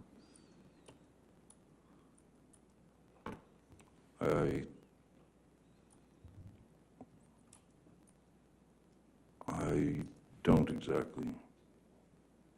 don't exactly.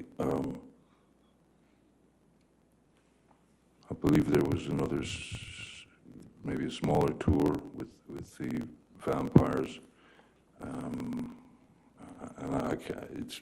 I don't remember. It's hard to remember. I've done too many movies. That's okay. Sorry. Your Honor, I apologize. Can we please move into evidence exhibit 408? All right, any objection to 408? Yes, Your Honor, I think we don't have any objection to the joint statement that was read, but Okay. because the article contains hearsay statements that we All need right. to redact. We can redact that Okay. and put it So in you owe me a tomorrow. redacted 408 with just the statement then? Is that what you're talking about? Just that second last Okay. paragraph. All right. That statement will be in evidence once we get it redacted. Okay. All right, thank you. Mhm. If we could please pull up Plaintiff's Exhibit 1.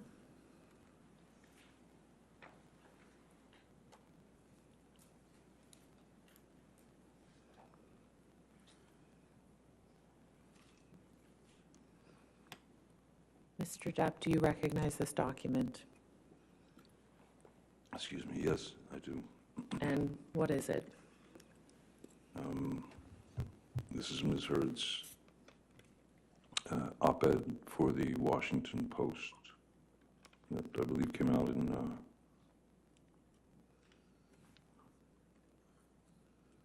December of 18. I recognize, yes, I certainly remember this. And have you actually read this op-ed? Yes, I have. And what do you think of it, its contents?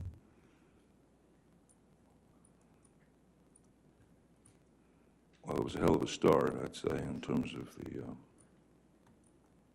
the title. If you could, can we scroll down a little bit, just for a second?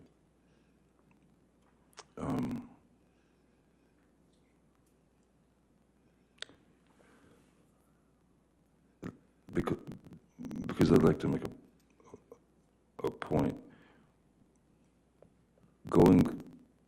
Reading it and reading the words that she had written about what was obviously it was obviously referring to our relationship. It was obviously referring to me 2 years ago. You know, it all matched up, and so it was clearly about me. And then I read the rest of the article where she talks about, if you could go down, scroll down just a little bit.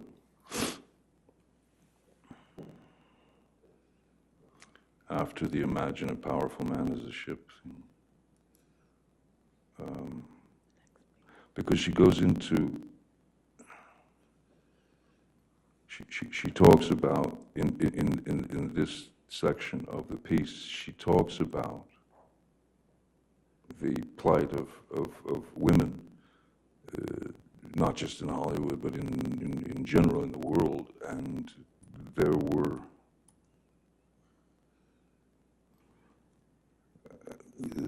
many things that I did not disagree with in terms of this part of the article. I understand anyone's passion to right the wrongs that have been done for countless years against any being who's suffered at the hands of domestic violence, be it women, men, children. That's something, of course, coming from my background, that I am very, very against any bullying of any human being, any forced violence, any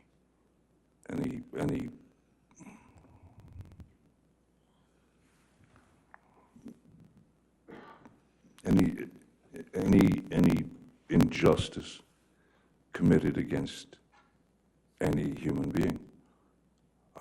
So all this part of the article was,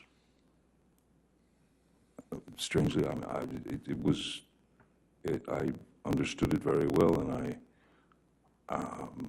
I can applaud some of this. I can absolutely say that I believe that it was very well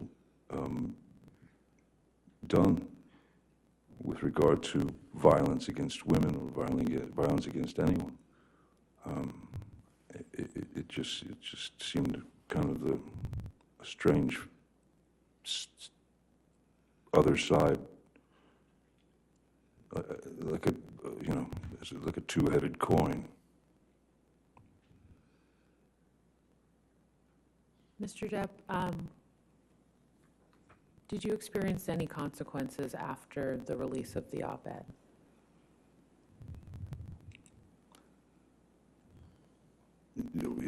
Absolutely. And what Yes. were those? Oh, well, I believe it was, I don't think it took Disney very long, maybe a couple of days, to announce that that I had been removed from the Pirates of the Caribbean films franchise, which I learned about reading in reading one of these type of, some magazine, or the article, where Sean Bailey was quoted, which was very odd to me, as I have had many creative conversations with the Disney people, even to the point of where they were asking me to come back and write Pirates.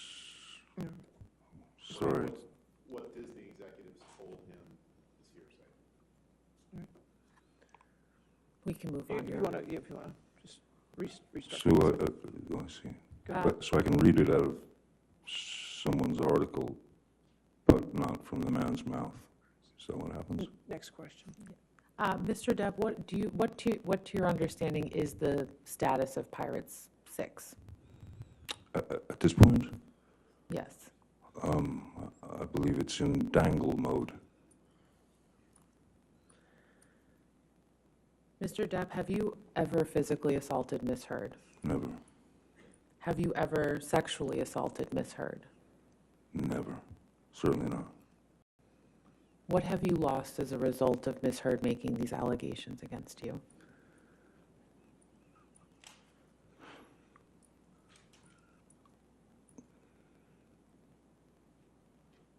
Nothing less than everything. Nothing less than everything. Because when the allegations were made, when the allegations were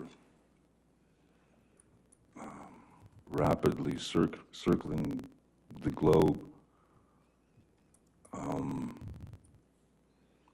telling people that I was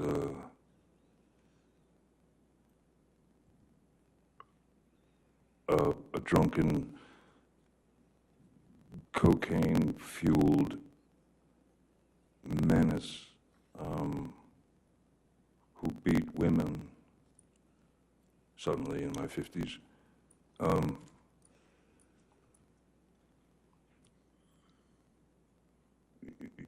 It's over. You know, you're done. So, what did it do to me? What effect did it have on me?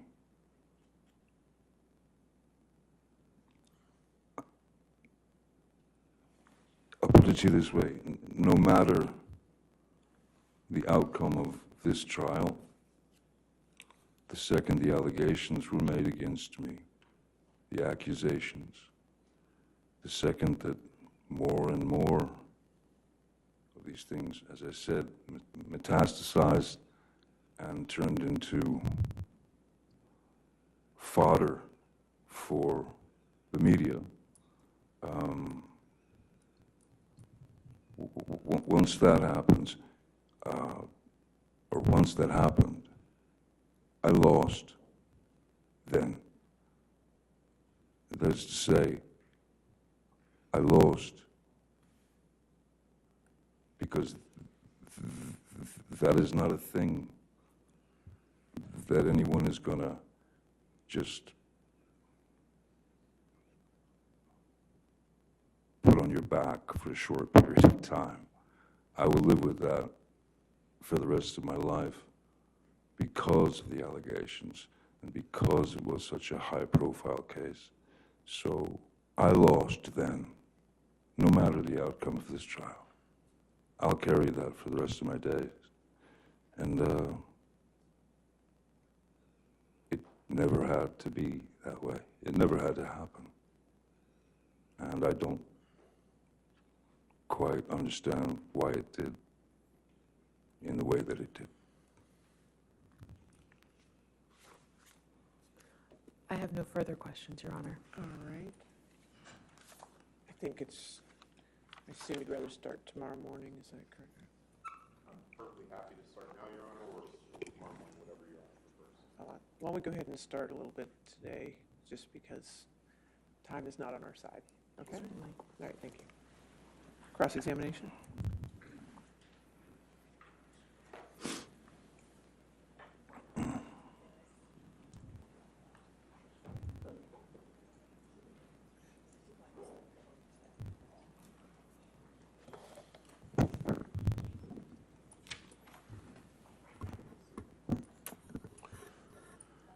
Good afternoon, Mr. Depp. Good afternoon, Mr. Roddenborn. I'm happy that in the last little bit we've gotten to the reason why we're here, and I'd like to start with that. If you could please pull up Plaintiff's Exhibit 2, Michelle.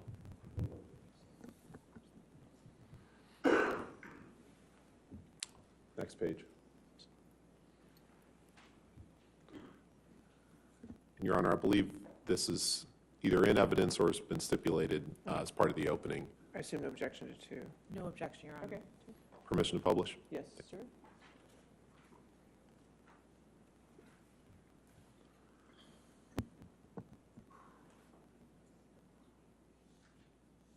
This article, this opinion piece in the middle of the page there, Mr. Depp, this is the opinion piece that Amber Hurd wrote in the Washington Post that was published on December 18th, 2018, correct?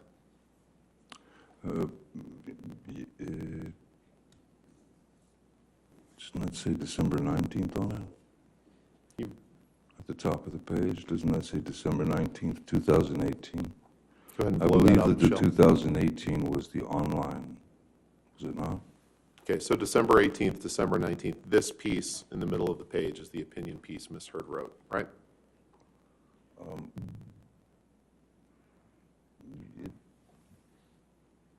Could you make it a little bigger? My eyes Sure. are getting smaller. And this is what you're suing her over, correct?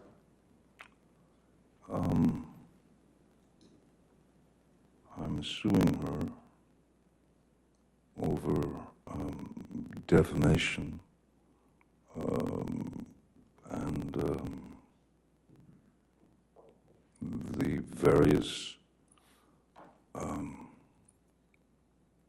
falsities that she used to bring my life to an end. And you understand, Mr. Many Depp, things. you understand, Mr. Depp, that you cannot, you are not suing her for any damage, alleged damage, or any accusations she made prior to writing this article. You're aware of that. You'd agree with that, right? Could you say that again, Mr. Rottenborn? You are not bringing a lawsuit against her, bringing her into court in Virginia for anything that she did prior to writing this article, correct? You know that you can't do that, right? I have to say that I, as I said at the top of this, I've never seen this version of the op-ed piece. The version that I saw was the other one that I identified that was on the 18th. This is on the 19th. I believe the 18th And was 2 years quite before, possibly, was quite possibly, maybe that was the online version that came out first. 2 years before there's a either the very online or the different- print. I'm sorry, I was just No, going I to think finish my you answer. answered my question, sir. Thank you. Oh, 2 years before the online and the print version came out, Mm-hmm. in 2016, Amber obtained a domestic violence restraining order against you from a California court, correct? yes, sir. And in obtaining that domestic violence restraining order in May 2016, she accused you of domestic abuse, right? Yes, sir. And Michelle, if you could blow up the third paragraph down, please.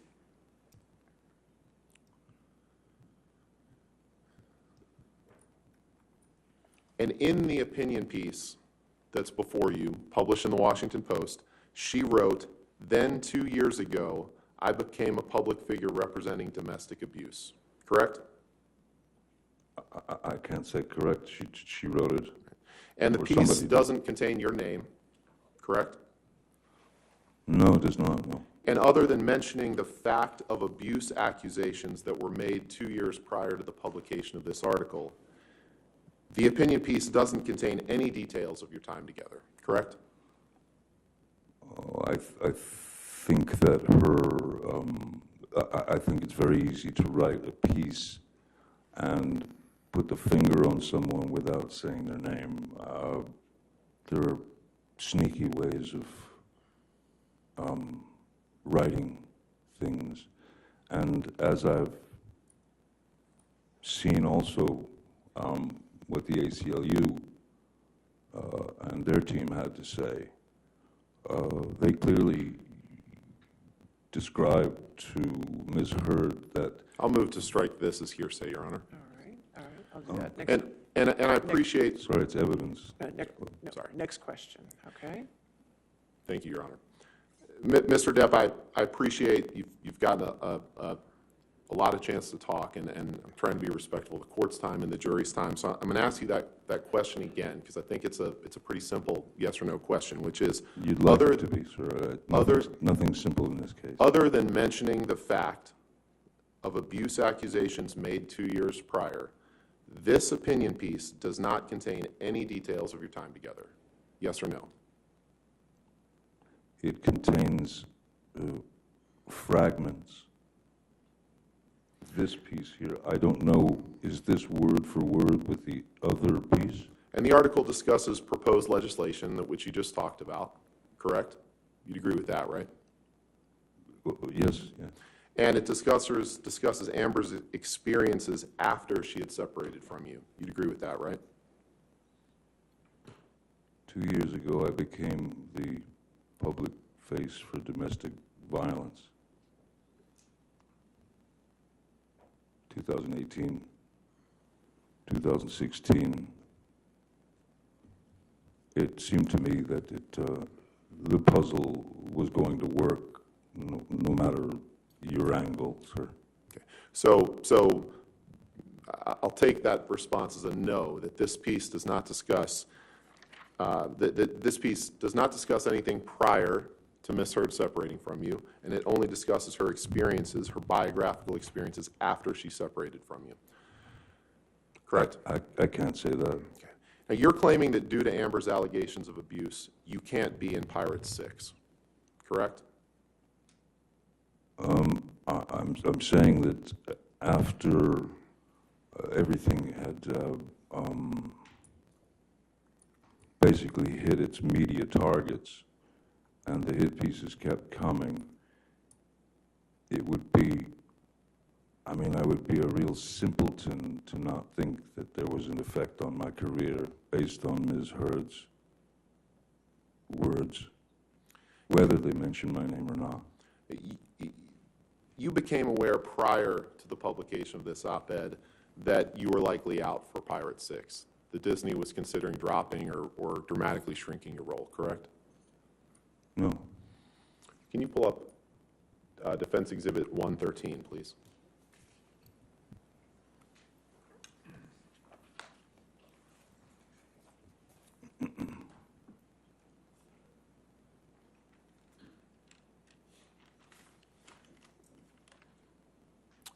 Let's go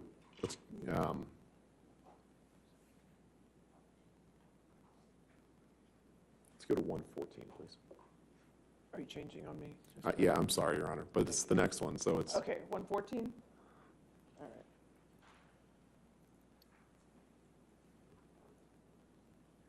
right. Sorry, one more. Let's 115, please.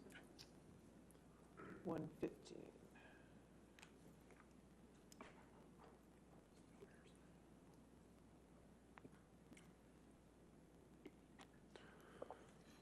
Oh, it's 25th October 2018. Hot in a row.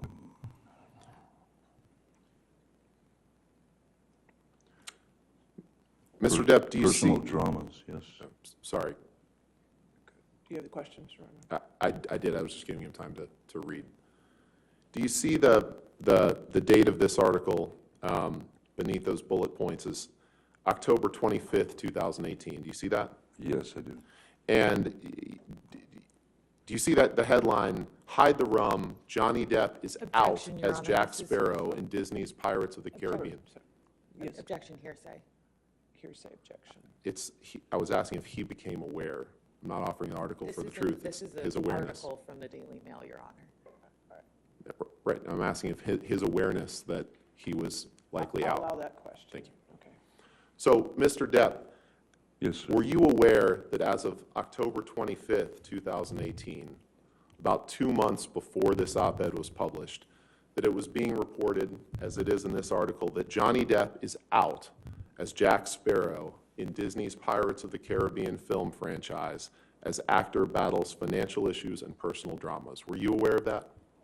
I wasn't aware of that, but it doesn't surprise me given that 2 years had gone by of just constant worldwide talk about me being this wife beater. Understood, but you... So I'm sure that Disney was trying to cut ties to be safe. The Me Too movement was in full swing at that point. Right, and to the extent they were trying to cut ties to be safe, that was as long as 2 months before you wrote the op-ed. Objection calls for speculation. I'll allow it if you can answer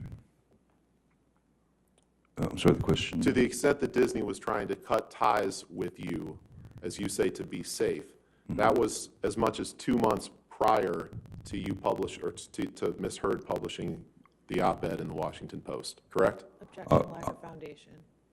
I'll allow it if you can answer it. October is 2 months before December, that's correct.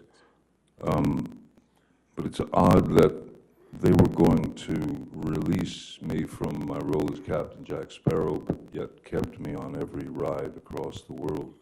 In the Pirates of the Caribbean rides, I'm in the Los Angeles, or the Hollywood one, or whatever it is, 3 or 4 times. Shanghai, I mean all over the world. So they didn't remove my character from the rides. They didn't stop selling merchandise of Captain Jack Sparrow. They didn't stop selling dolls of Captain Jack Sparrow. They didn't stop selling anything. They just didn't want there to be something trailing behind me that they'd find. And you aren't aware, you said Pirate 6 in your view is dangling. You're not aware if or when Pirate 6 will be made, correct? No, sir. No. And the fact is, Mr. Depp, if Disney came to you with $300 million and 1 million alpacas, nothing on this earth would get you to go back and work with Disney on a Pirates of the Caribbean film, correct? That is true, Mr. Rottenborn. And you couldn't identify a single movie that you did between the divorce and the op-ed in response to Ms. Meyer's question just now. You said there was a small tour of your band between that, but you couldn't identify a single movie that you did in the year or two prior to the op-ed, correct? I have to tell you that when I'm working on a film, I do my work, and when I'm wrapped on that film, I've done my work, and I move on to the next. So I haven't seen the majority of my films. I've seen a few only if I had to, but so it doesn't come right away to my head. Films are not the first thing that I think about. And you spent a long time talking about the impact of the abuse allegations made in Ms. Hurd's obtaining the temporary restraining order or the domestic violence restraining order in May 2016, right? Sure. And you testified that you wanted to fight it, right? But the fact is, you never fought the allegations in court in 2016. It was only after Ms. Hurd published this op-ed in 2018 that you fought them. You never tried to fight them in 2016, did you? I was advised by my attorneys not to fight. In fact, you signed not only we read a statement, but let's pull up.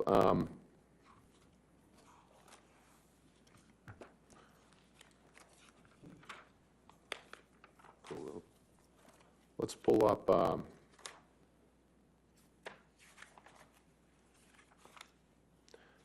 DX 1458, please.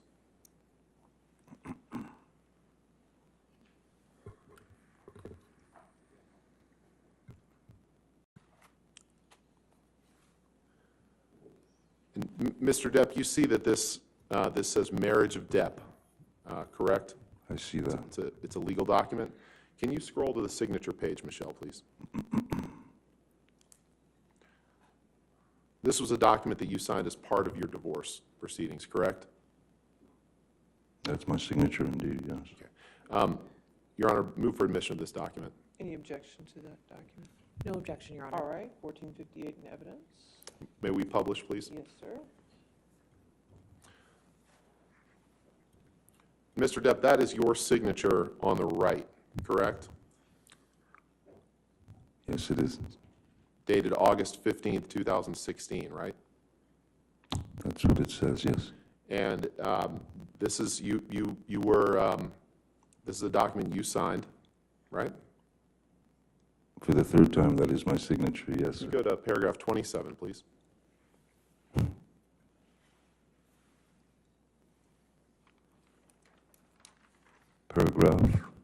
Paragraph 27. Okay. And this paragraph is a joint statement that both sides agreed to release. And if you look in the block quote there, it contains the quote, or it contains the statement, neither party has made false accusations for financial gain. Neither party has made false accusations for financial gain. Did I read that right? You did, Mr. Take Rottenborn. that down, Michelle.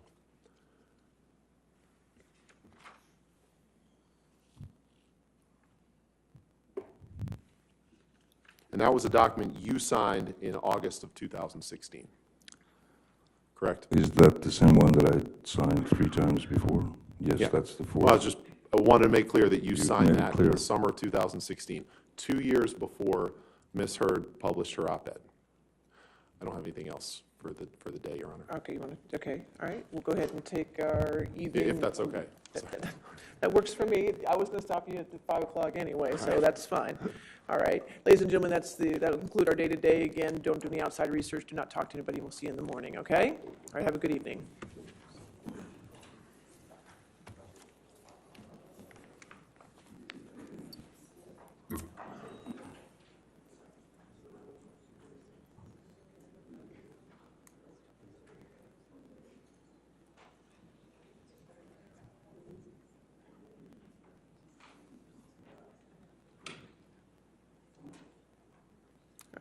Again, sir, just don't discuss your testimony with anybody since you're still testifying, and to include your attorneys, okay? We'll see you in the morning, okay?